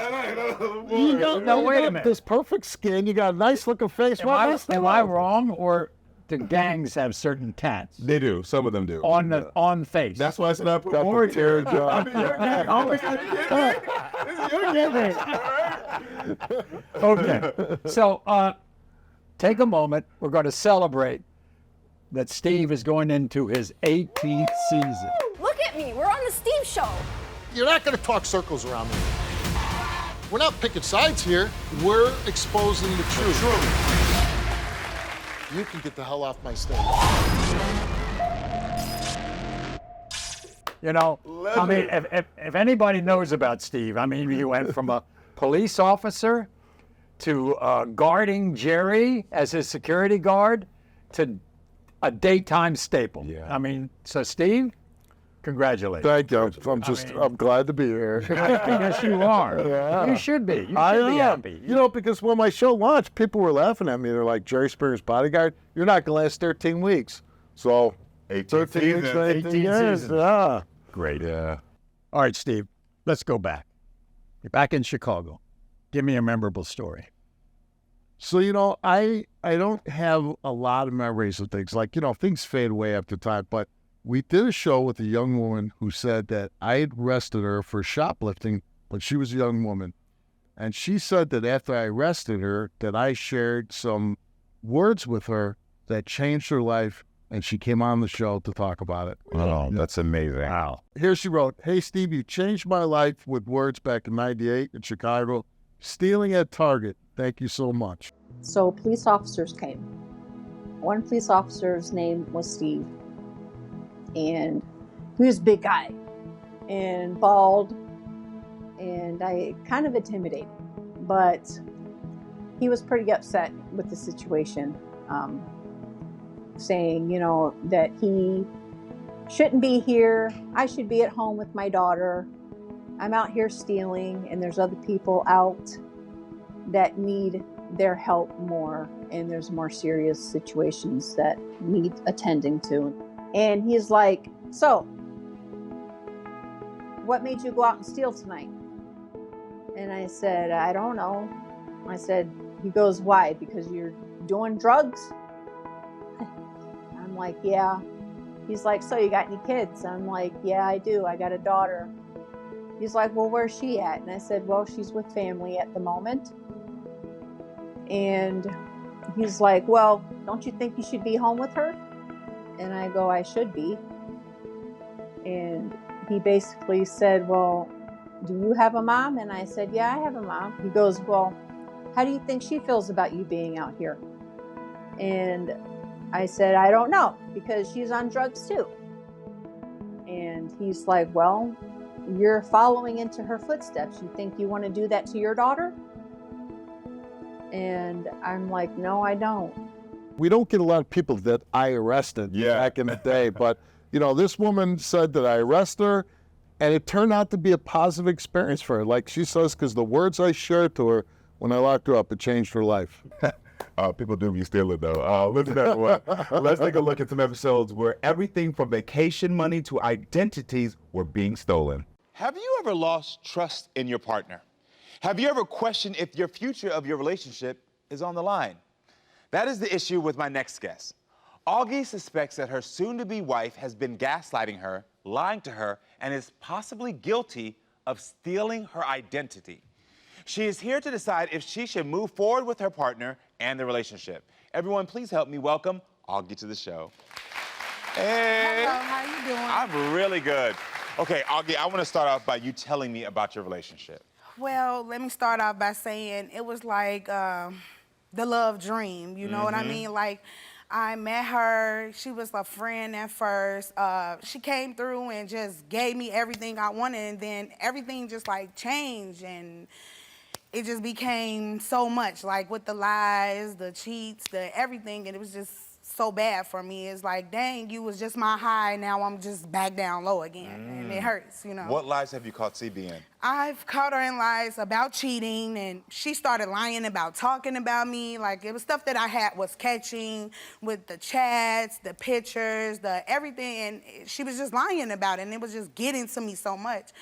What can you say, like, when someone is just, like, trying to lead you on with it? Gaslighting. Like, yes, gaslighting, and that's what she's doing the most. Have you ever seen it with your own eyes? Certain things that I went to go look for with evidence, that's what I know with my own eyes. Have you ever seen her kiss somebody else? Yes, I did, and that was so hurtful. It was so hurtful. Yeah. Like, it was so hurtful because you lied in my face, like, right afterwards. Like, I saw you do it. I saw you do it, and you lied in my face. Yeah. You lied in my face. Yeah. It's killing you inside. Yeah, it is. It is. I'm sorry. No, don't apologize for your emotions on this show. It hurts. Was she still married to someone else when y'all met? I don't even know. I found out about it while we were together. That was another thing, because you knew that I was married and I was getting a divorce. Why couldn't you tell me about your marriage? You know what I mean? So I found out about it, and then it was one of those, hey, well, it was just a civil union, and we were told that, you know, and we were told that we have to keep going back to get it renewed. So she was like, oh, I think I'm not married. But I'm like, wait a minute. When I went to go get married, they called it a civil union / marriage. Exactly. And that you have to get a divorce the way that I did, you know? And so that was the part that was like killing me the most. It was like, man, I love you so much. I love her so much, Karamo. I swear I love her so much. Do you see her? She's on my chest. This is her. You're supposed to get married, right? Yes. When? Well, we moving it again because, like, I don't know. I gotta trust you. It's steady stuff, just steady coming up, you know? Like, it's like one thing after another. I can try to get to one point, but then it's like I can't get to that next point because it's something else that's coming up. It's something else. I can see the pain. Why are you choosing to stay in this relationship? Because I love her. I love her. Your heart wants what your heart wants, and you can't help who you fall in love with. And it's like I got so much hope in her because of the person that she showed me she was in the beginning. Like, you showed me you was this person. What's wrong? What happened? What changed you? What's going on, you know? So you also believe that CB has stolen some of your identity? Yes. That's a big one. Yes. So what makes you think that? Okay, the reason why I think that is because I have the little protection plan on my credit report. It was a notification that came up on it. So this one makes me go look at it. Where it said that a mortgage was opened up in my name. And it said that it was an auto loan opened up in my name, too. Did you buy a new house? No, I did not. You got a new car? I have a new car, but not this year. And that's what's crazy. Okay. And then everything that was opened up in our name was everything that we talked about doing. So it was like, but it's not with me. I didn't do this, you know? And so when I brought it to her, she's like denying it. But I'm like, it had to be you. Who else could it be? It's time to hear from CB and get her side of the story. Everyone, please welcome CB. Hey! How you doing? Good, nice to meet you. Yes, please take a seat. All right. Let's get right into it. Yeah. CB, did you lie to argue in the beginning of your relationship? Yeah, I liked her, of course, being single is what I told her. I don't know, some people dealing with relationships or I was singling and mingling and trying to wrap up the things. You singling and mingling. You said No, you were single. I didn't. I said I was single, was you even messing with and I was someone? doing what I you wanted told to me do. no. No, I did. That's how single you was. I didn't allow her to know the things that I was doing. To keep her around. To keep her. Got it. Exactly. So have you ever done anything to regain her trust back? Yes, I have. I've gone through several things. I've let her hold on to my phone. We do everything together. But like that's it's stuff no that time. you was doing while you was cheating. Like No, it was not things I was doing It was while stuff I was that you was cheating. doing while you was cheating and lying. No. How was that supposed to make me feel Let me secure about explain having a phone? what I was doing because she's not all the way right. There's things that have been going on since we've been together. It was not always been the same, but it's like she's not the only person that's hurt from this. And the things that I've been trying to do to regain my trust back with her, it's like nothing's working. It's no trust. No one's safe. Male, female, Because how cat, can you dog. trust someone It's if no- they no doing the one's same safe. thing that It's they're not even a doing mustard seed with of you trust. when they was cheating and Yeah. lying? Like you whining and dining me. But You were doing that my when thing you were is, deceiving how me. can we grow and become any better? We keep pushing back our marriage and wedding and everything. But how can we grow if there's no trust at all? So one of the biggest things that she said is that there was a civil union that you had before. Yes. Have you looked into the civil union within the 4 years y'all been together? Yes, I did. I looked before we even, got invited out. Great. To the show. You looked into it. Have you rectified the situation and gotten the civil union dissolved? Yes or no? No, I haven't. But she's. So 4 years. It takes 4 years to get a divorce. She's still not divorced. So 4 years. But I'm still doing the divorce. But you knew It's the that I same was thing. married when It's the you same met thing. me. It's Because not like I hid when we came anything into the from relationship, you. I asked her, "Am I a rebound for this?" She got people out here thinking I'm stealing her identity and stealing from her. And ever since I've been with her, and from the first day that I met her, I've given to her. When Augie catches you in a lie, why is your response, go ask other people for proof? I only gave her that response once. And that was in the beginning of our relationship. When like I catch said, her up in anything, she this is tells everybody to try to make me look crazy. She says, ask her for the proof. Ask her for the proof. That's what she tells everybody. Because but you know what you did with the proof. You know what you in our did. relationship, when something would come up, she would address me. And I She would show have you her the proof. facts. The things she's been accusing me of lately, she do not show no proof. She doesn't show anyone any proof. I have admitted Why all y'all my stop wrongdoing. showing her I have things? admitted Ask her why y'all stopped showing her everything that things. I'm wrong. Why did you stop showing her proof? Why she stopped showing the proof? Mhm. She says I get rid of the evidence. It became to the point at first when I was bringing her the proof I get about rid of what it. she was She doing said to I me and deleted everything. video clips, she all kind of will stuff. take the proof, you guys. She will take the proof, and then she'll try to use that as, okay, well, she caught me this way. I'm gonna go about it this way this time. This is constant. You cannot tell me you're going to try to trust me. You're going to do this. You're going to do this. And every day, every morning, we wake up the same way. CB, let me ask you. We wake up the same way. You want to know what's waking up the same way is being hurt and embarrassed when people outside is walking up to you telling you they're having sex with your woman. They're having sex with your woman in my face. And you thinking it's funny. No one has ever told her that. No one has told me that. Okay. No one. So we wasn't at the gas station No and a one. person came up to me and told me that they had sex with you? No. No. It's So, not. because the thing is It's not that happening. I'm going to ask you clearly. Augie said to you, you stole her identity. I'm going to ask you point blank. Did you steal the identity? No. Why would she think that? And she didn't say that I stole her identity. She literally told me, I know about the loans, the home loan and the car loan and PPP loans for the business that you did in my name. And I told her then, where's the proof of this? She didn't show me any proof. I never said that's stealing my identity because I never gave you permission to do none of these things. I said that's stealing my identity because it's not you. You said it's not you. You said yourself. I'm not when worried you're about doing those things, that's fraud, and you're doing it, and you're taking my identity. She said, I'm to not do worried it. about the lying and the cheating. I'm worried about you stealing my identity. I'm worried about you doing these things in my name. And I told her, there's no proof of that. I've never done anything or any kind of loans that we didn't do together. What's at stake for you, CB, if you can't regain This is life. This is Augie's life trust? changing for me. This woman has came into my life. I fell in love.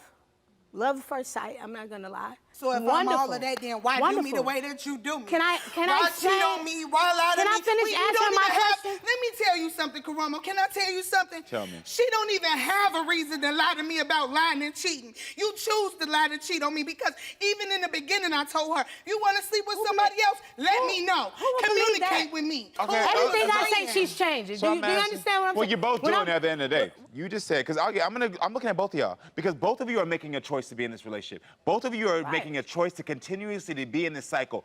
Both of you are deciding to continue to be damaged and not heal. Those are choices, personal choices you're making. They are choices. And the thing that I know about grown folks is that y'all can keep going back and forth, back and forth, and back and forth. Do you want to heal? Do you want to not be in this relationship? Because I also heard that you have two children. What do the children mean to you? They're like my own. Okay. They're like my own. It's like I had them, our youngest, we have a much closer bond. But the oldest, it's like it's not only that I've been trying to prove myself or regain trust back with her, but I have to do that with our oldest daughter as well. Because she's like her right hand, you know? If I hurt her, I'm hurting her. And I'm getting it on both sides. And what I'm trying to, I guess, prove here or get my innocence out here is that, yes, I started off wrong. I admit that. I was not completely honest in this relationship. I started off wrong.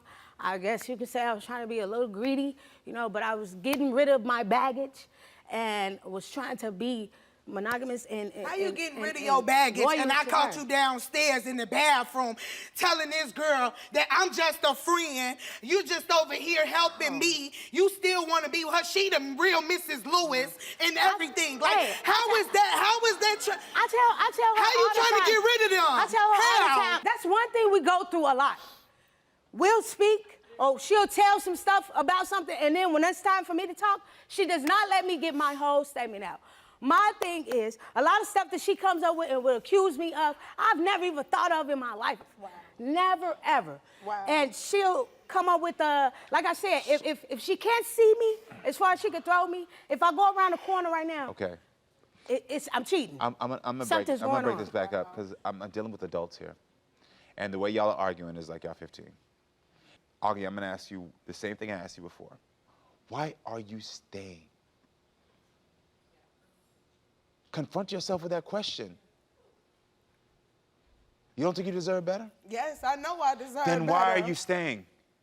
Because, like I said, I love her. Do you love yourself more or do you love her more? I love myself more. Then your actions aren't showing that.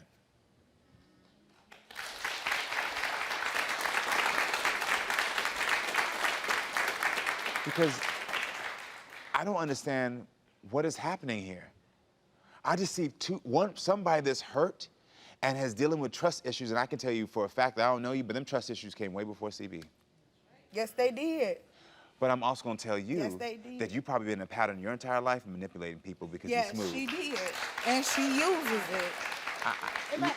If given the But she knew I opportunity had to trust actually talk to issues. you without being interrupted, then maybe you could understand me a little better. But that's the problem that we have a lot of times. But Even I if we promise you, explain my opinion of what I just shared with you is not based at all on anything she just said. I'm basing it on the language and the ways and the things that you said and you did while you were on my stage. Now, if you come to me and you ask me if y'all should stay together, the answer is no. Because this is unhealthy in every sense. And honestly, you two have to walk away from here. You two have to leave. But what I hate to see is two beautiful black women who are in love, fighting and hurting themselves. This is not healthy for either of y'all. It's not healthy for you, because you should never be in a relationship where you have to question and be over here on defense and say, prove this and prove that. What is that? What kind of life is that? My advice, end it while you can. Learn how to be friends and learn how to heal yourselves apart. I've had an ex's name tattooed on me before. It's all right, you can cover it up. On my 35th birthday, I had a girls' trip. And my money got stolen, $1,200. And I'm here to figure out who stole the money. Me and Kiana been best friends for over 21 years. Tiffany and I have been knowing each other for going on 4 years. Coco and I have been knowing each other 8 years. Dee Dee and I have been knowing each other for 7 years. Terrell, I just met her last year. So when we first arrived, it was only me, Kiana, Terrell, and Tiffany. Coco and Dee Dee was coming in the next day. I got there on day 2 of the trip. I was greeted by Tyronda and Tiffany outside with shots. So Tyronda escorted us upstairs. You know, then Tiffany, she come behind us a few minutes later. I took Dee Dee and Coco to their room. I left my wallet downstairs thinking I could trust my friends. Now let's go to the beach. So when we got ready, we hopped in Uber and we went to the beach We get to the beach. Oh, the beach is nice, it's pretty. So we go to the beach bar, order us some food. We sitting down, eating food, video recording ourselves, having a good old time, you know, having drinks, cause you know, I'm about to get my drink on. We vibing, the atmosphere great, but when it was time for me to pay, I checked my purse and it was only $29 in there. And I had $1,200. So I'm like, where the hell my money at? Like, what you mean your money gone? I know for a fact I had $1,200. Oh, here go Tiffany. Oh, here you go with that drunk. You always drunk. Like, why is you doing all that? I don't even drink. I had a shot, not even a whole shot. She said her money is gone and you already ready to just act all out like it's your money. It's not even your money. So me and Kiana went back to the house and I checked everywhere. The money wasn't there. So me, Didi, and Terrell and Tiffany is at the beach. So we sitting at the beach, chilling, talking to see what's going on. Tiffany get on the phone, calling her mama and her sister, like it's whatever, she gonna fight, whatever, she ready to pop it off. So I call Tyronda like, hey, what's up? Like, cause Tiffany seems like she wanna fight you. Somebody stole my money and you wanna fight me about my money. I said, go ahead and check our stuff now while we not there. Go ahead and do a search now. No, I don't want to go through y'all stuff. I said I would have went through everybody's stuff. Like, no, baby. When I realized the money was gone and it wasn't in the house, I felt like crap. I couldn't trust nobody I brought to spend time with me on my birthday. So the next day, Tiffany and Terrell is downstairs. Terrell already got her bags packed. Tiffany felt like we was talking about her, so she was like, oh, I'm finna go. Y'all up there trying to make it seem like I stole her money. I'm leaving too, I'm out. Tiffany didn't even tell Tyronda that she was leaving. Her ass was out the door. So everybody still been talking to me. Only person I haven't talked to is Tiffany. And we was talking every day, all day, 24/7. And it ain't been the same. Tiffany said that I was in Tyronda's ear telling her that it was Tiffany. Like, bitch, are you delusional? Everybody else was saying it was your ass, and I the only one had your back. Everybody gonna take a test. Tiffany, Kiana, Coco, and Didi, so I can figure out who stole my money. I feel like because you was moving weird, Tiffany, that you probably got the money. This is supposed to be my 35th birthday trip. I supposed to have been in Jordan with my friends. We were planning this trip over a year. It just went crazy because someone stole $1,200 from me. No matter how long I've been knowing anyone, I just can't trust nobody at this point. So, Tiffany, I guess everybody's wondering when you're going to give the money back.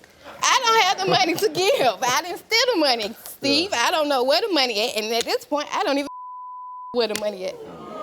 Why does everybody think you took the money? Because I did leave the trip early. I left the trip the third day, the morning of. I don't do the weird. I don't stick around with nobody that steal. None of that. I don't even associate myself with that. So once somebody stole her money, it's time to go. Like, I'm in Puerto Rico. So you flew all the way to Puerto Rico, and you only stayed for 3 days? I stayed for 3 days. Yeah. I'm not finna sit around and be around with people that's stealing from friends. Like, who does that? So once we go home, Kiana and Ty still, you know, looking for the money. And at this point, I'm just like, hey, you want to go through my luggage? I'm the only one at this point that opened my luggage and pulled all my stuff out. Like, do you want to go through my luggage, sis, at this point? So she goes back upstairs and she's crying and all this other stuff. I understand you crying and stuff because you lost your $1,200. So at this point, I'm like, well, maybe she want her chicken wing because she do like to eat. I said, let me go take her wings up here. Maybe she'll, serve her up some of that liquor and she come to her senses and stuff and we could talk about it.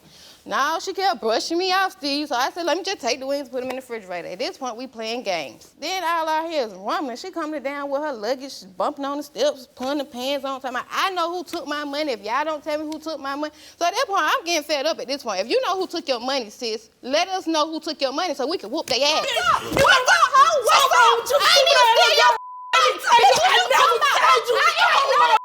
Ain't none of that. I never told you. Yes, you did. All y'all play that. You got to all y'all play that. You. The only thing about you left me home.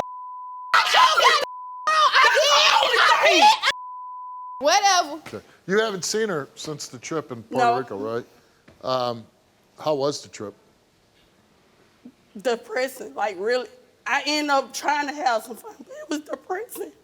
Yeah, because you got a lot of money. Yes. So you had $1,200 in your purse? Yes, I did. How did you discover that it was gone? Well, we got to the beach, and I was about to pay for my food, and I was like, my money gone. Tiffany, bitch, you must be drunk. Ain't no money gone. Ain't nobody stole. You must have lost it and all this and that. I never said. I didn't even say that. Okay, let her talk. Let her The talk. hell? Go ahead. Do you have your No, go time? ahead. Talk to me. Talk to me. You brought me here, not me. Okay. You I had never all said the time she to got it. I sway. never said. I just said, my money gone. Me and Kiana left and went back to the house and checked. But I know for a fact I had my money. That night before, we left the old house. I counted my money. That morning, I counted my money. When So we you got knew to the new the house, money was gone, and even though you went back and looked, you kind of knew, like, I'm not Yeah. going to find this money. You brought my name. You the one who told You her to brought the my money. name. Okay. Let her talk. What's up? What's up? What's up? Your What's name's up? relevant. What's I don't up? even speak on your name. No, What's up? y'all don't even stand these hoes. If my name is irrelevant, why did when that lady you? Why you put my name in it? Why you put my name in it? Delusional. How was your trip in Puerto Rico? My trip was good. You liked it? I had a good time. Yeah, and what made it... How did you have a good time? Cause I had money. Yeah. Taronda, we've been knowing each other for over 20 years. And you know I would never, ever take anything from you. I just came to let you know that and to get to the bottom of this. Now, both of these women come on the stage and they say they don't believe that Tiffany stole the money. But you kind of feel Tiffany did steal the money, right? It's not really that. Like, I want to believe she didn't take it either. Well, of because- course, nobody wants to believe that she took it Right. because friends stealing from friends is a terrible thing. Right. But you describe a situation where it's a little suspicious. It is. So she's creeping down the stairs, but you're thinking she already had the money and she wanted to put it back. After the next day when the other girls told me she had her charger already, I was like, why she lie and say that she was looking for a charger? Right. So it just got me thinking, like, why was she sneaking down the stairs? First of all, if you're getting a charger, you're not going to have a reaction like you got busted Right. looking for your charger. And then she went right back up the stairs. You were saying that she was having financial problems before she came on this trip. Yeah, you know what? I didn't even think about all that stuff until after everything happened. And she was telling you she was having these financial the problems? first day, yeah. What when we was at the first Airbnb. Again, exactly what did she say to you? So she was like, yeah, I'm facing an eviction and I didn't pay my car note just to come on this trip. And I was like, what? Who would do that? Right, like that's crazy. Did you take them as some cash? No. How you doing, Terrell?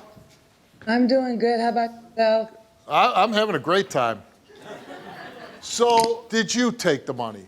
No, Steve, I did not take the money. Do you know Tiffany first pointed the finger at you, saying you took it? Yes, I was told that after that they got back off the trip, and when we was at a cheer practice, they had told me that Tiffany said that. Yeah. Did you leave the trip early also?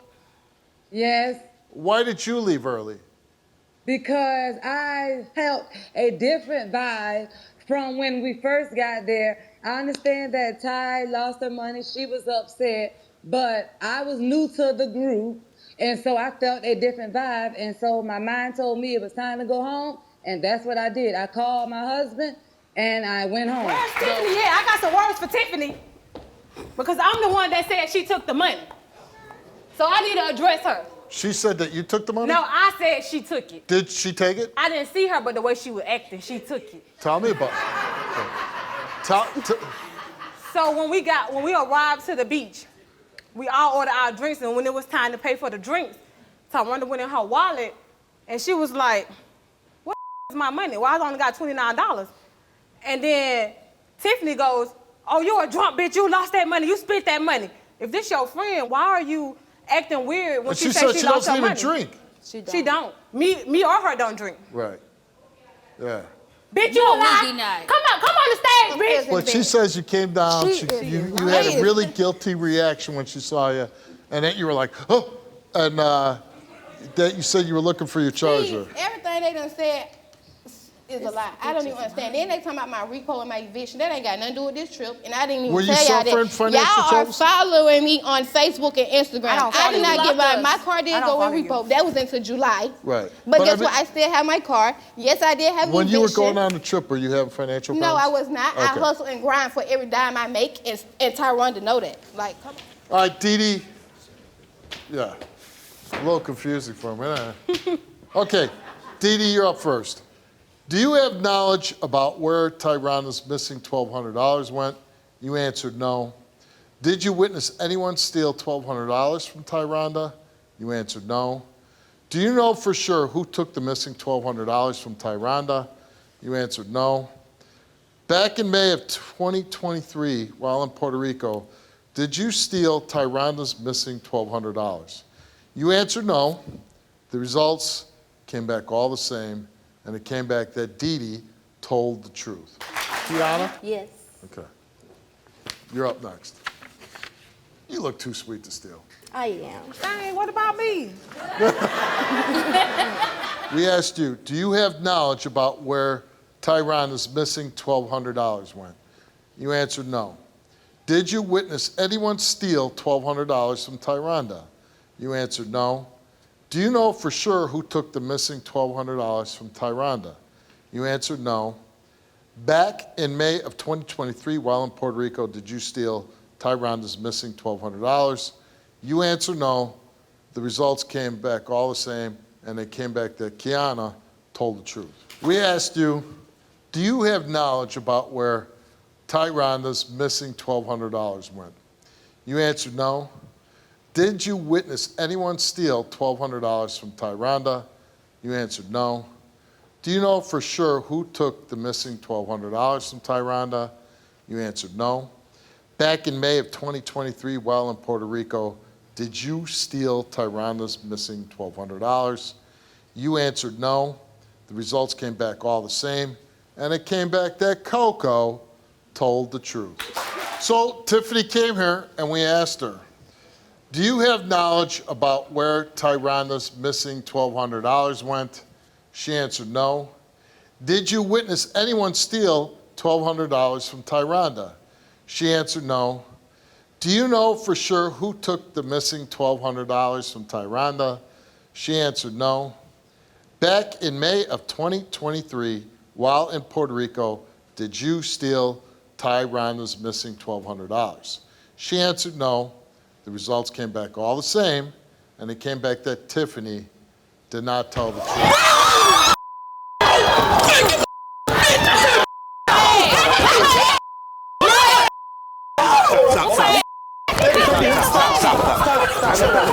I did not steal this girl money. Okay, but you understand, I wouldn't do that to you, right? I never met you. Why would I pick you out of all these girls? I pick If you. I stole her money, where's the money? We can go run. We can go run my bank statement. I would We guess can go that you run all spent of the that. money. I did not steal no girl. I Okay. did not steal Okay, Tyron the money. okay, it's cash. I did not steal your money. It's $1,200. It's not the end of the world. I know it sucks, but it's not the end of the world. You're all moms, right? Yes. Don't do anything stupid so you get put in the trick bag. You know what I mean? Yeah. Don't do that. You know, you just go on with your life. And you know what you do? You make sure you put yourself in a position where somebody can do that to you again. Yes. All right? I just want to say this, Steve. I told her from the get-go, my first day meeting her, I said I ain't like her. And when stuff was coming up missing from the cheer team, I told them she was a thief. Mo, she exposed herself today. Good luck to you. Let's welcome Deja to the Maury Show. Now, Deja is a hardworking mother who is raising 4 grown children who she loves with all of her heart. Unfortunately, Deja believes at least one of her children has betrayed her and stolen money from her. Now, we're not talking about, pinching $20 from your parents' wallet. Right. We're talking about over $5,000 in cash. So this is a real-life whodunit, and everybody is a suspect. Right. Watch. I've always dreamed of taking my family on a perfect vacation. So over 10 years ago, I started saving some money. I got a jug and filled it with loose change and dollars whenever I could. It had to be at least $2,000 in there, if not 3. And this wasn't the first time I've been stolen from either. 2 years prior, I had $3,000 worth of my tax money taken from my drawer. The worst part of all of it is that the 4 suspects live under my roof. My 20-year-old daughter, Lena, my 19-year-old stepson, Malachi, my 18-year-old son, Javarius, and my 16-year-old son, DJ. I tried to do something nice for my family, but it backfired. You can always make more money, but it's almost impossible to regain someone's trust. So, we have given polygraph tests to all 4 of your children, Deja. 20-year-old Lena, 19-year-old Malachi, 18-year-old Javarius, and 16-year-old DJ. All right, so let's go through each of these kids one at a time. Your oldest daughter, Lena, right? Yes. Okay, what motive would she have? I don't think she has a motive, but I'm at the particular point to where everybody is guilty until proven innocent. And what about Malachi? Is there anything about your stepson, Malachi? Okay, well, one day, Malachi came home shortly after my money was taken, and he came home with new clothes and shoes. It said his biological mother purchased them, so he looking a little suspect. And Javarius, you're next? Javarius likes to floss. Javarius likes to be the flashy, oh, I got stuff, and... And now the youngest, DJ. DJ, my pretty boy. So, you know, for him to hold some cash and floss for the ladies, that's him all day. Okay, all right. So let's go back. 2 years ago, what happened that you now question your 4? I had $3,000 worth of my tax money in my drawer. Right. All of a sudden, I Cash? Cash. Hundreds. In an envelope. I go to my drawer to try to get the money one day. Gone. All of it. When I tell you I tore that drawer up, I looked high and low, behind, in the cracks. Nothing. Did you talk to them all about it? Yes. Each one of them? They all denied it? They all denied it. Now, your jug, your so-called jug, your jar, you were saving all this money because you wanted to take everybody to Disney World. Yes. Right? Yes. Always. So where was the jar? Where was the jug? Where did it sit? Well, it first started off, there was the jug, it was in the closet in the living room. Right. Money started dwindling out. Little bit. Little bit by little bit. Once again, deny. Right. So then I moved the jug to my room. Right. Put it in a new spot underneath my jewelry box. All of a sudden, you know, you don't put change in a drawer, in a jar all the time. You only put it when you got loose change or whatnot. I go get ready. Yeah, I go get ready to put some money in there. Right. Gone. Gone? The whole jug gone, Maury. It's the whole thing was gone. The whole thing is gone. And you think there was at least a couple of $1,000 in there? I have been saving this since my kids were small. We was going to Disney. Well, what's going to happen if you find out one of these kids did it? They're my kids, Maury. Right. I'm going to always love my kids no matter what. But you think this will embarrass them enough? Yes. Okay. I do, and I have answers, and I know how I can, you know, push back and what I'm able to do from here on out. Okay. We're going to bring your kids out one by one, all right? Okay. Okay? First, here's your oldest, Lena. Lena, come on out. Hi, Lena. How are you? Nice to see you. Have a seat. You love your mother? Yeah. Do you have anything to do with that money? No. Nothing? No. How about the fact that your mother thinks it might be you? You upset about that? A little bit, because I don't steal. Right. I love my mother. You think one of your siblings did it? No. You don't think I don't so? know who You don't would know take who? it. No. All right. Next up, Deja, is your stepson, Malachi, all right? Here's Malachi. Malachi, come on out. Hey, Malachi, how are you? Nice to see you. Good to see you. Have a seat. Malachi, you love your stepmom? Definitely. She's great, huh? Wonderful person. Do you have anything to do with this missing money? Not at all. Are you upset that she might be... A little irritated. It's irritating. Yeah, I just got I irritated just from don't you understand about how money just got legs and just got up and just was missing. That's my thing.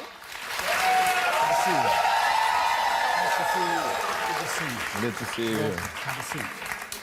Javarius, you love your mom, right? Of course. You feel strange being out here? Yeah. I think all y'all should feel strange being out here, but once again, my money is gone. Do you have anything do with the missing money? Of course not. You think any of your siblings had anything to do with it? I don't think so either. You think it might have been an outsider? Possibly. Well, now we're going to meet the youngest, DJ, the 16-year-old. Here's DJ. Nice to see you. Thanks for coming. Have a seat. DJ, your mom might... You like this good-looking kid, huh? He's my pretty boy. He's the pretty boy, huh? DJ, you have anything to do with this? No, sir. You're 16. I mean, what's this accusation do to you? If I stole money, I would not be asking for money every time that I need it. I mean, it makes sense. But my whole thing is I give my kids everything. My kids don't ever have to ask. All they gotta do is ask. They don't never gotta want. That's just me. That's the type of person that I am. Okay. So, Deja,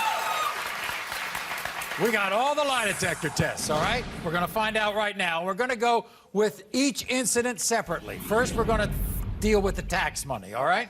Okay. Lena, did you steal your mother Deja's tax return money? You said no. The lie detector determined you are telling the truth. Malachi, did you steal your mother Deja's tax return money? You said no. The lie detector test determined you are telling the truth. DJ, did you steal your mother Deja's tax return money? You said no. The lie detector determined you are telling the truth.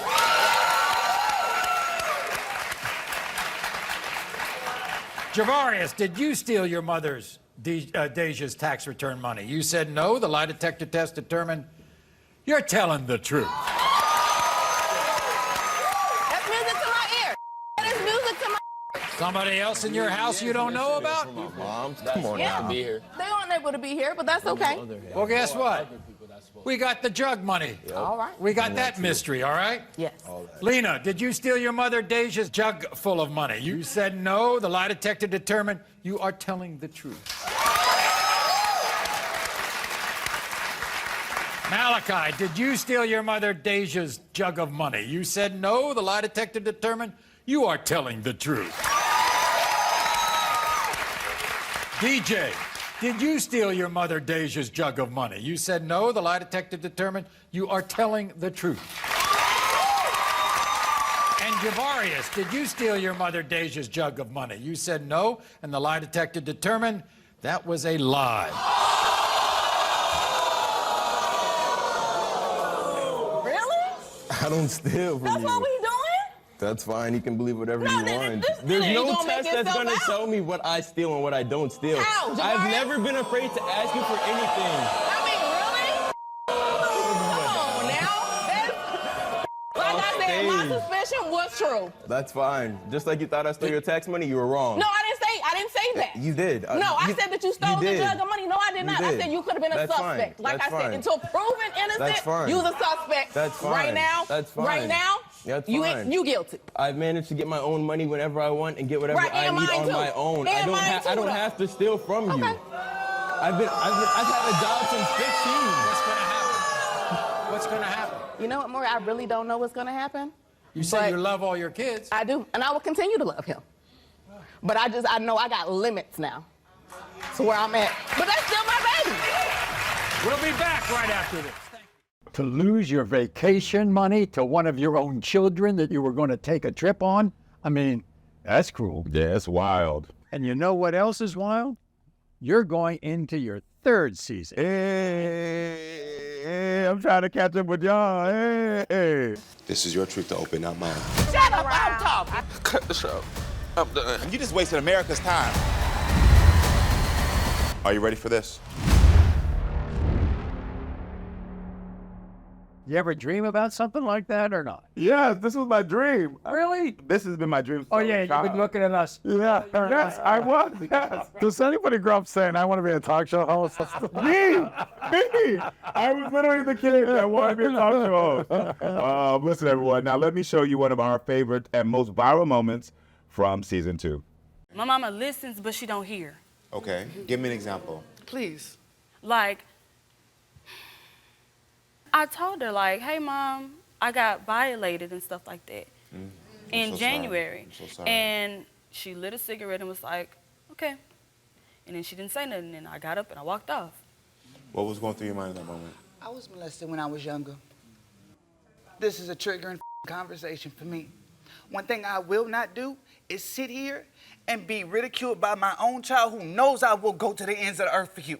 You know it. Mama, no, I didn't listen. say, no, You just said your piece. Now listen to me. And the reasons why I didn't say nothing, because you know this already. If you felt like you needed more help, I'm not the one to help you with it, because I ain't done with my own healing. And you know this. This is not something I hear from you. So if you needed that healing, what you should have did was got yourself some doggone professional help, or reached out to me and said, I need professional help. So how the hell am I supposed to help you if I can't help myself? Wow. Woo. Intense. Intense, real emotions. I'm talking about, I mean, we got a lot more of that coming season 3, which I'm most excited about. Good for you. Yeah, thank you. Something else on our shows have all been covered. And you know what it is? Age gap relationships. I mean, my wife's 7 years younger than me. I mean, is it just a number age? What do you think? I mean, me and my wife are 7 years apart. So, my partner and I are 10 years apart. There you go. I mean, we all the older in the block. Yeah, we're all the oldest ones. Let me tell you when it becomes important. When you get very old and they're young and you're old. But you know what? I think when you with somebody a really long time, I don't think age gap really matters. You know, like you've been together that long, and you know, we obviously been with our wives a very long time. 7 years is nothing, I feel like. Yeah, I think once you start hitting like 13, 15 to 20 years apart, I think there's an issue. Yeah, I think that becomes. You mean with old guys and trophy wives? Yeah, yes. And we have plenty of those. I have plenty of those. All right, so we've got age gap shows, right, and age gap relationships. Take a look. This is Tammy. Welcome, Tammy, to the show. Now, everybody, you got to understand, you got to listen to these ages, okay? Tammy's 45. And now, you know, you always don't choose who you fall in love with. And Tammy admits that's exactly what happened to her when she met 29-year-old Justin. Now you got to subtract, because they've been together almost 15 years. She's 45, he's 29. You do the numbers. There are some shocking twists to the story. Number one, Tammy met Justin because Justin was dating Tammy's own daughter, Summer. Number two, the reason they are all here today is because Tammy fears that Justin is cheating with various women, including her daughter, Summer. What? When Tammy started dating her daughter's ex-boyfriend, Justin, she knew it was wrong, but in her heart, it felt so right. I didn't mean to fall in love with Justin. It just happened. Yeah, Summer was with him first, but they were just teenagers. Tammy and Justin have been together for the past 14 years. Tammy fears that her daughter, Summer, is seeking revenge and sleeping with Justin. My daughter, Raven, told me she's seen Justin and Summer making out on my couch. I get sick to my stomach when I think about Justin sleeping with my daughter and possibly other women. This family is at war. Summer is and has always been jealous of the relationship I have with Justin. I'm tired of my daughter dressing inappropriately in my house in front of my boyfriend. Justin was my boyfriend first. My mother stole him from me. I did not cheat with Justin. I hate him. Justin and my mother ruined my life. I don't know what love is, and I blame them. My mother's going to learn that Justin's a cheater, but it's not with me. Someone is lying, and only a lie detector test will uncover the truth.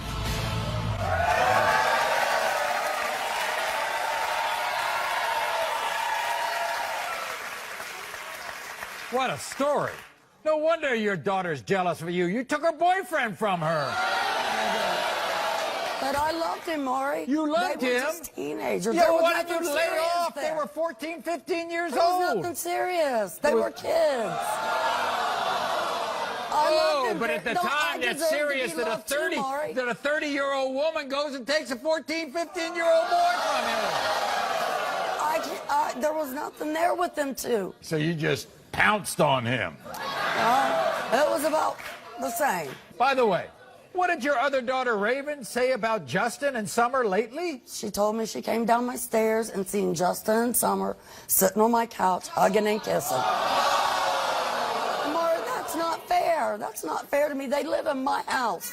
I love Justin with all my heart. I love Summer. Summer says she didn't do a thing. Maury, Raven, my daughter, took her right hand and put it on the Bible and swore to me that she seen Summer and Justin on my couch. Well, guess what? We got something better than that. We got a lie detector test.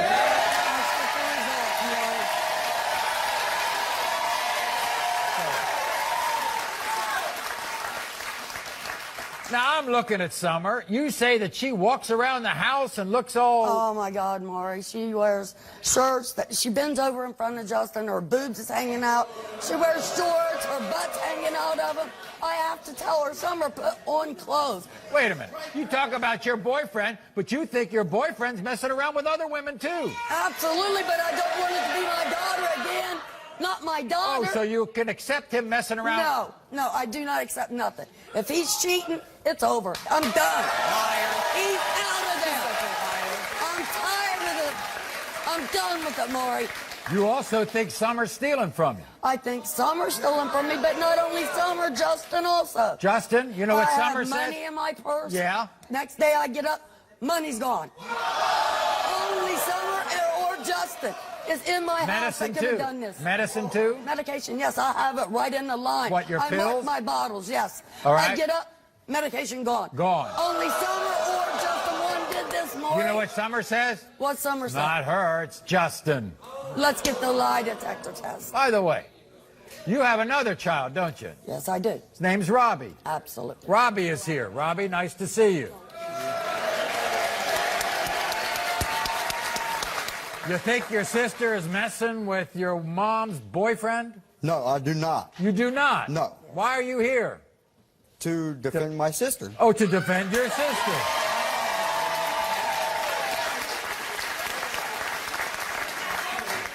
You think your mother has messed up your sister's life by taking her boyfriend? Kinda, yes.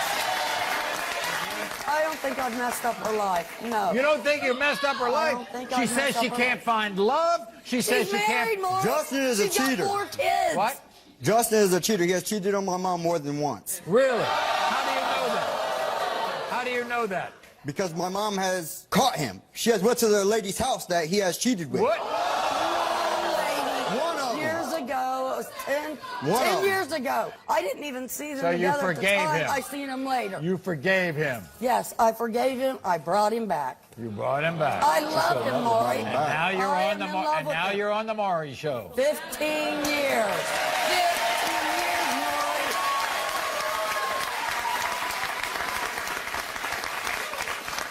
How you get along with your daughter? We don't get You along. don't get along. Everybody, here's Summer. Summer, come on out.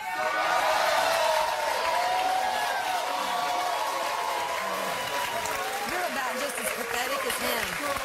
You're pathetic. Yeah, really. You're both pathetic. You're ridiculous. Wait till you see. Wait till you see Well, you're about I to wanna- lose a daughter and grandkids because you're nasty. No.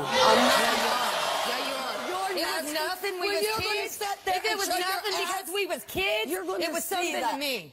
Oh, it was But do you care? Yeah. No, you don't. I raised If you you like cared, by myself. if you cared, you wouldn't have kept him around 15 I love years. you, and I 15, deserve you to don't be love. loved. Yeah, I love you. Well, how about I go sleep with the one you Well, lost your virginity how to and about- bring him around you for 15 Why years? don't you get the lie How you gonna detector feel that? test? Get Let's it. see who's Yeah, lying. let's get it. How about your other sister saying that they saw you making out She's the with biggest liar. Shit. Everybody's Everybody's gonna go to lying. hell. Everybody's She's gonna go to hell lying, just but like you, right? Just Everybody's like you. lying, but you. You're both gonna go to hell. No. Watch and see. It ain't your right to say I'm and going to see. hell. As to your sister Raven, she says she saw you cheating with Justin, and Raven couldn't be here, but I want you to listen to her account of what she saw. I saw my sister Summer and Justin kissing on my mom's couch. They need to stop lying. I'm sick and tired of Summer always hurting my mom. She steals her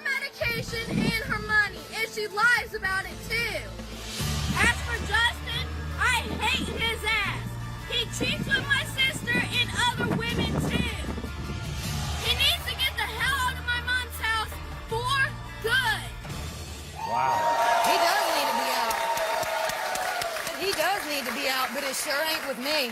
And I'm not a thief. She didn't raise me to be a thief. Right. And I'm not a liar. Lying's I was raised not to lie, and I was raised not to steal, and I don't do either one. Well, we're gonna I gotta see. give her that. We're gonna see that, Summer. You believe that Justin and your mom ruined your life. Yeah, I do. How'd we run your life? Well, how about you be 13 years old and my grandma sleep with your man? I lost my virginity to him.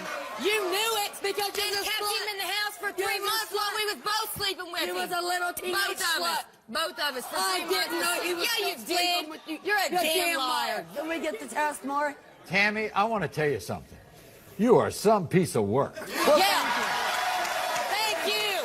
Thank you. Finally, someone else sees it other than me. I deserve to be loved Well, just guess- like Maury, you. I lost my virginity to Well, that guess man. what? I can't wait to meet Justin. Here's Justin, everybody.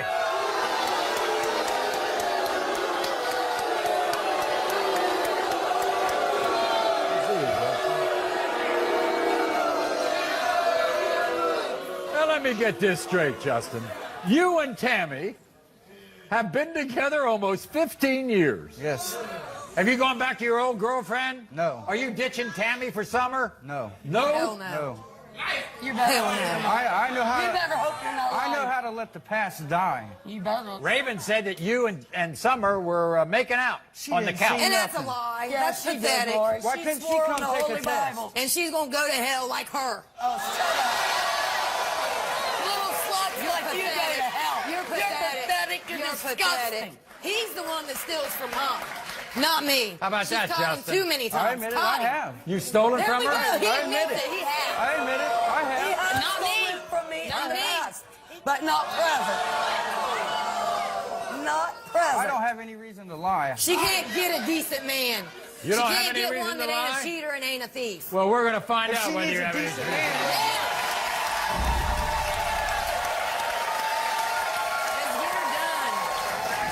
Because I got 2 lie detector tests. One for Summer and one for you, Justin. You ready? That's right. Yeah. We're going to go to Summer first. Yeah. Have you ever stolen money or medication from your mother? You said no. The lie detector determined you're telling the truth. Thank you. Thank you. I'm sick of you. I'm sorry. No, I'm done with you. I'm done. You I bring wanna me tell on you I'm TV sorry. and call me a liar and accuse Brought me me of on him. TV You know because why? I Because you're didn't know. accusing me of this nasty. Even tell me. I love you. I'm sick of no, I you wanna- love that nasty. I love him He slept and with I me. love you. He slept with my.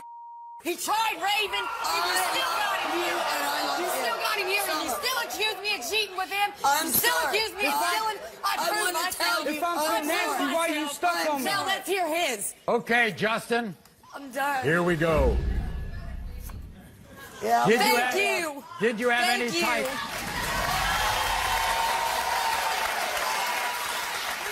I'm so Did sick you of have it. any type of sexual contact with Summer the time Raven claims to have seen you making out on the couch? You said no. The lie detector determined you're telling the truth. Damn right he was. Damn right. That's right. Ooh. I don't have nothing to hide. I don't have anything to hide. Other than what Tammy already knows about, have you had any type of sexual contact with Summer while in a relationship with Tammy? You said no. The lie detector determined you're telling the truth. What? What now? I don't What have now? nothing to Yes, lie there's about. your lie. What do you lie about? He has just lied to me so much. It was hard to believe that he wasn't Forget cheating on about me. him. You want to apologize to your daughter? I told her. No, I'm sorry, Summer. I'm sorry. good. No, you're not. I love you. No, you don't. I love you, No, Summer. you don't. I You love proved you. it for 15 I raised years. 5 kids by myself. Yeah. I deserve to be loved. I Find deserve someone to be that I loved slept too. with. There's your love. Tammy, don't There's you want to your hear love. about Justin, whether he's been true to you?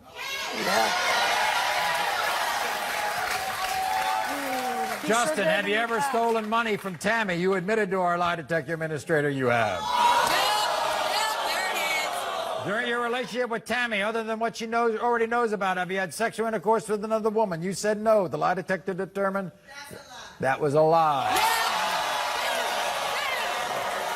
Not me, though. When I was She taking know the you test. slept with. Hold on, Ralphie. Damn lie. He had had significant reactions to cheating on her throughout the relationship. I see. Have you ever had sexual intercourse with Tammy and another woman on the same day? You admitted to our lie detector administrator you did. Did you ask him at what He's age? a dirty dog. Do you know it now? Do you know it now? He's a dirty dog. They were all ones I know about in the past. We can't hide behind Wait a second. Are you trying to break this up? No. Are you trying to say, am oh, trying if to it get- was back then, but not now, it's okay? No, Or if I'm it's saying back when he was a 14. little- I knew he cheated on me when he was 14 with someone. I'm talking about. Did you hear what he just said? Do you understand the English language? Throughout. She said throughout the relationship. There you go. Maury, even Tammy, you only have one thing to do in your life from now on, as far as I'm concerned. And that's get rid of Make him. it up with your daughter. Make up with your daughter. We'll be back after this. People call me a child bride because I got married at 14 to a 22-year-old.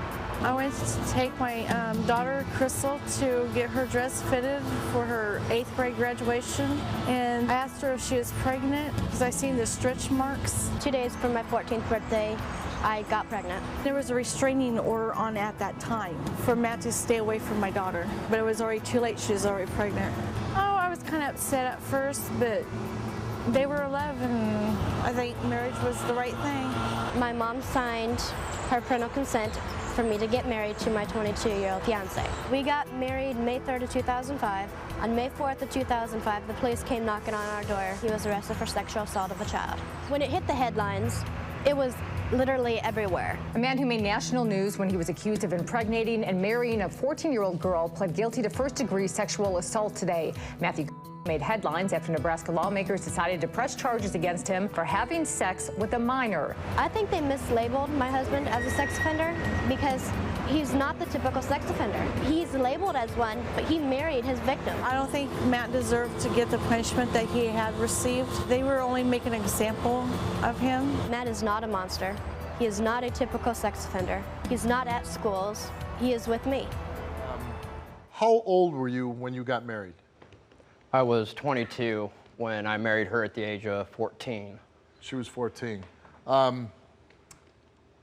Any thoughts running through your head? I'm 22, I'm dating a 14-year-old, I'm gonna marry a 14-year-old? At the time I realized, and still do, that it was wrong. Years on end, how people couldn't understand how a grown man could be with somebody so young. And it was one of those love at first sight things. Love at first sight, though, but when you first met her, she was 6 years old.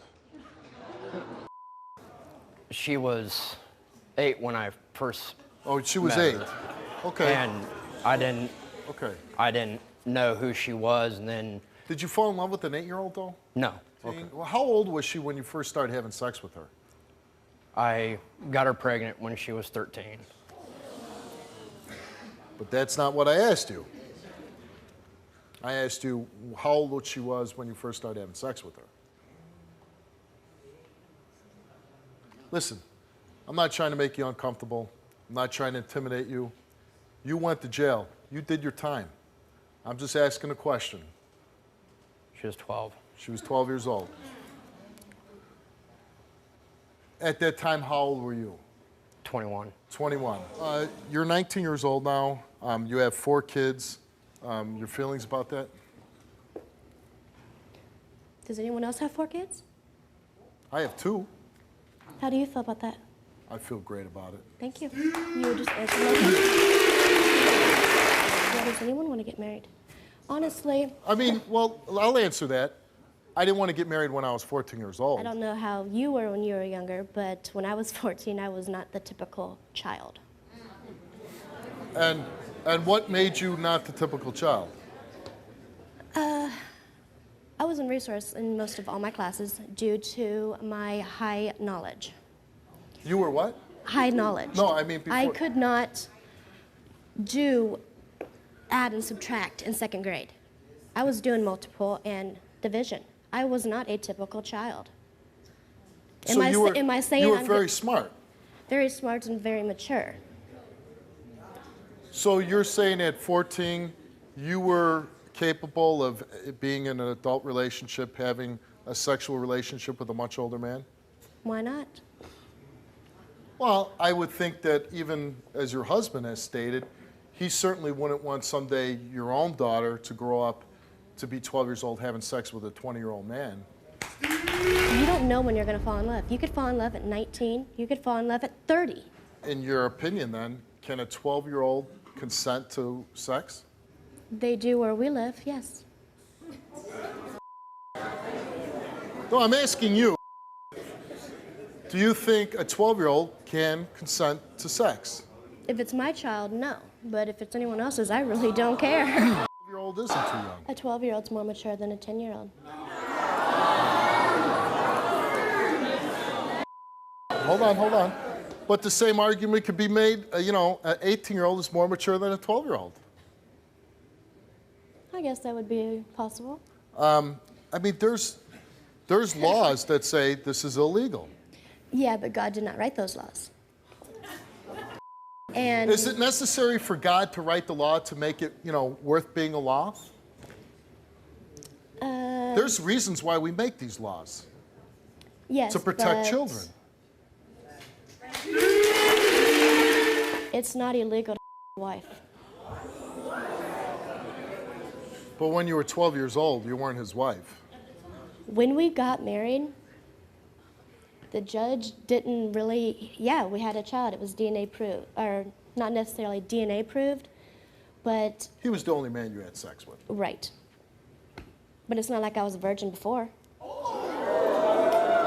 Some people would say that by entering into a sexual relationship that this is rape. They did say that. But in your mind. But it's not the truth. If not in ours. If you guys, the show's over, you go back home, Matt's walking down the street, he sees a 12-year-old girl, he starts talking to her. That would never happen. Well, if it did. It would never happen. Well, it It's happened not, once before.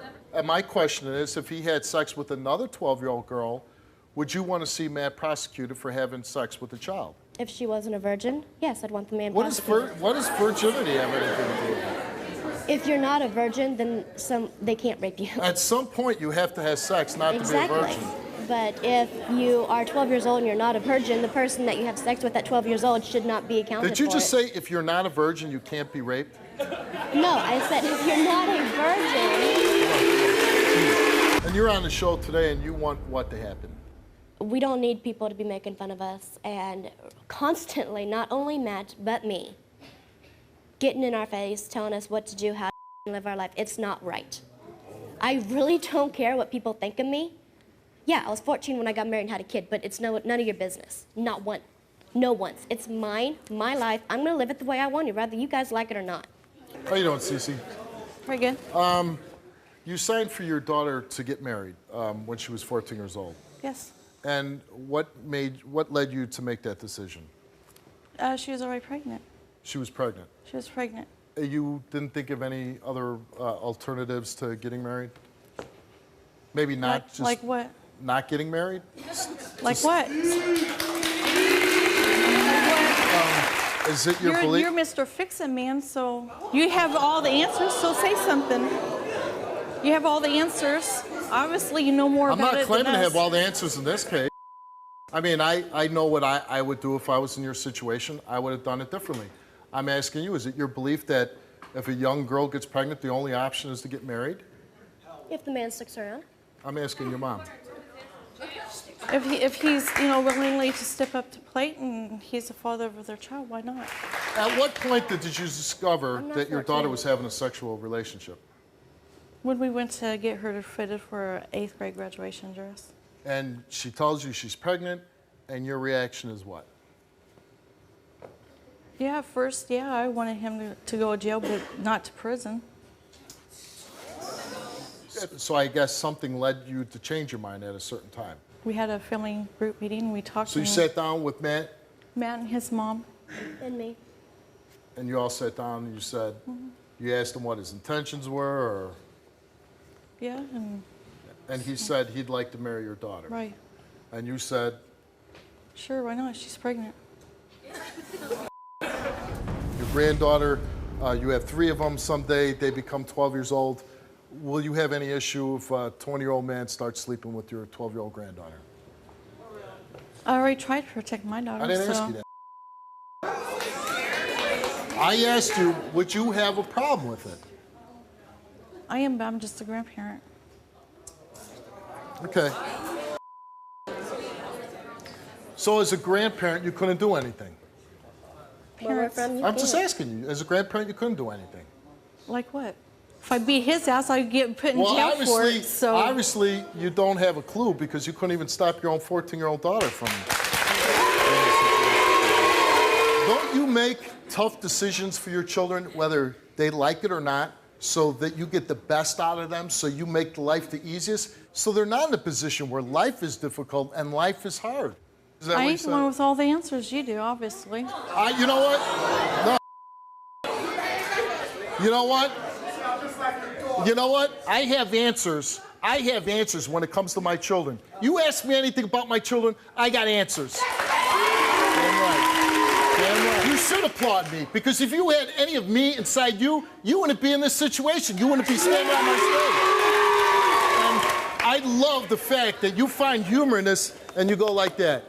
You find that humorous, Yeah, and if that makes you feel better, I hope that makes you feel better. I don't know how old you are, whatever, but you've had enough lifetime to learn how to be a responsible parent, but you haven't learned that lesson. And I have neither the time or inclination to teach it to you. So you, ma'am, can get the hell off my stage.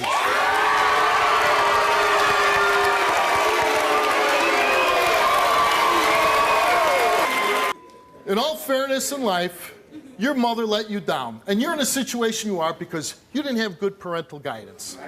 Your mother failed you. The fact is, though, you're living your life now. And I wish you no harm, and I wish you nothing but the best.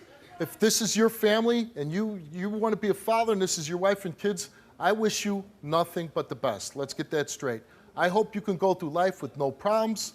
I hope and pray that you will stand up and make the tough decisions for your children that your mother didn't make for you. Good luck. It's been a long time. Hey, man, Crystal, welcome back. How have you guys been? Been doing pretty good. For the most part. Yeah. When you look back and you watch that tape, what runs through your mind? Sadness. Sadness.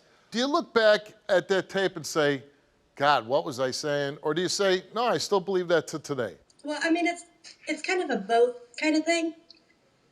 I didn't have a dad growing up at all. No.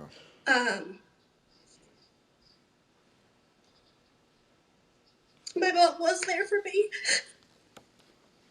You're very emotional right now. Is there a reason why? My mom passed away. Oh, I'm sorry to hear that. Oh, you're not a registered sex offender anymore? He served his time. Yeah, just because I asked, because when we did the show, it said that you had to be on for 25 years, but obviously that got cut short, right? Yes, it did. It did, because we no longer live in Nebraska. With us living in a different state, we have to go by their laws. Did the new state take your kids away? No.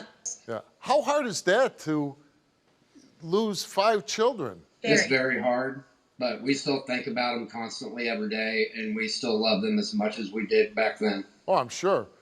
Do you get to have contact with them? No. No. The 5 we don't, but we do still have, we have 2 at home. Right. That we get to hug and kiss every night before bed. How hard is that for you, Crystal, not to have those 5 babies in your life? Very, very, very difficult. What was that like when they took them away? As if I couldn't breathe. Do people now, 13 years later, do they know who you are? Do you still get a hard time about your relationship? Unfortunately, yes. We do, to those who still remember. Yeah. Or even the ones that don't remember.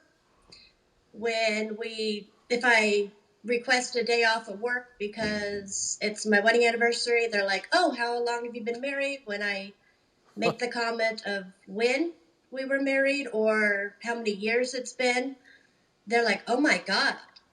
Well, I didn't even think about it. Yeah, I was going to say, Crystal, I didn't even think about that, but if you're, 32 years old and they say you've been married for 18 years, people can really do the math pretty quickly then, huh? Oh, yeah. And they give me all the time. It's like, hey, look, it's been 18 years. Drop. Yeah. Well, you guys are Like- together. And you're certainly of legal age now and have been for quite some time, and you guys are still together. So I'm guessing there's an undeniable bond there. Do you plan on having any more kids? No. No, we have each reached the end of the road, so to speak, with kids. Like, we've got one of each at home. They're perfect. They're healthy. There's 4 years difference between the two, so there's a lot of fighting. So we're good.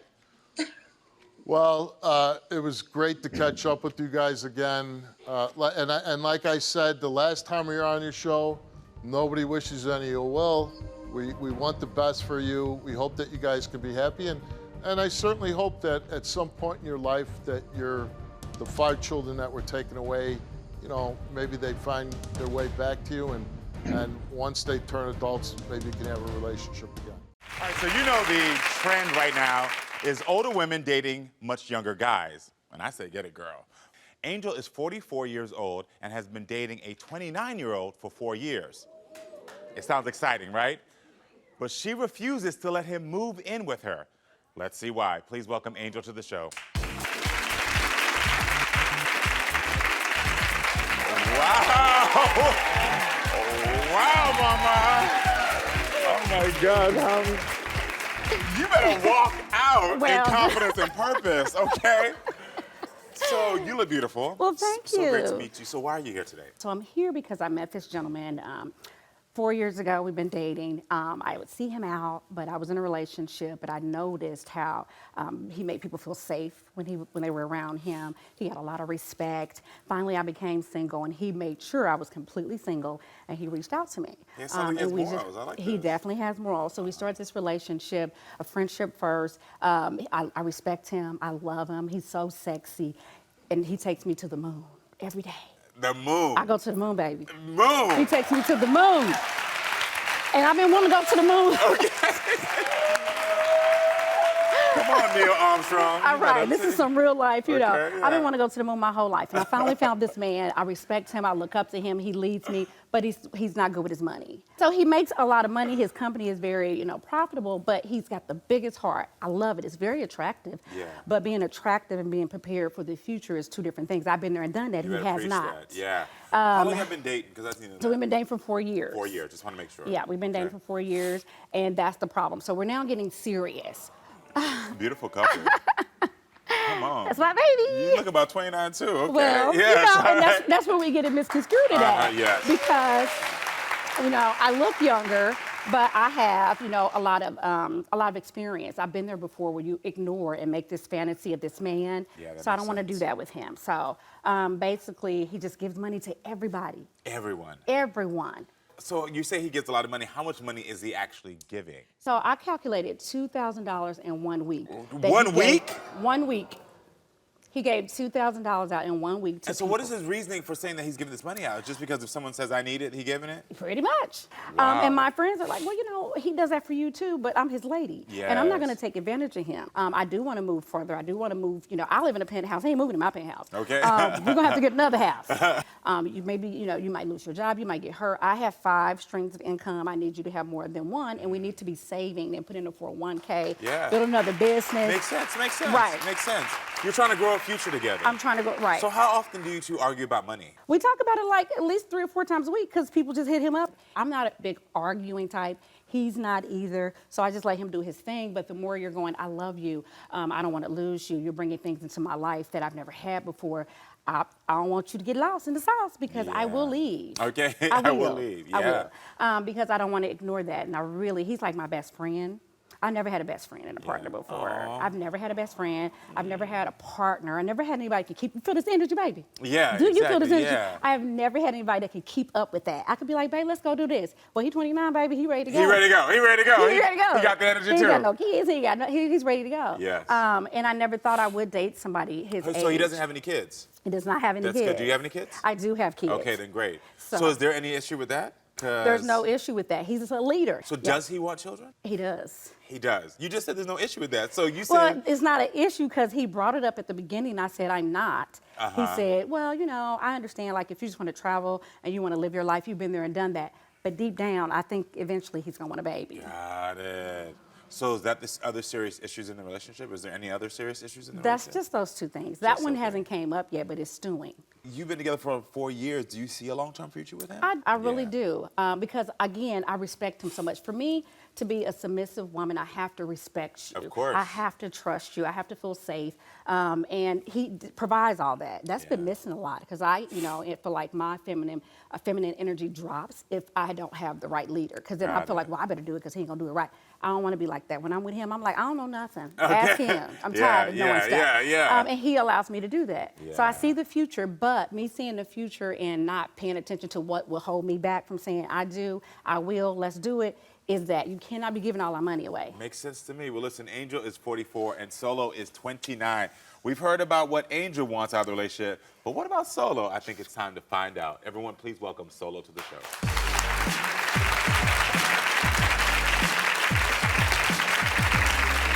Y'all talk How's it going, man? How you doing? Doing pretty good.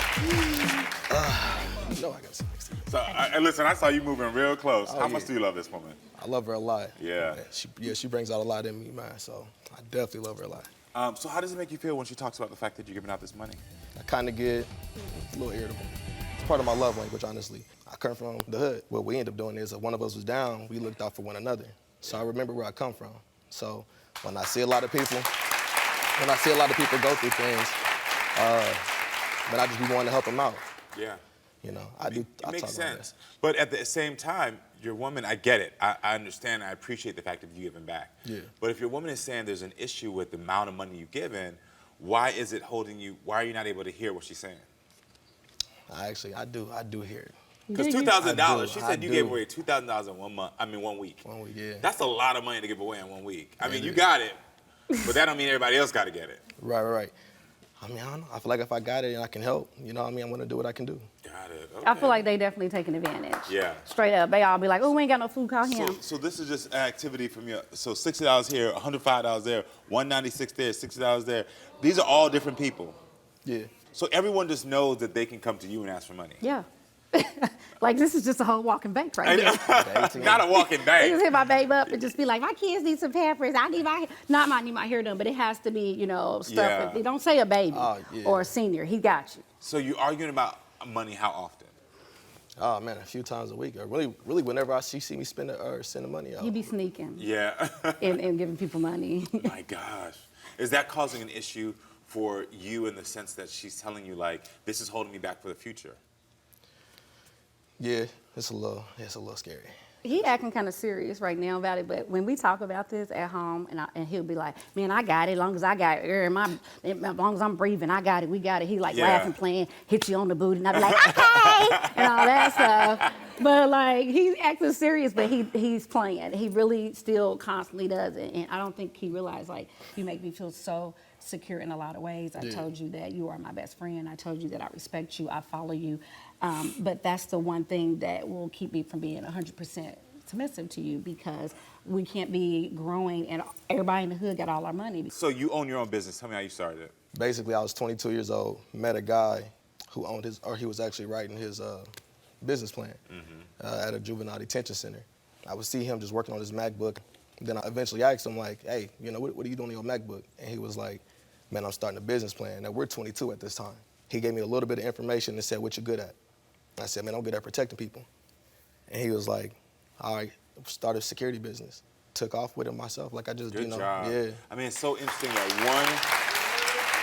one moment shifted your whole life to a path where you're actually now sustaining yourself at such a young age. Especially in the black folks, they don't teach us like, hey, you know, you can start a business very early on. But I also believe that you do love this woman and you want to have a future with her. Most and definitely. she's telling you, look at this, she got on your Yeah, shoulder. most definitely. She's telling you that the money is an issue that you're giving away. And even though it's noble you're giving it away, what is life like without her? It would honestly be different because when you've been with somebody for so long, you mold your life around that person. But I used to have, you know, the hood mindset to where I wasn't as outgoing as I am now. You know what I mean? Like, it's just a lot, though, she's actually brought out of me. You said the hood mentality growing up. What was life like growing up for you? Single mother, 4 siblings, father that, I don't know, I think he has some things going on within himself in the divorce that they had. So I became the man of the house at a young age. Yeah. When you're young and you're trying to figure out, manhood without the guidance, you kind of start trying to put yourself around other boys, and that's what I did. We had the negative type of, like people that would be in our ears like, hey man, sell this. Like, here, sell this, you'll make some money. And so we kind of went off with that. Got into hustling, some other things. Yeah, I get it, I understand. Some other things is other things. Some other things, some other things. Yeah, so it kind of escalated to where, man, we got into like, fights, seeing some robberies, seeing some shootings, retaliation. So this, I asked you that because it gives me context even more about why you're giving. So I have to ask you, what did you receive during that time? Honestly, the only thing I can say I received is just knowledge. I want to know, you want to marry this woman. Do you also want to start a family with her? Because I she do. brought up earlier that kids might be an issue. No, I really don't think it's an issue. I did talk to her about wanting kids and whatnot, and she's like, I'll give you a baby. You know what I'm saying? Wait a minute. Hold on. So you just told me, you said, no, you're not doing it. Now Wait a minute. You really want another one? I really don't want another one, but when you are married, and if we get married and he sacrifices and does what he needs to do, this man's never had a baby before, we would discuss it. Do you feel like she controls you with money? I don't feel like she controls me. I just feel like, she shows a lot of concern. Good. Yeah, not because control. I see that as well. I see it as concern as well. Yeah. I don't see it as control at all. And I also don't, I think that the communication here is pretty great. I think the thing for me that we need to realize is that if you really do see a future with her, is that you gotta take accountability for how your actions today are gonna be stopping you from having the future you want tomorrow. Because y'all are a beautiful couple. Like, I just love y'all together, right? They're couple goals. What do you think it's gonna take for you to, okay, black love, there we go. Already. Angel, do you have an ultimatum for Solo today? Yeah. Okay, what's the ultimatum? Say it right now. Yeah, say it right now. What's the ultimatum? I don't want to lose you. Again, we both feel that we have, we just stumbled into each other's life. I love you, I respect you, but for me to be the woman that you really want, and like you always say, like, oh, I want people to come and go out of my life. I don't want to be that. And so I have been there where 10 or 15 years later, I'm like, dang, I wish I would have did this. You haven't did that yet. Right. And so if we keep going the way we're going as far as the finances, I'm not going to feel safe and secure financially with us moving out of my penthouse, getting another house, and getting married. When you're dishing out this money, we can't know where we're going, where we're investing in. And so we haven't really talked about what's going to happen if you don't stop doing that. But for me, I feel like I'm not going to be able to be with you. I don't want to say that, but I'm just saying, like, I did that before. Then I have to leave that person because that's still bothering me. And I don't want that to happen, but I'm not doing it.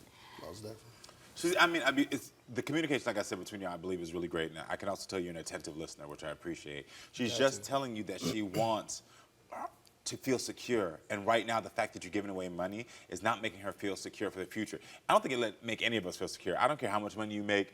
I know that you have a thriving business. I can see why you have a thriving business. But I also think that you're mature enough and strong enough to realize that you do want a better tomorrow. Would the young boy who had to take care of his mom, could he have imagined the life he has today with this beautiful woman and having a business? Couldn't have. Couldn't have. Why couldn't he have imagined that?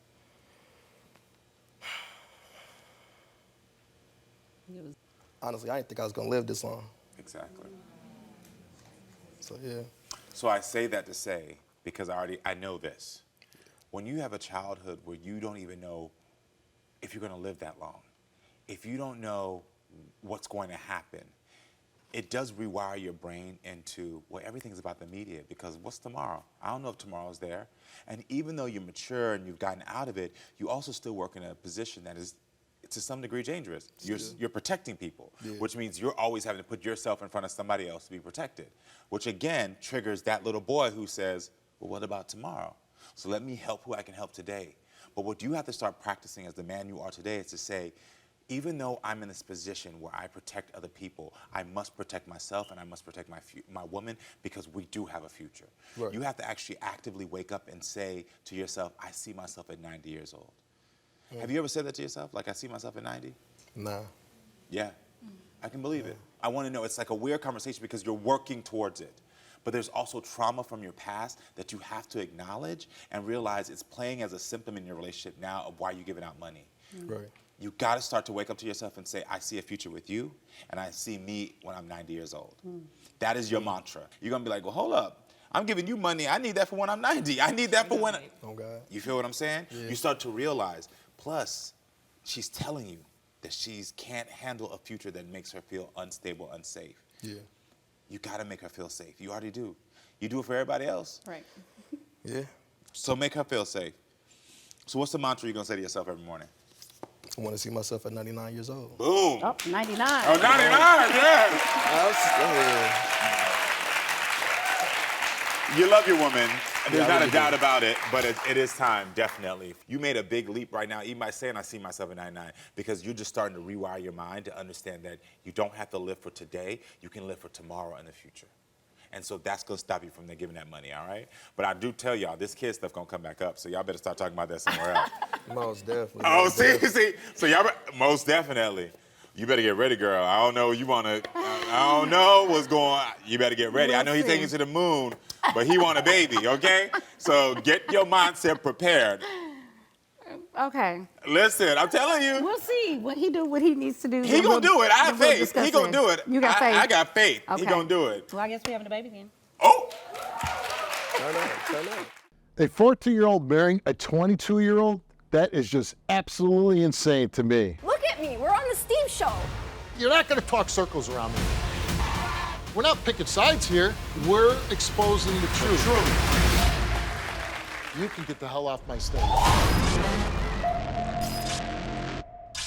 When I think of our shows, I do think of teenagers. Teens who are struggling to communicate with their parents, teens who are young parents themselves, and teens who are repeating toxic behavior that they learned as children. So how were you both as teenagers? Well, my dad was a Chicago cop, so I couldn't get too out of line. He would, he was heavy-handed with the discipline. I'm one of three, and I was in the middle. I was kind of a mischievous kid with my parents, but, it's amazing. Like on our show, when we used to have out-of-control teenagers on the show, it'd be very interesting. The way they turned around, they all said the same thing when they were able to turn it around, and that was when they watched themselves on TV, on my show, they felt so embarrassed. Not while they were doing the show, but when they watched themselves and saw their friends watch them. Yeah. That's when they decided, I can't be this way. I mean, I say to all those teen kids out there who are 15, smoking weed, maybe a teen parent, you can turn your life around, because that 15-year-old smoking weed teen parent was me. So, hey, you can turn your life around. Oh. Folks online are always using the audio from the teens on the Maury show, believe it or not. Watch this one. I don't know if you've watched it or not. Take a look. My name is Victoria, and I'm 15 years old, and I don't care what my mama says, I'm gonna have a baby. No. I will do whatever it takes to take care of my baby. If it has to come out to prostituting my body, then so be it. I'm gonna adjust my baby in all brand names, and if I can't afford it, then I guess I'm gonna steal it. My mama thinks that I'm not ready to have a baby, but I have everything my baby will need.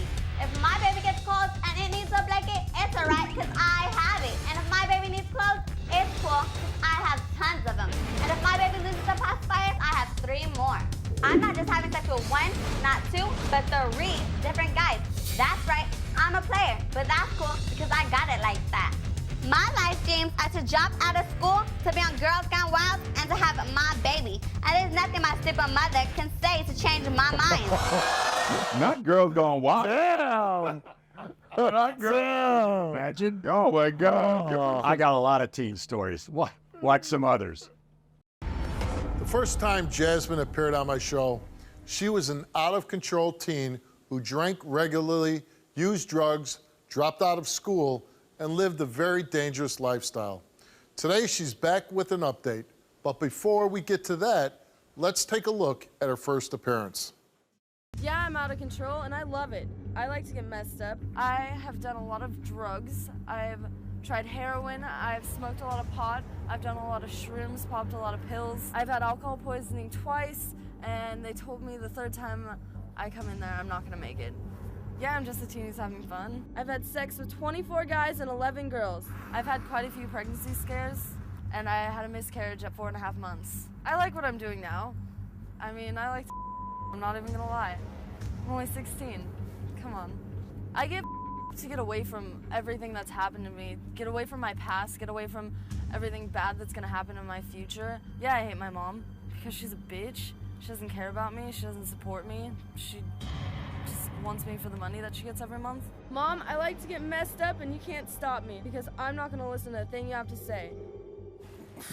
I mean, it's shocking. Yeah.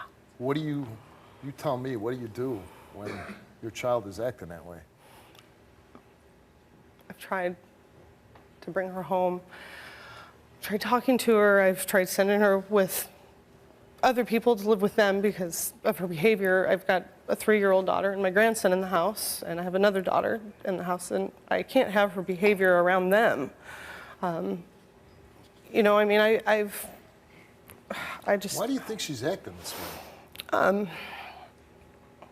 We've had a long life.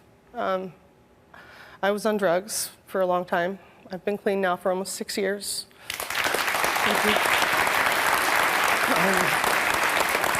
She saw a lot when I was going through those things, and I know that. This is all of your fault. Jasmine, all of it. You are making your own choices. You ruined everything. Jasmine, you are making these choices. You were strong you are going to get help. Are you kidding me? You are going to come home. I've been clean now for almost 6 years. You are going to get some help. No. Enough's enough. No. If you don't get help now and stop doing this, I don't need help. Done. You're the one that needs help. Are you kidding me? Jasmine, no. I watched this tape and I see, you know, you're very upset with your mom, and I understand that you saw your mom go through some bad stuff being a drug addict, right? She ruined my whole childhood. Are you kidding me? But I didn't have a mom. Well, your whole childhood's not over yet, though. I'm sure she made some terrible mistakes. Your mom, she was addicted to meth for years. She had sex with men for drugs while you were in the house, right? I don't even know who my mom is. All I remember her is someone strung out on drugs. That is what I remember. I don't remember the last time she showed me that she cared for anything. And when you say that, you remember your mom strung out on drugs, that can't be a pleasant memory, right? No. So my thing is then why do you want to go down that same road? My mom was addicted to drugs. She stayed in her room for really long periods of times, like while we didn't have any food or anything. She didn't even have the decency to fill out a paper for school for free lunch. They had to feed me crackers. I found needles on her carpet. I walked in on her doing a drug deal with a bunch of guys watching a porn. I was 11 years old. I didn't have a mom at all right? I am the way I am right now because of her, because of the mistakes that she made, because of everything I saw and everything I was put through. I am exactly how I am because of her. Who is this? Who financially this? supports us? That is my sister. Come on up. I just want her to get help. I really just want her to get help. I want her to stop doing what she's doing. That's all. Financially supports you know okay? What have to do with anything, Jasmine? If you hate him so much, then why are you letting him be a part of your life? If you hate him so much, then why do you let him chooses get to you? him over me, and she chose him over you, over her children. Her children are supposed to come first, but no, she's so messed up in the head that she chooses a man. Jasmine, how do you have any say-so over who's messed up in the head when you're doing the things that you're doing? I want you to get help, and I want you to come home. She misses you so much. Your little sister was so excited to come here so she could just see you. How can you tell me to get help when you need help yourself? Jasmine, I'm fine. I don't need help. I'm okay. I love you. How can you choose a man over me, though? I'm not, I don't get it. I'm not. What did I do wrong? I'm not. Don't touch me. Stop. Don't touch me. You need to get some help. I want you to come home. We all just want you to come home. I don't see how this is going to get resolved on this show right here, right now, right today. I think we do definitely have one troubled young lady, and I think you need help. And honestly, I know you're saying you don't want help, and you don't want your mom, and you don't want your sister. I just think that your vision's really clouded right now.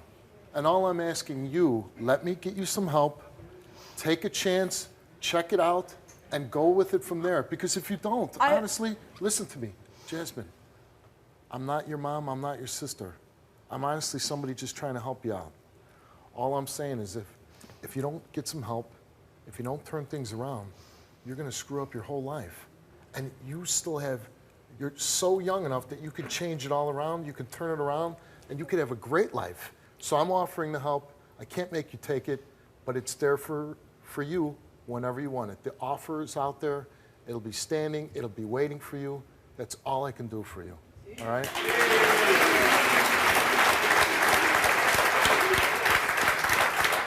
And if and when you're ready, you call me and we'll take care of you. That's all I can say. I hope you take it. I hope you take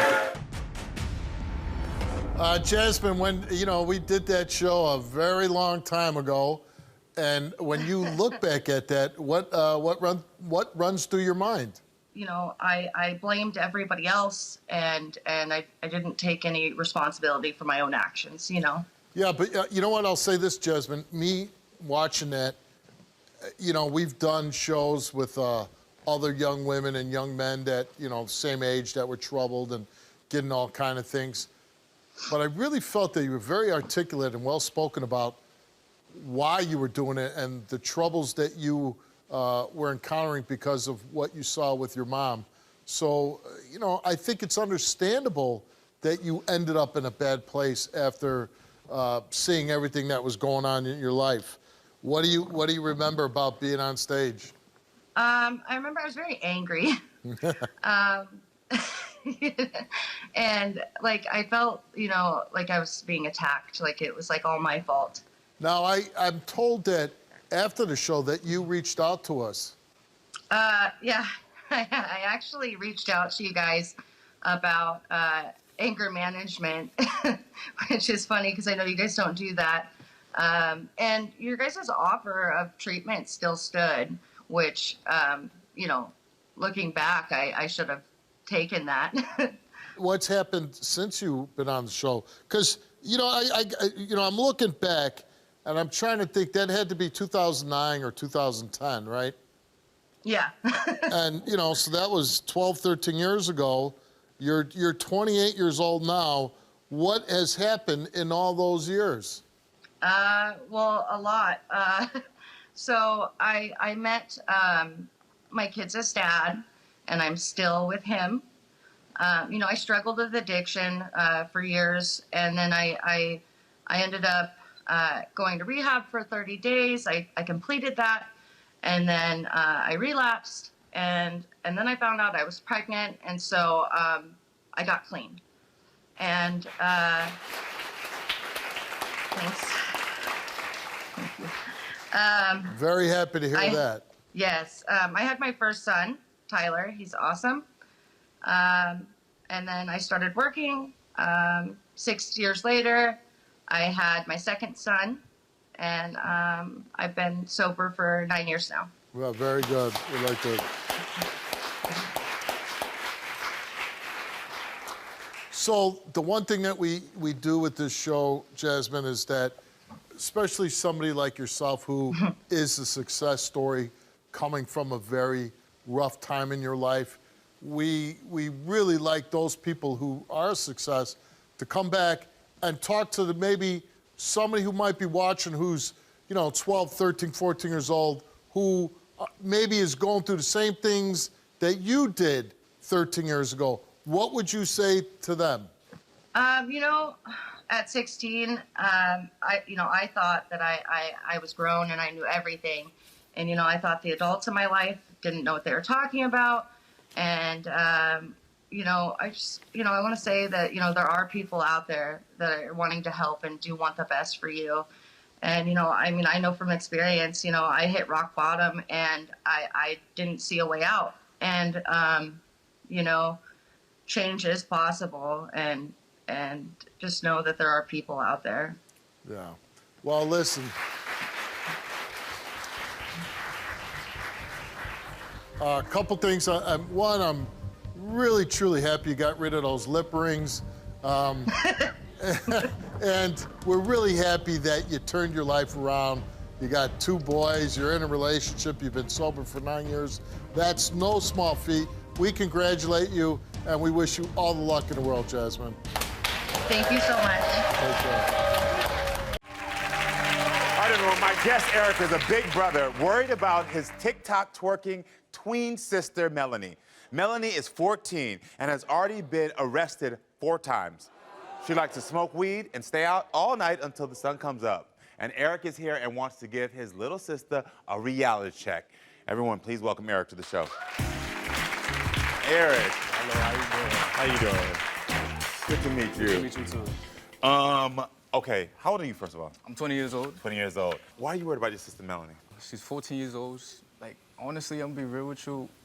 There's no way I could to control her at all. Uh-huh. What's the list of concerns you have about her? She got arrested 4 times. She smokes marijuana. She leaves whenever she feels like it. And as well as she's sexually active, which is very concerning me as a 20-year-old brother, because anything could happen to her. God forbid she comes home pregnant. So tell me about Melanie's TikToks. She twerks as a 14-year-old child. She believes she could be able to do anything when she feels like it. That's your sister right there, Melanie? Yeah, that's her. What happens when you talk to Melanie? She's in that rebellious phase of herself. What happens when your mother tries to talk to her? Outbursts. They start to fight. They start to fight. Why do you think Melanie acts this way? There's really nobody to really mentor her to do anything smart. Got it. Is your father in the house? Yeah, he is. He's in the house. What does he have to say about this? My father is one of those fathers where like he's around, but as much as he's not around. My family own a restaurant, so as much as he wanted to talk to her, all of that, it's just no way to form a contact then. Because he's always at work. Yeah. So does he live in the house with your mother and your sister? Mm-hmm. How many hours would you say he spends at work? 12 hours. 12 hours. Do you feel responsible for your sister, Melanie? Yeah. Why? Because as much as I am as an older brother, there's no one really putting like their eyes on her, checking her, what she's doing, taking care of her, concentrating her. Yeah, I get that. Do you still live in the house? Yeah. So you see when she's sneaking out, you see what's going on. I do. And when they get into outbursts, like between her and your mother, do you usually get in the middle of it? I have to, unless it becomes extreme. Like there was this one instance, one of her arrests was like my little sister and my mother got in an altercation to a point where like my sister pushed her to a point my mother tried to call the cops. It was more for him to teach her a lesson, but imagine only as a child how she would feel. I get it. I understand. So she's been arrested 4 times. What are the 4 times for? The 4 times with the marijuana. She got caught marijuana. Mm-hmm. The fight with my mother. Uh-huh. And the 2 instances was between her hanging out with these group of friends, and they got caught stealing, doing whatever she want to do. All right, well, everyone, are you ready to meet Eric's little sister, Melanie? Melanie, please come on out.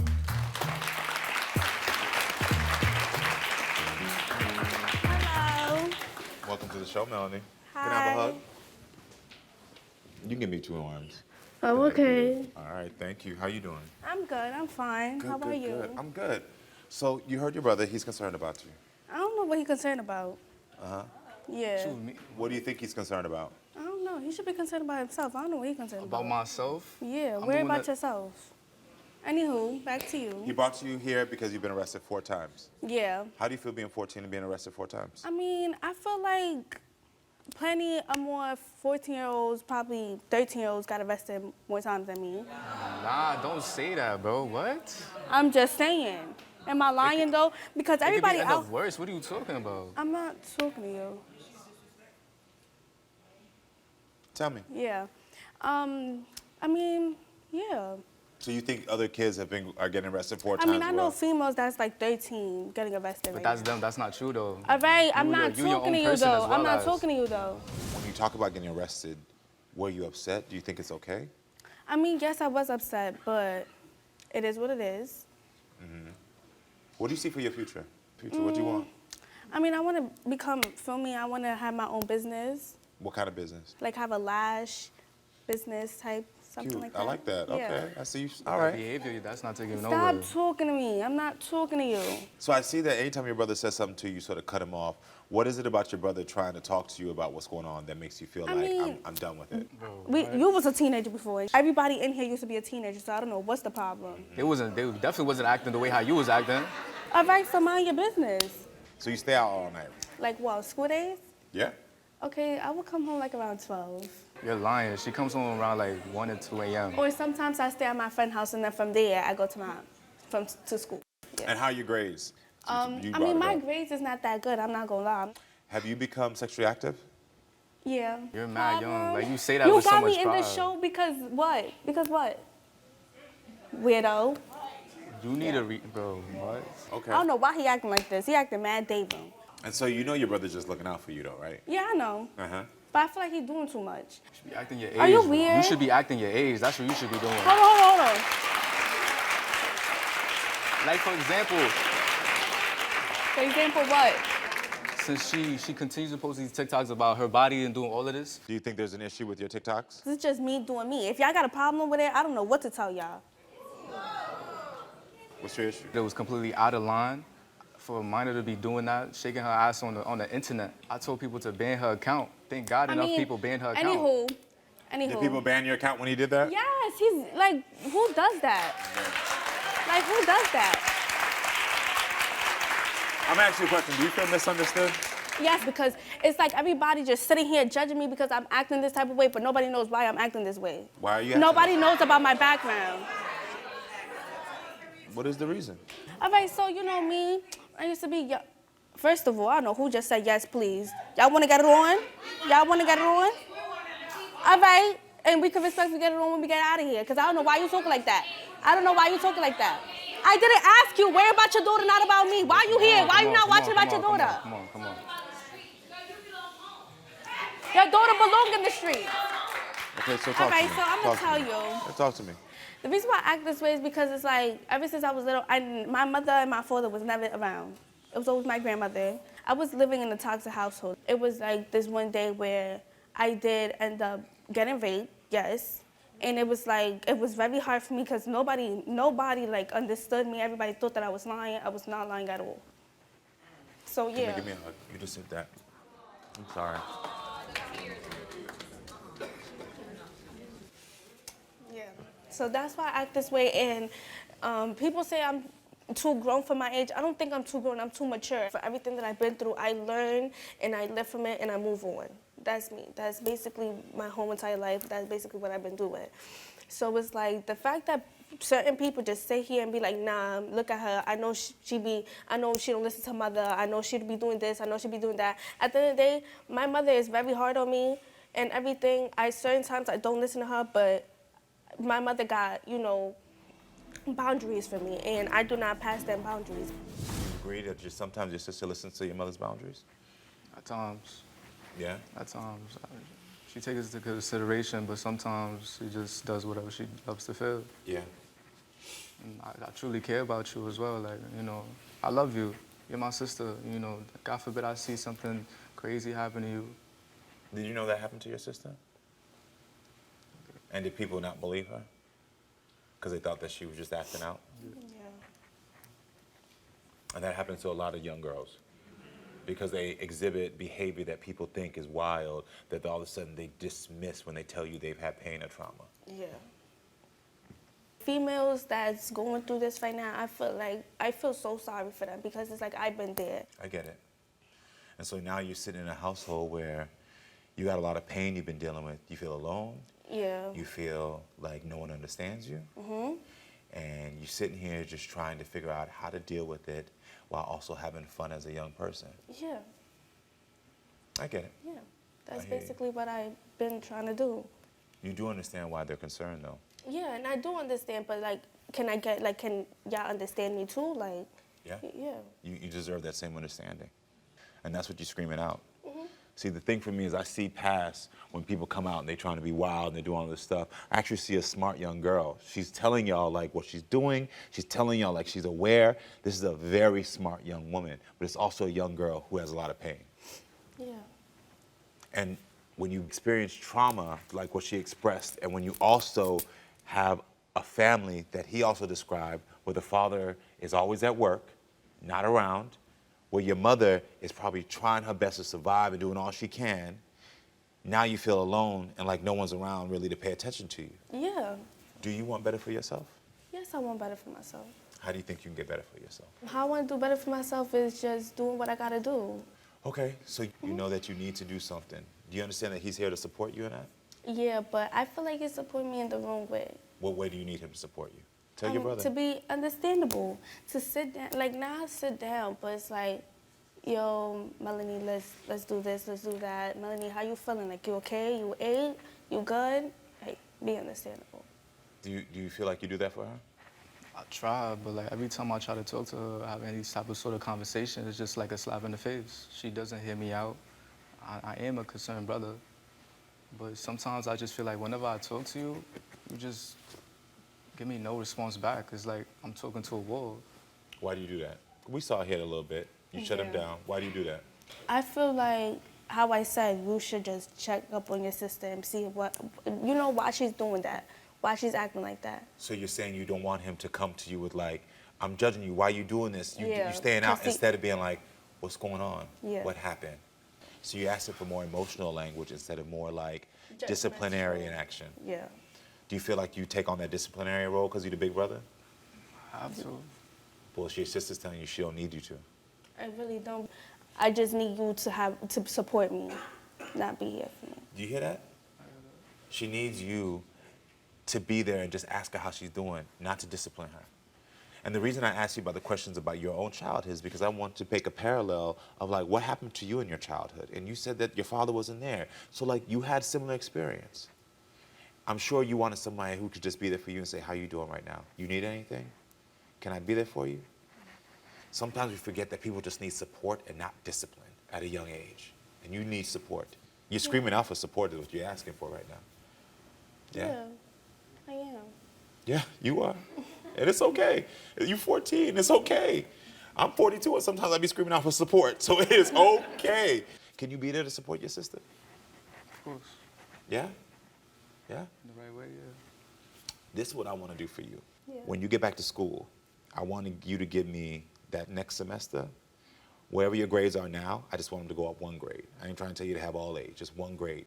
You get your grades up, I'll put you on personally and tell people to follow you. That is a promise I will personally make to you. If you can commit to go back to school and to get your grades up one grade. And for you, now that she knows that she has a goal that she can work to, you can say to her, hey, you got this goal, I know you want it. How can I support you? How can I be there for you? Not, Melanie, you doing this again. Melanie, you wilding out. Melanie, you doing this. Instead of that, I understand why you do it. You're a supportive and loving brother, and I'm so happy that she has you in her life. Because one day when y'all are older, y'all gonna be there for each other like you can't even imagine. I already see where this friendship's gonna be at. Y'all gonna be 25, 30, hanging out. It's gonna be the best relationship ever. So I'm glad y'all got each other. But right now, it has to shift the dynamic if y'all gonna ever get there. So give her support, help her with the goal that she now has through me. You go do the goal, you go get your grades up, and I promise you I got you. And thank you for being vulnerable with my audience, okay? All right. All right, everyone. This brother and sister, they're gonna be all right. Y'all feel that? They're gonna be all right. All right, everyone, stay with us. We'll be right back.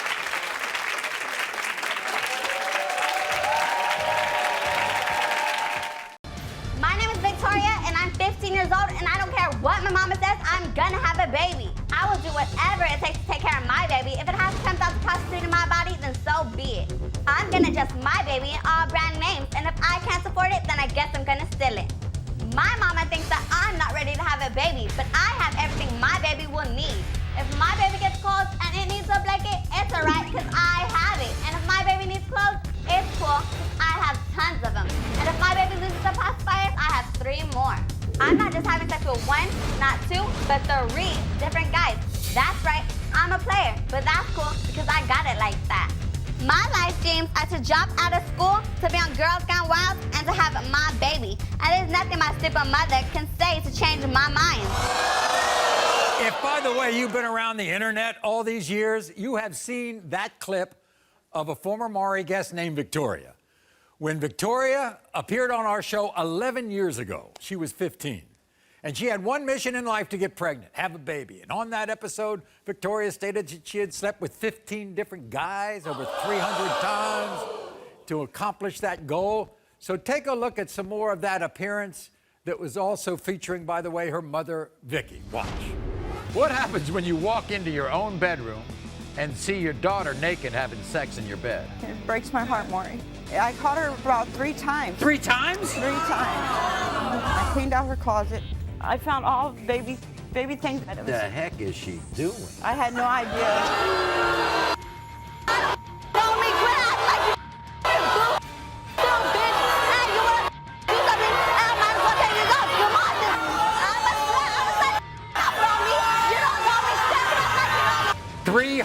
Times? Yup, I sure did. It's because I want a baby and I will do whatever it takes to get my baby too. How about all the diseases you're gonna get? I don't sleep with that the street. I sleep with the ones that I sleep with the ones that I sleep with. You even told our producers that you have a prostitution plan thought out. I do. I go on the west side of Texas and I'll go and I'll trap myself and I'll do what I do best. It doesn't matter what people think about me. I am who I am. That's all there is to it. Nobody. Shut the hell up. And so, see, she was in need of a serious attitude adjustment, and she received one from the female inmates at the Monmouth County Correctional Facility in Monmouth County, New Jersey.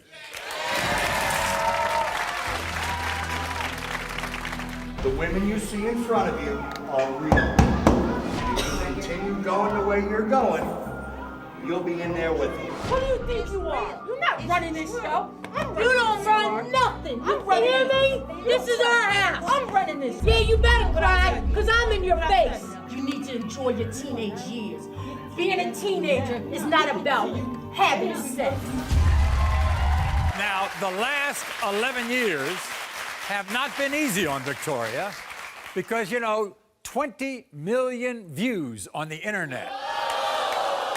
And with all those views, thousands of comments, and most of them probably are negative. For instance, try this post. You may have everything for your baby, but what you don't have is brains. Or this one. I pray she never brings a child into the world because if she doesn't change, she will be the world's worst parent. And now, 11 years later, those comments still have an effect on Victoria. But in a positive way. They are a reminder for her to live her best life, to be an amazing mother to her 5 children. Everybody, here's Victoria.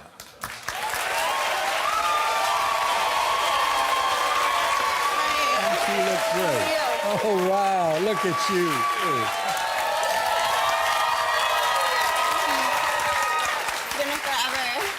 How are you doing? Doing amazing. And by the way, you have some exciting news about your life. What do you want to tell everybody? I'm still married, same baby daddy, all 5 of my kids. All 5 of your kids.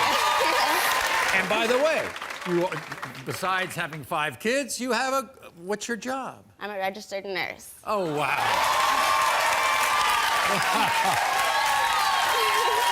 So, what's it like when you see that on YouTube and all that stuff? I could have taken it as a negative thing and went down the drain even more. But instead I was like, I'm gonna show these people. I'm gonna turn it around and I'm gonna show them that I'm way better than that. And what we also showed was that back then you were disrespecting your mom. What's it like now? Me and my mom are best friends.